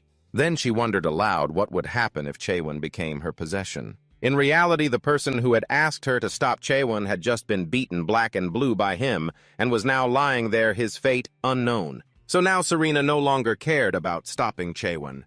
She wanted to possess him. But no matter how much she babbled on, Chewan kept attacking with fatal blows. He noticed that this level of spiritual pressure was definitely far stronger than what he had sensed outside the city. Serena could be at the Major General level. At that moment, as Serena dodged, she continuously tried to recruit him. "You know full well what your current situation is. Don't you? The All Black are after you, but I have the ability to hide you. If you become my property, I will ensure that no one in all of Chaos, he can touch you." Chewan coldly replied, "No." Do I look like I need someone's protection? If persuasion doesn't work, then I'll have to use force. Serena used the mystical magic of a succubus. Sandstorm demons began to appear and attack Chaewon. Cha-ong-hyo, a bit panicked, reminded Chaewon to be careful. Dealing with them one by one was possible, but it would take too much time. So following Cha-ong-hyo's advice, Chaewon had to deal with the succubus controlling this mob first. Chaewon coldly plunged his sword into the ground, kicking up a cloud of dust. Then, quick as lightning, he advanced toward Serena, but right behind him a monster opened its huge mouth and swallowed him whole. Seeing this, Serena gloated, thinking Chaewon was too naive. She took the opportunity to advise him, "If you and Cha-ong-hyo want to live, you should think carefully and follow me. I am Siren Ackerman, the bewitching flame, the one who could easily rank first in the popularity chart of the 10 most beautiful people." It was probably because he couldn't stand listening to this hag talk anymore that Chaewon had to break out and teach her a lesson. She herself couldn't believe that Chaewon could still see everything in the sandstorm. Truly a monster. Chaewon slammed her head into the ground. Just as he was about to end her colorful life, a thought occurred to him. This succubus held no hostility towards him. If he spared her and made her a servant, she could be useful on his journey to explore the abyss, and he might even find information about the first nightmare, who was rumored to have first appeared at the top of the illusion tree. He would hold off on killing her and ask what he needed to ask, but before he could even suggest she come with him to Google City, she had already run off and appeared behind Chaewon, hugging him and startling him. Before Chaewon's eyes, a portal appeared. He immediately recognized it as an 8-gated hell, but Chaewon wasn't surprised at all, because it was a skill he had experienced before. Serena said that this was different from the 8-gated hells he knew before, because the 8-gated hell is a skill that originates from the illusion tree. Unafraid, Chaewon dealt with the attacks from the first gate, the Storm Gate, the fourth gate, the Black Lotus Hell, and the sixth gate, the Frozen Hell. Serena's jaw dropped, completely speechless. She didn't even know if Chaewon was human anymore. Chaewon asked her if she had any other tricks, she should show them all at once to save time. Serena agreed that Chaewon was quite extraordinary, but she feared the next attack would be much tougher. She said, "You will writhe in illusion. Because ever since this 8-gated hell technique was created, no one has ever been able to get past this first gate, the Phantom Hell." At the same time, another gate opened before him. A torrent of water flooded out at his feet. Surprisingly, different images of Hwan also appeared there. Everyone was wondering who the person in front of them was. Before Hwan were versions of himself from different points in time. The interesting thing was, their attack techniques as well as their actions and decision-making were identical to Hwan's. As they attacked, they were also trying to gauge Chaewon's strength before striking, so he had no choice but to strike first and settle things based on skill. The battle was now him alone against many other versions of himself. Chaewon charged forward without hesitation. The other versions also began to thrust their swords towards him. As expected, except for a few, the rest were only making a token effort. When he stabbed one, a wisp of smoke appeared from its stomach. He quickly realized it wasn't ordinary smoke. Just then, one of them launched a surprise attack from behind. Luckily, he noticed in time. Chaewon attacked him, but unexpectedly, this one could fly high into the air. Then he flew down to face him. At the same time, a voice called out, "Stop!" Then the body of the Chaewon version dissolved into smoke, opening up another dimension. Chaewon realized this was his own memory from just before he entered the tower. A man's voice rang out, "Corporal Chaewon, I'm sorry." Tears streamed down his face. Chaewon stood still, watching his teammate repeatedly apologize. He said he had truly tried his best and thanked Chaewon for everything. After speaking, he put the gun barrel to his throat and pulled the trigger right in front of Chaewon before he could even process it. He was Chaewon's advisor and also his junior. All the senseless abuse people had inflicted upon him.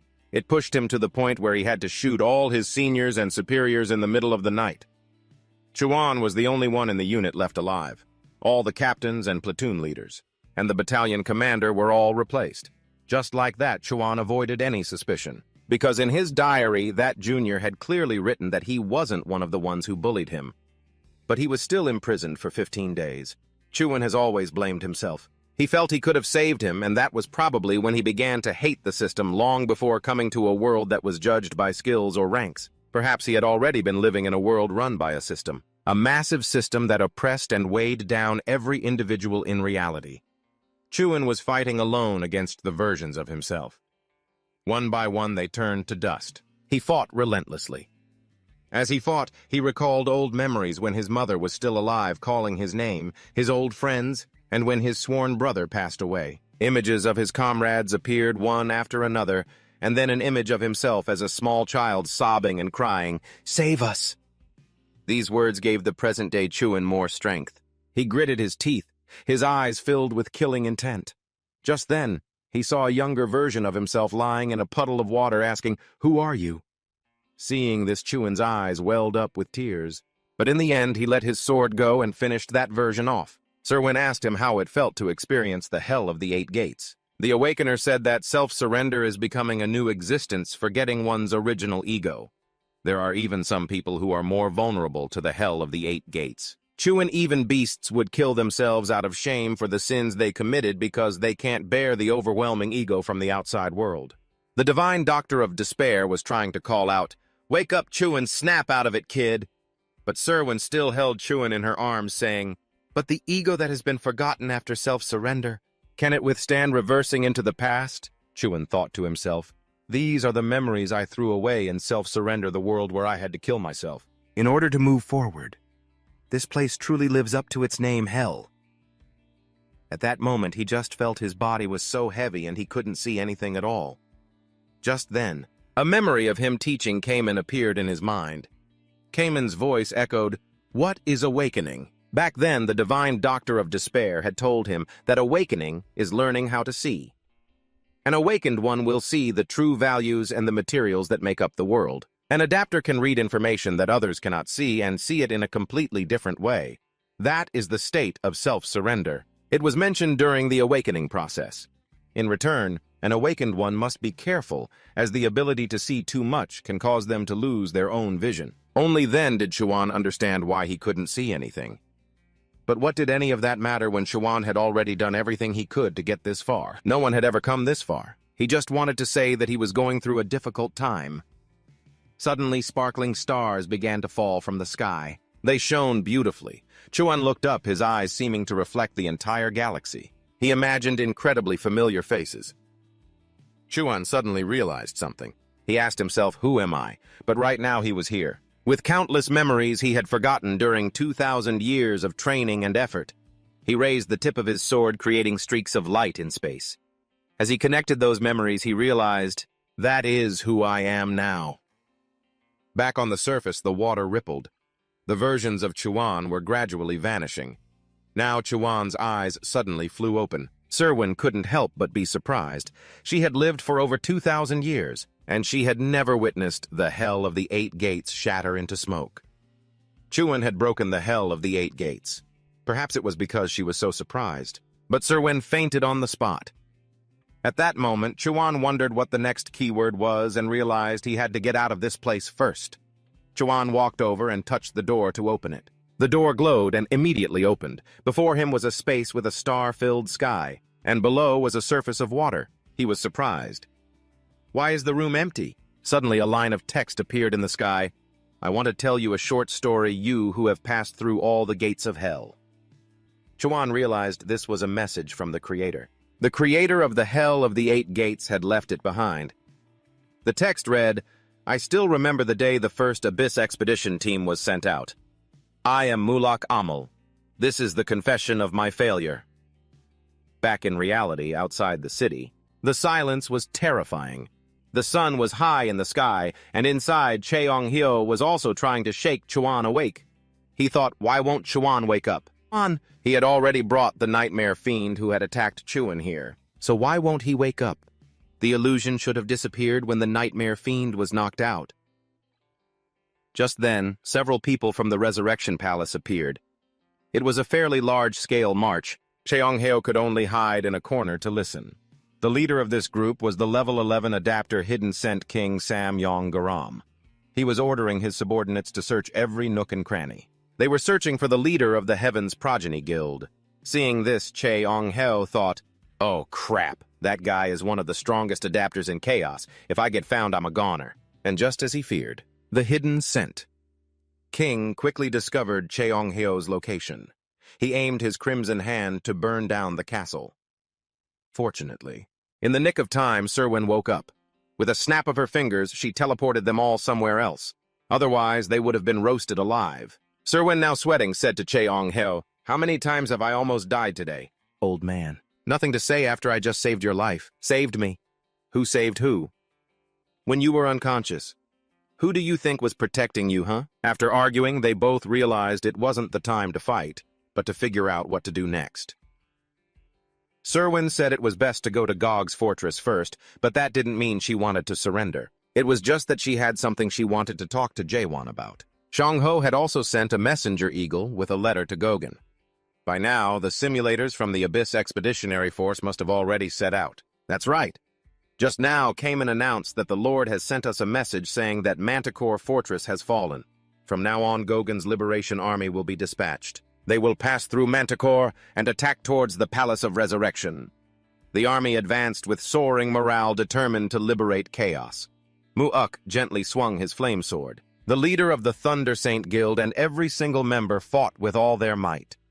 Could this army of 300 awakened really win this time? At that moment, Sam Hyung-garam was still sitting leisurely, muttering, "I don't understand. It would be so much better if you all would just sit still and adapt to the world." Then he slowly stood up, shattering the wall with a single punch. Everyone was shocked. Yush Myung cried out, "What the hell is this?" After that, they saw that the fan the old man always carried had been knocked from his hand. Old Junyang, standing beside him, was also stunned. Samyun angrily issued a warning, "It's best if you just go back quietly." He stomped his foot once, and the ground suddenly shook. Everyone was terrified.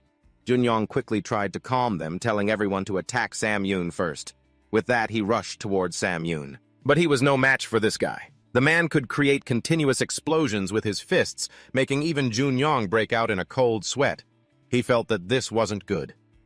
Gogen's Liberation Army seized the moment. They had advanced right to the gates of Manticore, clashing with the army of the Palace of Resurrection. But with the appearance of the hidden Scent King, the tide of the battle turned completely against them. Junyang shouted loudly, ordering everyone to run, or there would only be more casualties. By now, everything was engulfed in a sea of flames. 10 days later, inside the meeting room at Gogen's fortress, a meeting had been called. Jurin said thoughtfully, "Starting from the team of 3rd grade awakened Commander Carton of Team 1 to Team 9 consisting of 9th grade simulators. Countless clan leaders along with other teams. In total, half of our forces were killed in just 10 days. This is a severe loss as we lost 5. 3rd grade awakened from our main combat force." At this point, Lord Driat was also trembling. She realized the army of the Palace of Resurrection had reached the threshold of Gog's fortress. Then she considered accepting their demand to hand over the Lord of Gog to the Palace of Resurrection, but she was immediately stopped by Gang Huang. Kamen spoke up. "We cannot hand over the Lord. You may use those sharp eyes of yours to see everything, but you still can't foresee the future. We must think clearly and not make a blind decision. The Lord has already spoken to us about this. We just need to clear the way." But Lord Triet still believed that if they continued, there would be no chance of winning. And she wanted to ask the other monarchs for help, specifically Ho Yu, the Iron Monarch. Jurin reminded them, "Currently, all the monarchs dispatched by the Palace of Resurrection belong to the 9th Iron Fortress, Jeonhyun. And everyone knows that a deep-seated hatred exists between Looncheol and Jeonhyun. We killed the Green Destruction emissary that Ho Yu sent. To be precise, he didn't die. For those who enter chaos through the narrow gate, if they die, their souls simply return to their bodies like a loop." Kamen also realized that even if the Iron Monarch wanted to help them, they couldn't accept support from other monarchs because it would cause chaos. Elsewhere, Serwen and Chang-ho were standing and looking at the person lying on the bed, showing no signs of waking up. They must be the ones to liberate chaos. To be able to act like that, Chang-ho suddenly yelled in Serwen's face, "You damn brat! You're the one who put him in that state, so shouldn't you be the one to wake him up properly, huh? What kind of illusion did you cast on him that he's been asleep for 10 whole days?" Getting an earful. Serwen didn't hesitate to fire back. "Seriously? You're so loud? Aren't you a divine doctor? If you're so annoyed, then you do it yourself." The two argued back and forth, neither willing to back down. Suddenly, Chang-ho wondered why Serwen was still here. Shouldn't she be with the Jeonhyun monarch? Serwen said, "That contract doesn't matter anymore. Right now there is a human who has escaped from the 8 gates of hell." Chang-ho now understood that the 8 gates of hell was the illusion that Serwen had cast on Jaewon. but he still thought it was a pathetic skill that couldn't possibly affect Jaewon like this. Sir, when fuming, still had to explain, the 8 Gates of Hell is a master-level skill and it was not created for humans. The true power of this skill is only revealed when a nightmare uses it. Furthermore, she was very hopeful that anyone could use this skill. So she taught other monarchs as well, but so far no one has managed to break the 8 Gates of Hell except for Jaewon. Of course, there were times Serena witnessed someone overcome the 8 Gates of Hell. But those were simulations of the strongest in chaos, and what was broken was Serena's mind, not the skill itself. Jaewon didn't just break her mind. He completely destroyed the skill itself. He broke through 7 gates and then reached the final gate, the 8th gate. The 8th gate contains the reward. Those who overcome the 7 gates will receive a part of it, an incredibly rich reward, becoming the King of Chaos. Upon hearing this, Jae-ong-hyo recalled Diego Myung's words. He had said the same thing. I thought he was talking nonsense, but it was actually true. He asked Soo-hyun what was in the 8th gate. She said it was the legacy her godfather had left behind, but before she could finish, she noticed Jaewon's finger had moved. He immediately woke up and sat up. The first question he asked was, what the hell happened? Jae-ong-hyo had to sit and recount the events to him again. So, that's what happened. After hearing the story, Jaewon immediately headed for the meeting room. Jae-ong-hyo rushed ahead to stop him because there were currently people proposing to send him to the Palace of Rebirth. If you really have to go there, it will be over my dead body. Huh. Jaewon didn't seem to care much and just stepped over his head, walking straight ahead. Did you think you were that big or something, old man? I doubt you're even a meter tall. Jaewon's sudden appearance in front of everyone was a surprise. They were all overjoyed and felt fortunate that Jaewon had awakened. Only Jurin and Lincroft bowed their heads, thinking, seeing him makes me so ashamed. Jaewon simply stated one sentence, I will go to the Palace of Rebirth. Hearing this, everyone reacted as if they had just heard terrible news. Damn it. What the hell do you think you're doing? Junyoung did his best to persuade Jaewon to reconsider. Sir, do you know how many of our comrades have died? While you were unconscious. If they hadn't come here seeking freedom and hope, they wouldn't have had to sacrifice themselves like this. We didn't even have time to hold a memorial for their souls. At this, Jaewon only said one word, sorry. Junyoung continued to hope Jaewon would change his decision because after all they still desperately needed him. Everyone stood up to protest. My lord, please don't go to the Palace of Rebirth. Please stay here. I'd rather we fight and die together than this. This left Jae-ong-hyo standing beside them speechless with shock. Jaewon was equally shocked. He thought to himself that he had given them something unbelievable, something he should not have. And now for them to protect what they had received, they would sacrifice their own lives. After thinking, he explained to everyone, it seems like you're all misunderstanding something. I'm not going to the Palace of Rebirth to surrender and die. I'm going to destroy all of them. This chilling declaration left everyone frozen solid. Not a single person to believe Jaewon could do it. Some couldn't help but call Jaewon a madman. Jaewon remained resolute. I have always been perfectly lucid, and right now I will go destroy the Palace of Rebirth. Soo-hyun on the side sighed at this. She thought Jaewon was truly a strange person. It seems the phrase face reality doesn't exist in your dictionary, but in the end all humans will kneel before harsh reality. No one will follow you. But she was wrong. One by one, people spoke up wanting to follow Jaewon to go and crush those bastards together. Their determination made Soo-hyun doubt herself once again, because up until now, they had lived under the subjugation and oppression of the Palace of Rebirth without resisting or doing anything. But why this time did they suddenly care so much about freedom? Is it all because of Jaewon? At this moment, Jaewon was very grateful for everyone's sentiment, but this time, he said he only needed 4 people, including himself. Then he read out the names of those who would follow him, Jae-ong-hyo, Kamen, and finally Soo-hyun. Seeing this, Jae-ong-hyo quickly spoke up, where could you possibly go without me? Kamen was also more than ready. Only Soo-hyun had no clue what was happening. Why would that madman want to drag her along? Soo-hyun asked why she had to go. But Jaewon ignored her question. She angrily said she wasn't going anywhere, but it seemed Jaewon couldn't care less. And of course, with Jaewon's decision, it would cause a lot of disagreement. Many people wanted to follow him. Jaewon reassured everyone, don't worry, the rest of you still have work to do, so there's no need to be sad. Afterwards, they continued to discuss the plan. Lincroft said, "Will the fall of the Palace of Rebirth really be the end of everything? What do you all think? If all the rebel factions gather together, not everyone recognizes Gorgon as the center of chaos. So there will definitely be more insurgent forces. This will have to depend on how the remaining legions handle it." Junyang then wondered if it was all right to let those forces serve as a backup plan, especially after we've destroyed the Palace of Rebirth. In any case, if we can destroy the narrow gate of the Palace of Rebirth, the lords will have to reconsider their actions from now on. Then we might be able to reduce the number of opponents for a short time. But Jae-won thought differently. He wasn't sure that destroying the narrow gate would end the war with the lords, because he knew the narrow gate was not the only path to chaos. Jae-won just wanted to be prepared for every scenario. At this time, back to Soo-hyun, she had taken out her anger on Jeong-heo, beating him to a pulp. Then she walked up and grabbed Jae-won by the collar. "I told you I'm not going."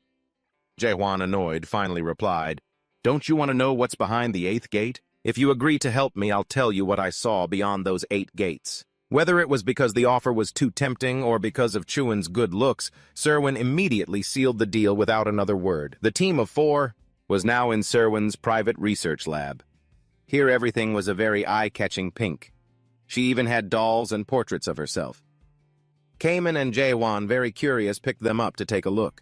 But they immediately started criticizing, "Ugh, so gross, these dream demons are so narcissistic." Seeing this, Serwin, both angry and embarrassed, blushed and said, "Hey, I told you guys not to touch anything. Besides, I didn't make those myself, okay? My godfather made them for me." She still couldn't believe she let strangers into her private lab. She wished their request for help wasn't to use her warp to get to the Palace of Resurrection. She wished she didn't have to use the warp drive in her private lab to traverse such a long distance. The warp drive here is a type of engine that can bend space, allowing an object to move from one point to another instead of using a propulsion engine based on Newtonian physics. It could also be understood as instant teleportation between multidimensional spaces. At this moment, the other 3 were still looking at Serwin's interesting items, some of which looked like children's toys. Serwin, fuming, yelled, "I told you guys not to look when I made that stuff." "I was only 1,200 years old." Kamen looked at her with a scrutinizing gaze. "Is she really one of the 500 infamous dream demons?" All this was a bit comical to them, making Serwin just want to find a hole to crawl into. She thought even doing a striptease would be less embarrassing than this. She had created these products a while ago, but even so, they weren't quite right yet. Suin seemed sad, thinking to herself, these were all products I once created. Things that were stuck in my creative space. Things that I once loved. But in the end, the workshop of a dream demon who specialized in creating such things completely fell apart. As she thought this, she crushed the doll in her hand. Just then, Chuan spoke up, asking, "What's the name of this tower I'm seeing?" Serwin was startled out of her reverie. She answered Chuan, "This is the world after the end. That's the name of the tower, though it's not fully complete. This tower has been forming in my mind ever since I first saw that person. Honestly, I can't imagine how he would feel looking at it. Now that I say it, I realize I've never thought about a tower from the perspective of a fake simulation. Not even once." As she finished speaking, Serwin finished the connection and successfully opened the gate. She said, "Everyone go on in." Chuan didn't hesitate and immediately walked towards the gate while Kamen looked at the pink portal. He felt a bit uneasy and worried. "I don't know why, but my heart feels very strange. It feels like something has gone astray. I'm not sure. But when my godfather joined the expedition back then, I wonder if it was because of a feeling like this." Behind the gate was a completely new land. It looked gloomy and desolate everywhere. In the middle of this land was a palace. This was the Palace of Resurrection. At this moment inside the Palace of Resurrection, a commotion could be heard. 2 guys with unfriendly gazes were looking at each other. "Get in line. You just cut in line." Meanwhile, on the second floor, a man in black sat comfortably. He let out a long yawn and thought to himself, "If I were them, I would have charged straight into the fruit warehouse, instead of suffering in line like this." This man was the 72nd Lord of the Palace of Resurrection, the Fog Lord Hickmeyer. He said, "My God, after waiting for half a year, they must be thinking of giving up, right?" Just as he finished, another voice chimed in, "Oh, my Lord, you've been waiting for 3 years now." The Lord said it wasn't that he couldn't revive the former glory of the Palace of Resurrection. He was just fulfilling his duty here, that's all. The two guys below replied in unison, "How is what he said any different? The Lord's situation and ours are almost exactly the same." Hearing this, Hickmeyer was not pleased. He unleashed a wave of pressure, causing the two who had just spoken to turn pale, unable to breathe. Hickmeyer asked, "You two insolent bastards, if you want to die, keep talking." They immediately kowtowed, repeatedly begging for forgiveness. Seeing this, Hickmeyer didn't bother with them anymore and became despondent. "If it weren't for that agreement, I wouldn't be rotting away, stuck here forever." The lords who fell in the war and entered chaos established a duty known as the Lord of the Palace of Resurrection. The obligation of the Lord of the Palace of Resurrection is decided upon the departure or appearance in chaos of any other lord. In other words, if Hickmeyer wants to leave this place, the next lord must appear. He added, "There have been some strange rumors." Circling around the green-faced king, joining the Chaos Rebels because he was defeated by an awakened one from Gogar, and those people are forming a life-or-death expedition to attack the Palace of Resurrection again. But to Hickmeyer, that meant nothing. He thought no one would dare set foot here. However, it was very clear that something was happening because other regional lords had already arrived here, through the narrow gate. So as the head of the Resurrection Palace, he couldn't leave this place just yet. Everyone was yawning their heads off when suddenly a thunderous sound rang out. A wall was smashed, and a powerful attack flew towards Hickmeyer. He quickly took a breath and then roared, "Who's there?" At the same time, he unleashed another attack to block what was coming at him, then took out his weapon and charged forward. He realized his opponent was fighting on two fronts at once. This meant the attacker was at least on the same level of power as him. At that moment, the three of them, Chuan, Cayman, and Cheong-heo, gradually appeared. "It's been a while, hasn't it, Mist Lord? We've come to settle a score from 900 years ago. They say a gentleman's revenge is a dish best served after 900 years, not 15. Without hesitating, Cayman charged, attacking Hickmeyer. The Mist Lord inhaled a massive amount of air, then exhaled a huge cloud of mist. Now it was clear why he had a name like that. Quickly, the dense fog completely enveloped Cayman. He lost all sense of sight.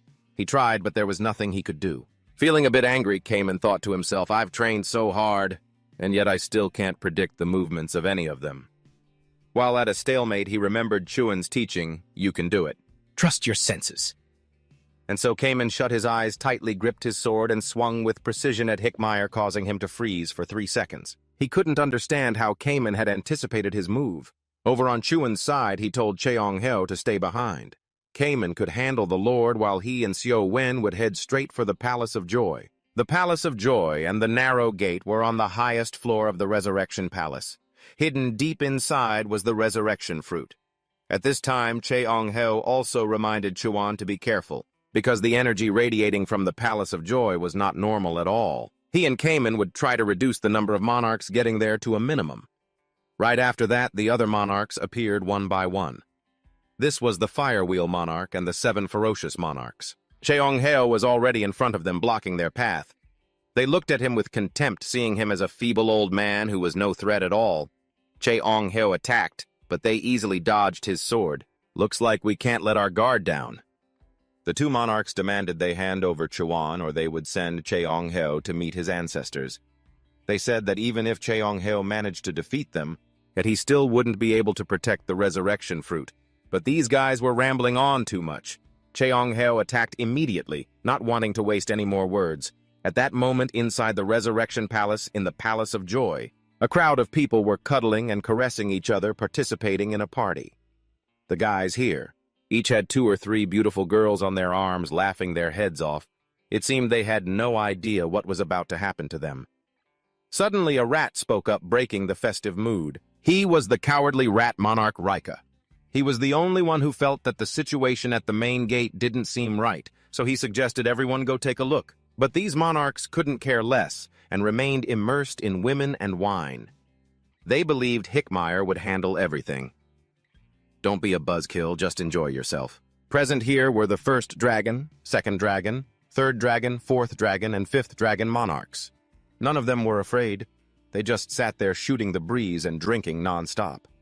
However, Rika stubbornly continued to advise them. "The situation hasn't felt right for a while now. How about we go outside and see what's happening? If something happens, how are we going to deal with it?"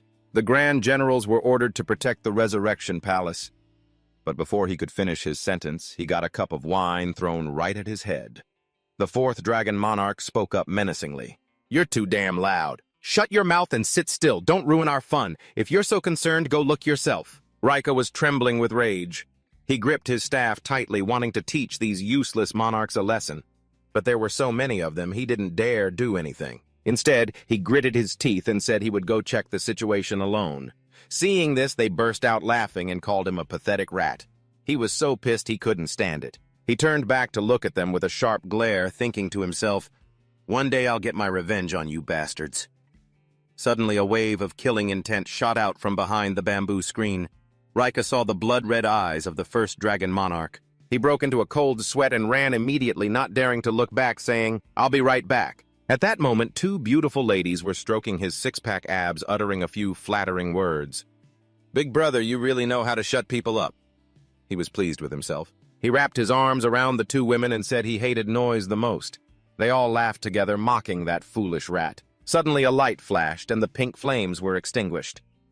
The first dragon monarch sensed something was about to happen. He looked up and saw a figure hurtling down. All of them stared wide-eyed, not knowing who it was. It was Chuan, with his sword, his eyes sharper than a knife. He landed with such force that dirt and rocks flew everywhere. The ground cracked. Chuan stared intently at this group of people. The first dragon monarch guessed that the man standing before him was the master of Goggin.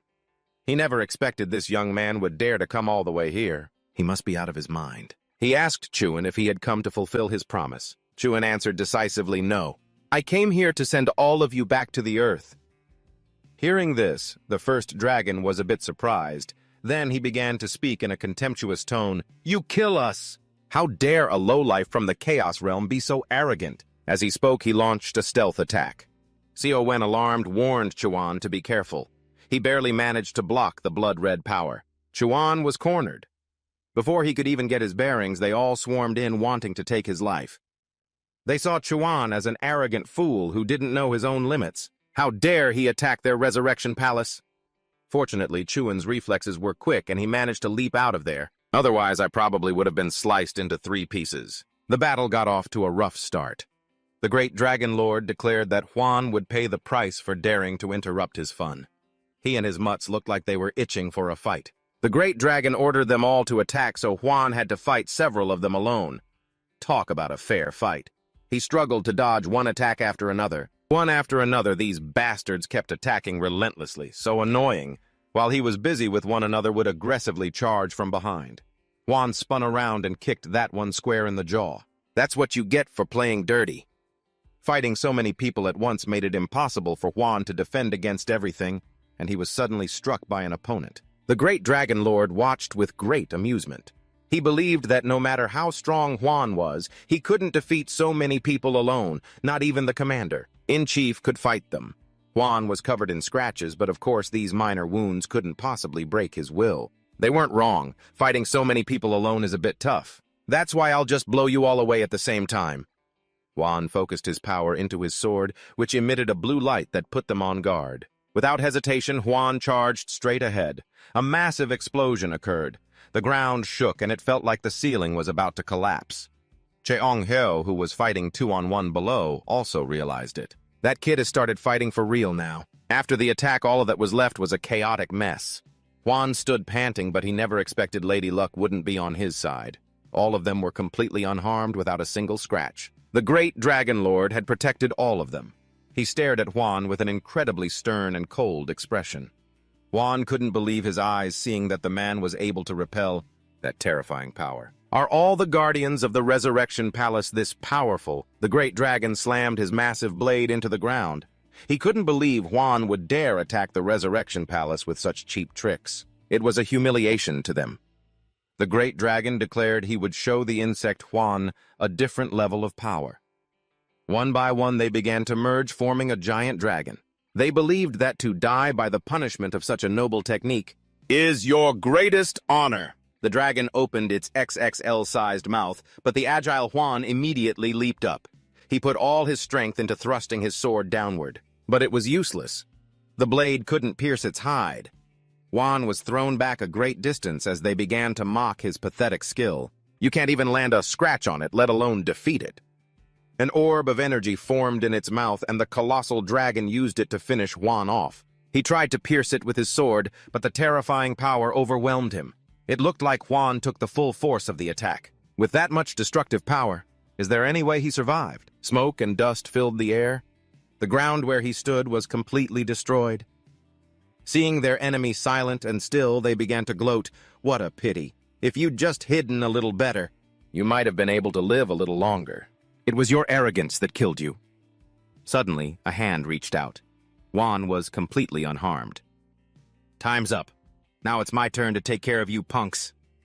They saw this guy was actually quite handsome, but who knew he'd be this stubborn? He gets beaten to a pulp and still hasn't learned his lesson. What's wrong? My attacks won't hurt you at all. Juan didn't say much. He just declared, "You'll know once I land a hit, kids." Juan focused his attack on a single point. Though it sensed the danger, the colossal dragon remained incredibly aggressive and bared its sharp fangs, and said it wouldn't let Juan do whatever he wanted. It lunged at the spot where he was standing, but when it looked again, he was gone. He had quickly flashed into the air. This ugly dragon really talks too much. Then a divine light shot down from the sky, striking the dragon right on its head. The old man struggling outside saw this and understood that his lord had succeeded. Despair, the divine doctor, sensed it as well. It seems things have finally quieted down. Looks like his big kid did a good job. Following Juan around has really worn out this old body.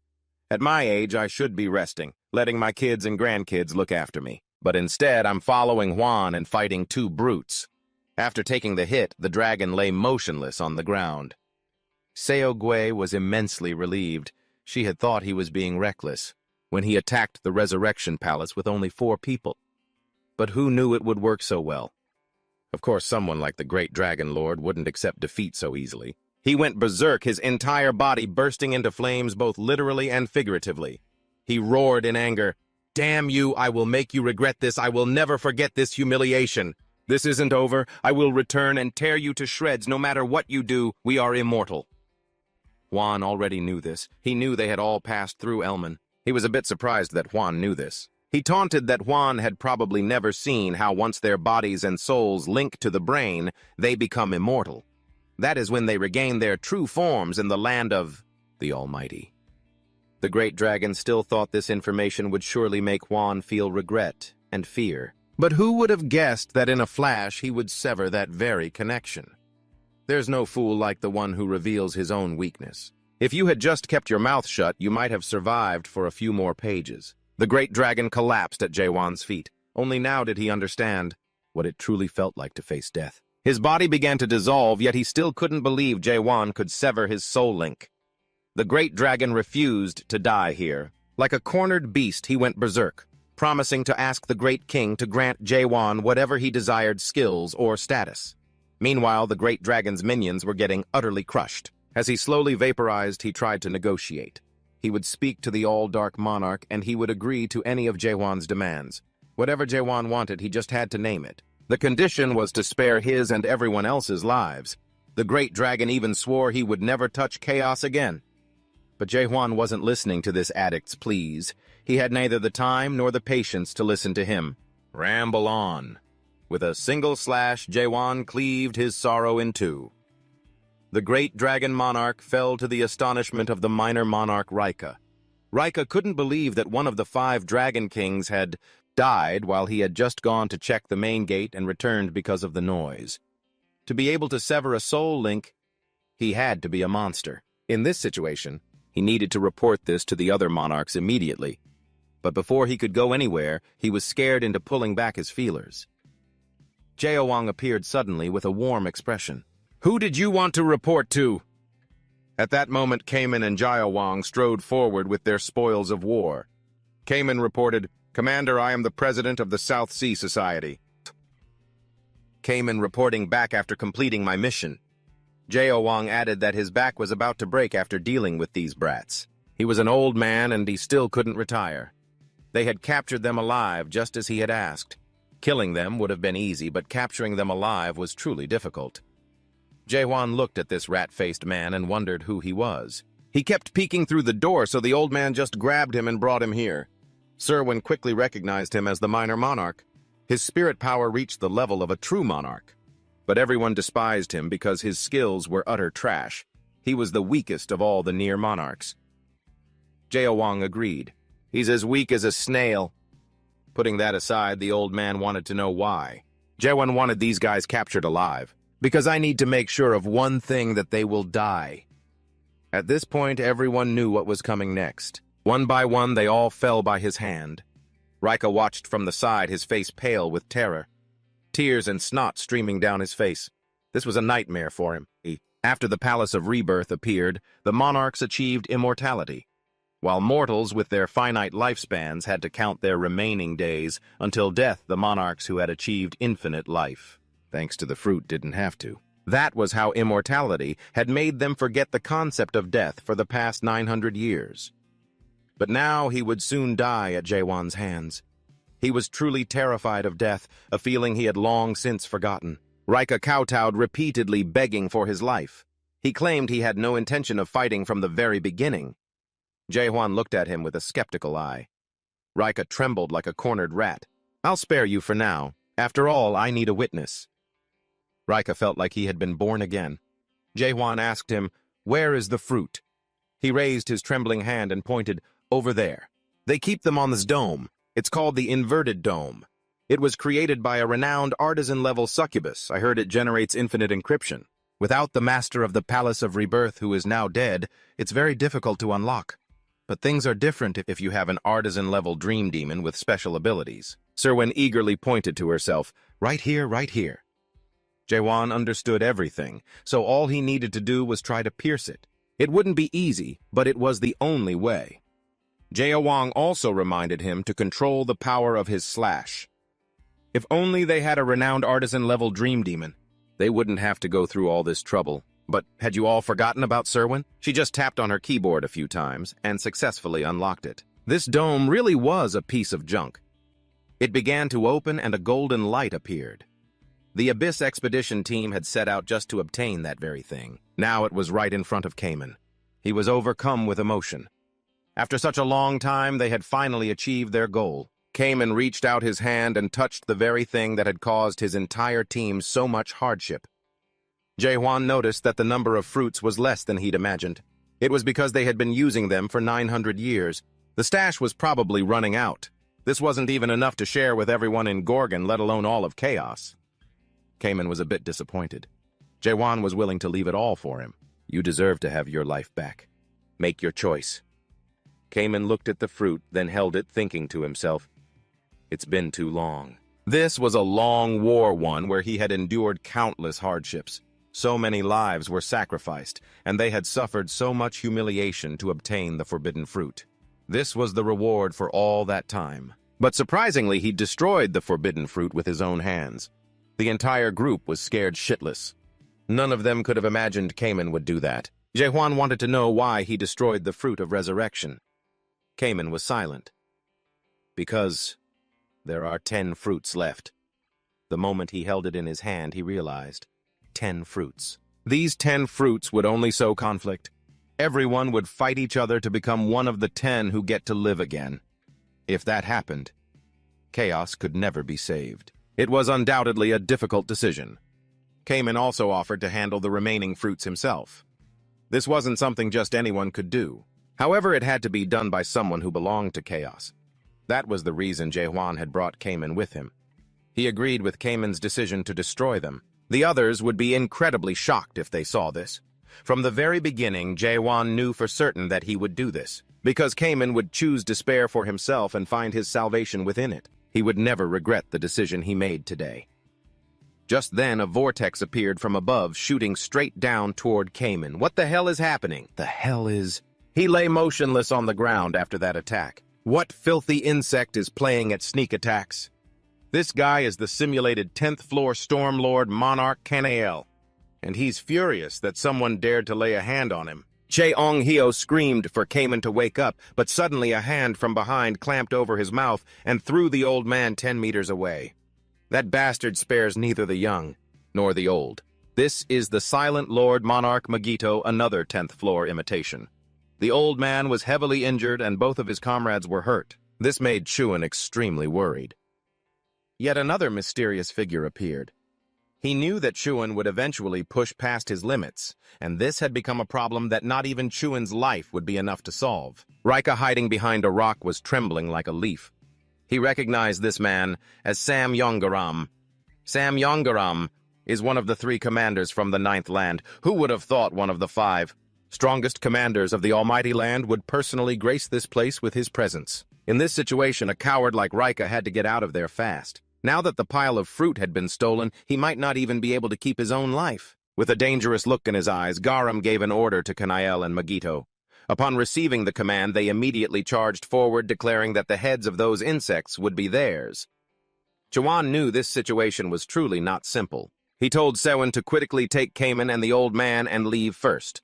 But Magito wouldn't let that happen so easily. He made Black Hands rise from the ground and bind Chuan tightly. The other one attacked him head-on. He managed to dodge the deadly blade, but those 2 were very strong. They were really not easy to deal with.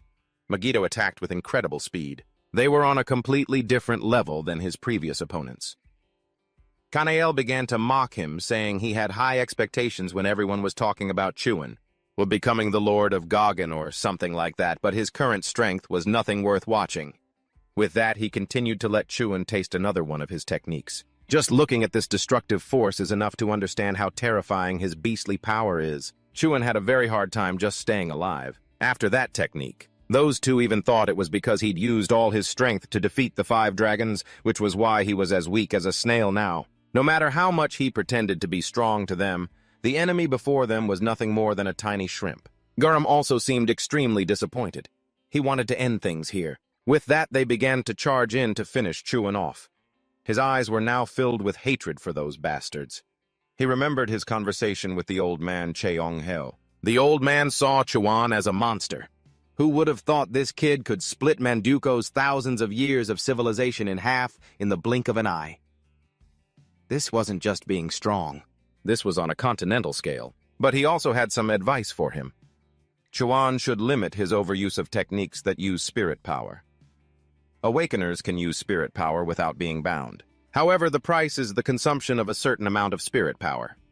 If he just keeps using big techniques like that recklessly, he'll be the one to fall first. But in the current situation, Chuan had no other choice. These bastards were on the same level as when he first set foot in chaos. While they were still underestimating their opponent's strength, Chuan had to finish them off as quickly as possible. He would end this quickly by using all the power he had. Chuan used his sword and poured all his spirit power into it. Then a 5-hit combo. Just one move sent those 2 scumbags flying feathers scattering everywhere. Garam didn't expect that Chuan could release such immense power just by using spirit power. Truly astounding. It's been a long time since Garam sheathed his sword, but a fight right now is well worth a try. A long time ago, there was a dream demon who sought out the monarchs of the 12 lands. All the monarchs refused the dream demon's request, but he didn't give up. The last land he set foot on was the 9th land. The dream demon wanted to meet the all-black monarch. He wanted to borrow the power of the all-black monarch to climb the illusory tree. He spoke of the value of existence and emphasized that life in this world was extremely abnormal. Please remember the rage and the things you had to endure when you were weak. This world can be changed if we destroy the first nightmare at the top of the illusory tree. This ideal was quite noble, but at this moment Garam also understood why the all-black monarch didn't want to meet this dream demon. The almighty land is a place only for the strong. If he wanted to change it, that dream demon needed to show Garam his capabilities. So the 2 of them fought for 3 days and 3 nights, and then on the 3rd day, Garam had come to recognize the power of that dream demon. Back then, he thought that if the guy was that strong without using demonic power, then that dream demon was fully qualified to speak of the illusory tree. After that fight, the dream demon traveled throughout chaos and charged into the abyss, hoping to change the entire continent. But after the monarch stole the fruit, there was no more news of the dream demon. Nothing had changed. Chuan was still fighting with all his might. Garam admitted that his opponent's attack was very strong, but that alone was definitely not enough. He calmly used his power to form a shield. To him, even though Chuan had real power, no one had taught him how to use it correctly. Chuan couldn't believe it. He was able to block it so easily. At this level, Garam judged him to be no different from a child playing with a sword. In a flash, he teleported to him and gave Chuan a punch. After taking that punch, he was all in all still okay. He's just fine. If it hadn't been for Chiyun, he'd probably be dead by now. That guy held out his hand, beckoning him like a dog. He wanted to see just how strong the one who dared to discuss the phantom tree really was. Chiyun realized this guy was more monstrous than two weapons combined. He wasn't even using any special skills, even when I read him with the ultimate mind's eye. All I could see was his immense combat experience and talent. How could he be this strong? Why is he so powerful with just practical experience alone? The two began to fight up close. Garam hoped these skillful attacks weren't all that Chiyun had. What he meant was, he hoped he would be even stronger to be a worthy opponent. Chiyun flashed behind him, but it was just a child's trick to him. Garam spun around and used his war fist. It's that legendary fist again. Chiyun was shocked that his opponent could execute the war fist with a single punch. Garam leaped up and rushed towards him. A single blow sent Chiyun flying, plastering him against the wall. He lay helpless on the ground. His strength and abilities were completely hopeless against him now. His spiritual power attacks had no effect on him, because the kind of spiritual power Chiyun was using was something the system couldn't provide. And yet the awakened ones are trying to destroy this system world. That's why no one knows that this is the one and only world of a different concept, Garam said as he lifted Chiyun up with one hand.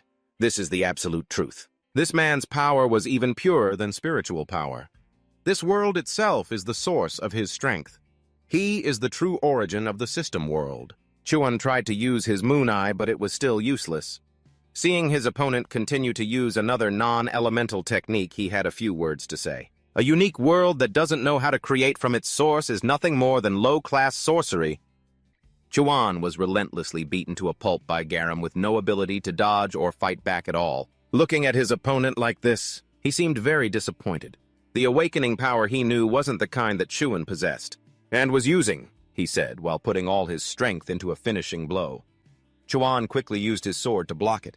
His hands were seared by his flames. The skin on his hands was completely burned away. The shockwave from Moon Eye had no effect. This was going to be a tough fight for him. Garam had met a potential rival, but it seemed this fight was no longer interesting.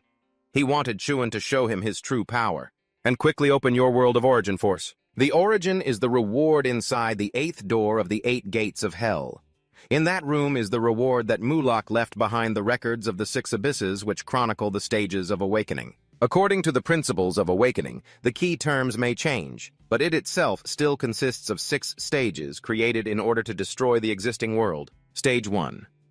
Doubt. Stage 2. Understanding. And Stage 3. Self-submission. The first 3 stages of the world's decline. After the collapse of the old world, the next stage, phase, is to create a new world. The 3 stages of origin, the second half of the process. It seems the next stage of awakening is about to begin. However, Chiyun still didn't really understand what the origin was. Garam began to speak. You pitiful fool. You can't even control your own world of origin force. I can't wait until the creation begins. At this point, he would force it to open and check it himself. Garam aimed towards Surin, who was protecting the Manhwa tree and the old man. This life is all they have, whereas Chiyun can be revived at any time. But to them, this world is their one and only.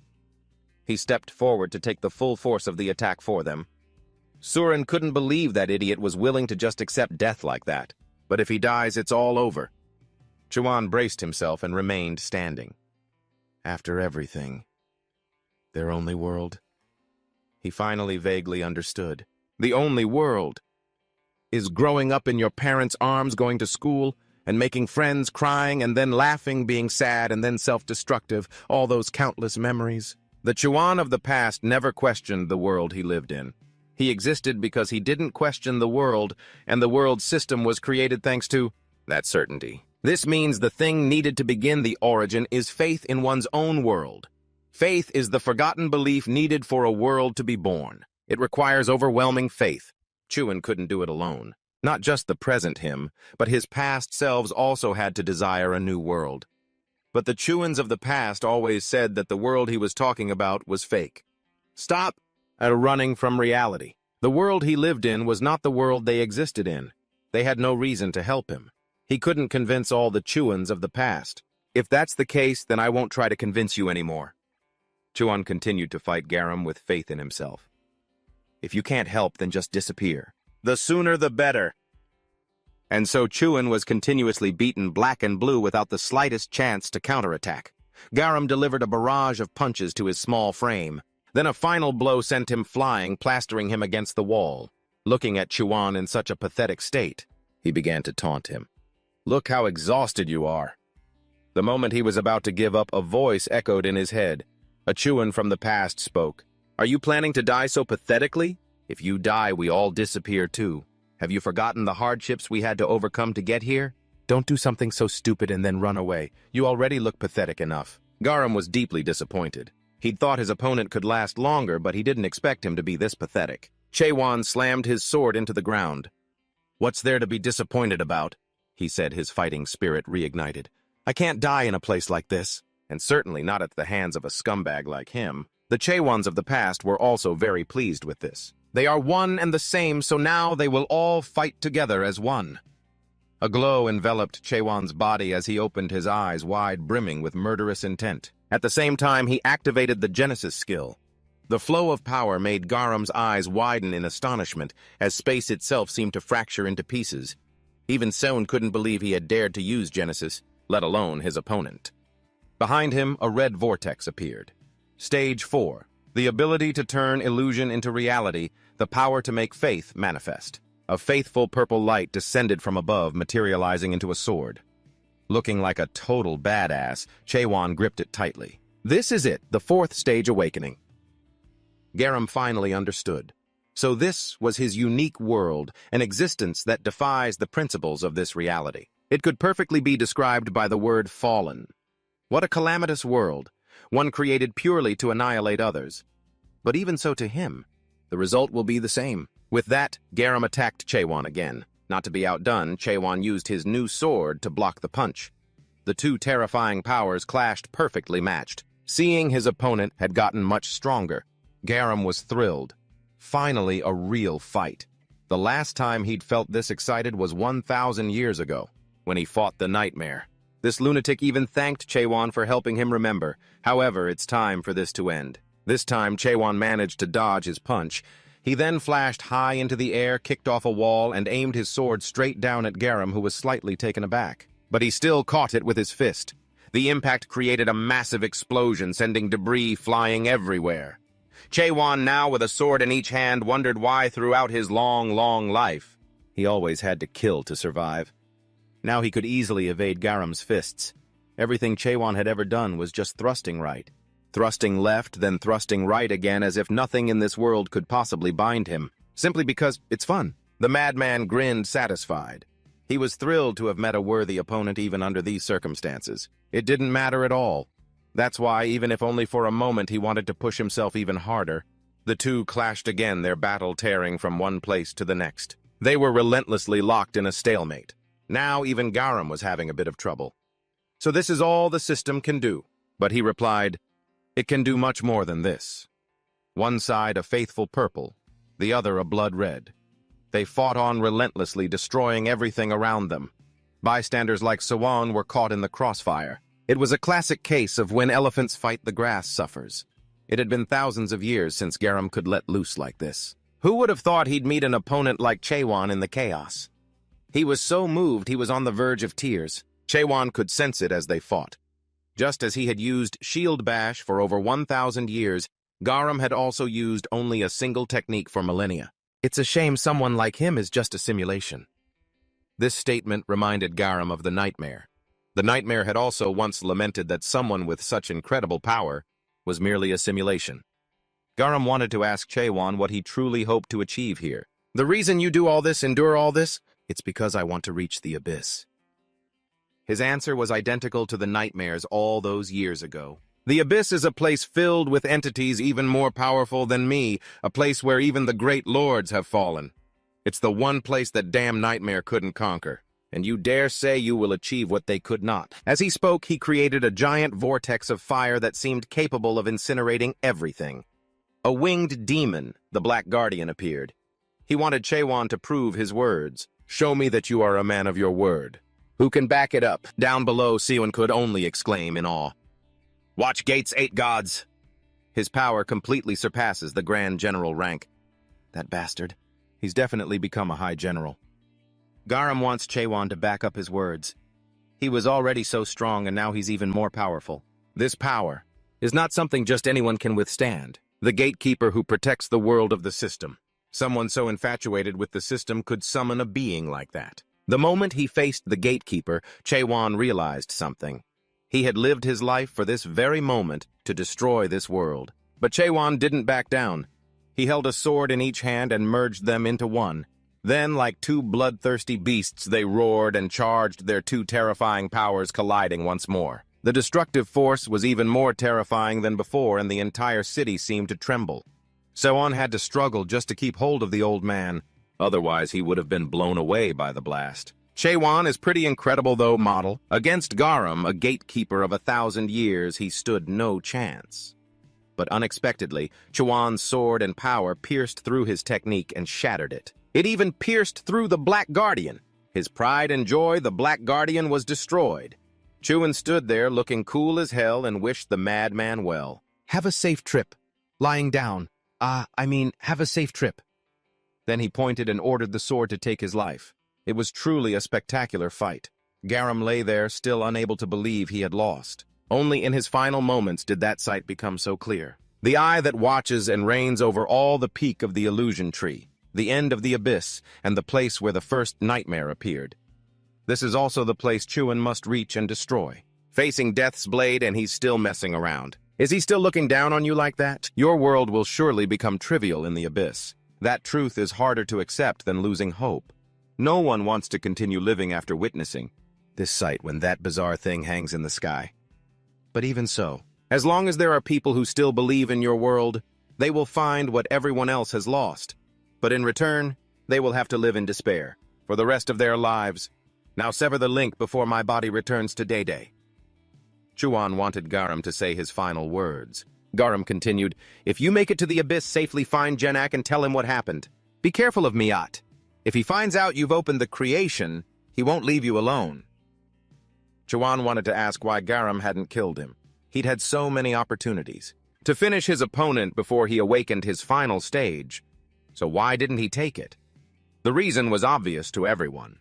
The moment the nightmare demon came asking to borrow his power, to climb to the peak of this world's illusion tree, even if it lacks a reason to exist, and the novelty of life, this world is by no means trivial. This world can still change if we destroy the first nightmare at the peak of the illusion tree. But this world could not be changed. Only the final words from the nightmare echoed in his mind for a long time. Let's just say he has repaid his debt to Mulak. This battle has dragged on long enough, let's end it. On that day, exactly 917 years and 244 days after Mulak's expedition to the Abyss failed, Chaewon ended Garam's life. Chaos was freed from the Palace of Resurrection. The lives of the people in the city continued on as vibrant as ever. Chaewon went to visit City Lord Golden Sparrow, so he was still alive. He hadn't seen him at the last meeting, so he'd assumed the old man had kicked the bucket. Of course, one of the 10 city lords couldn't die that easily. He had also heard that Chaewon had defeated Garam. From many perspectives, that man was a wonderful lord. Everyone from the Jagan family knows all about the Sameng family. It was the Sameng family that pushed the Jagan family out of Day and took their place among the great families. They also produced the strongest warriors. Since Chaewon attacked Sameng Garam, one of their family members, they certainly won't let it slide and will intervene. Chaewon reassured him not to worry too much. Those people can't cross the boundary. Hearing this, Nobody Lord Golden Sparrow was shocked. To say something like that, don't tell me you've obtained El Moon. That's right. That's why it's difficult for them to get to Chaos. Because the only way to reach Chaos alive is to pass through El Moon. Golden Sparrow felt that this was no reason to let their guard down. Even without El Moon, they can still get to Chaos. He understood the Lord's concern. But if they're willing to risk their lives just to capture me, then that's something worth noting. With that said, he left. He didn't forget to remind the old man to take good care of himself.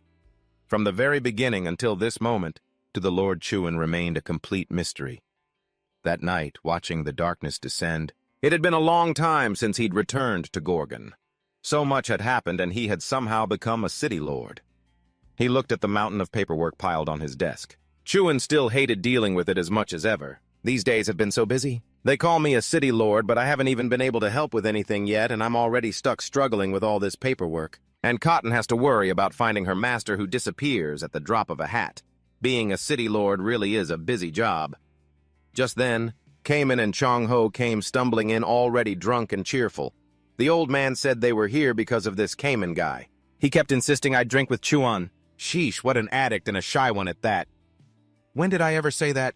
You were the one who suggested it in the first place. The old man turned and yelled, "Are you suggesting that at my age I'd come over and ask that little brat to hang out with me?" Yeah, that's exactly what happened. You may be old, but you're not that senile yet. Oh, here we go again. You think I'm just going to say, "Yes, sir," listen quietly, and bow my head? You nutcase.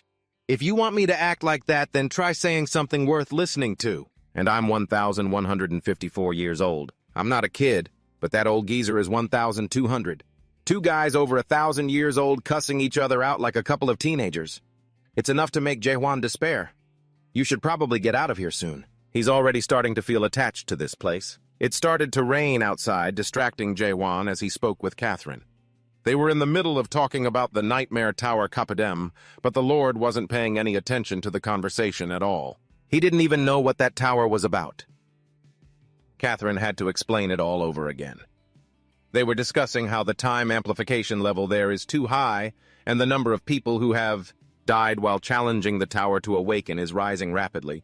It's understandable why Jae-hwan was silent, because right from the first floor the amplification level is already 100 times. Having time compressed for so long harms the soul because enduring hundreds of years is no easy feat.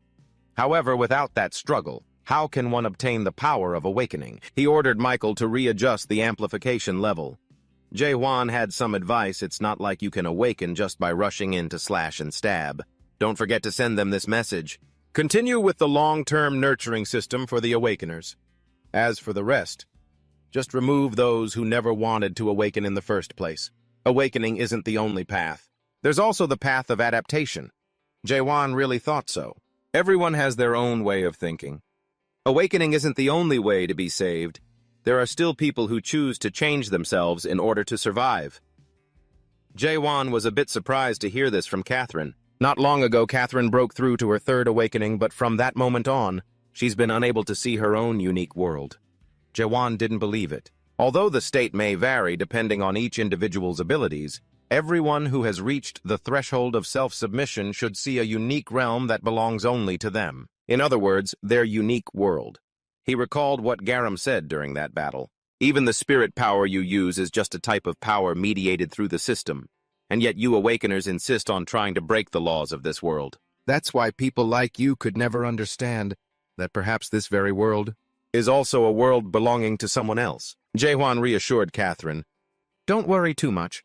What if your world is this very system? It's definitely possible. Even I don't know everything there is to know about awakening." Catherine wondered if her unique world really was the system.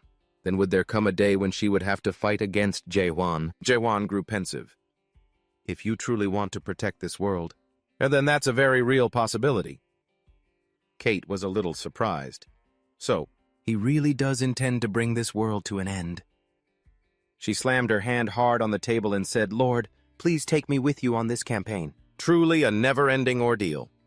Jae-hwan had heard this so many times before. And now even you are saying it. He had only just escaped from them and fled here. Catherine began to persuade the Lord by citing the law. According to Section 3, Article 14 of the Gorgon Law, all leaders of the Gate Patrol have a duty to protect the fortress in a state of emergency. What nonsense. She's not the captain of the North Gate Patrol anymore. Besides, Jae-hwan wouldn't be the Lord for much longer either. In 1 week, he would be leaving this fortress. He asked Catherine if she was ready to take on the position of the succeeding Lord. To Catherine, if he was no longer here, Gorgon would fall. Not just Gorgon, but the entirety of chaos. Jae-hwan told her not to worry too much about it. He had already foreseen it. First, let's leave this room. He needed to complete one final matter in his capacity as Lord. Under the heavy downpour, everyone worried that the Lord would get soaked. Everyone was very sad and couldn't hold back their emotions. Jae-hwan stood up and thanked everyone for taking the time to be there. Everyone has done their utmost to protect Gorgon from this moment on. For the lives that have fallen to protect the fortress of Gorgon, for those who have offered their pure souls, I, along with everyone here, will hold a full 3-day farewell ceremony. They presented the mementos of the brave warriors who had fallen the sword of Isaac Kendall, the orb of Jehuan Veldo, the hammer of Kashmir. They were helpless, sorrowful, and trembling as they spoke of their sacrificed comrades. But there was one thing that made everyone curious. Something in the back. It had been there from the start. It was concealed by a giant cloth. Jehuan said that everyone had done very well in the battle. However, as you all know, the war is not yet over. The war has only just begun. The cloth was pulled away. Everyone was stunned to see that it was Elmo. Why was such a thing here? The people begged the Lord to destroy it. However, it was too soon for them to be surprised. The best part was yet to come. From the opposite direction, Surwan was escorting the little monarchs. Everyone was stunned to see a monarch from the land of the Almighty.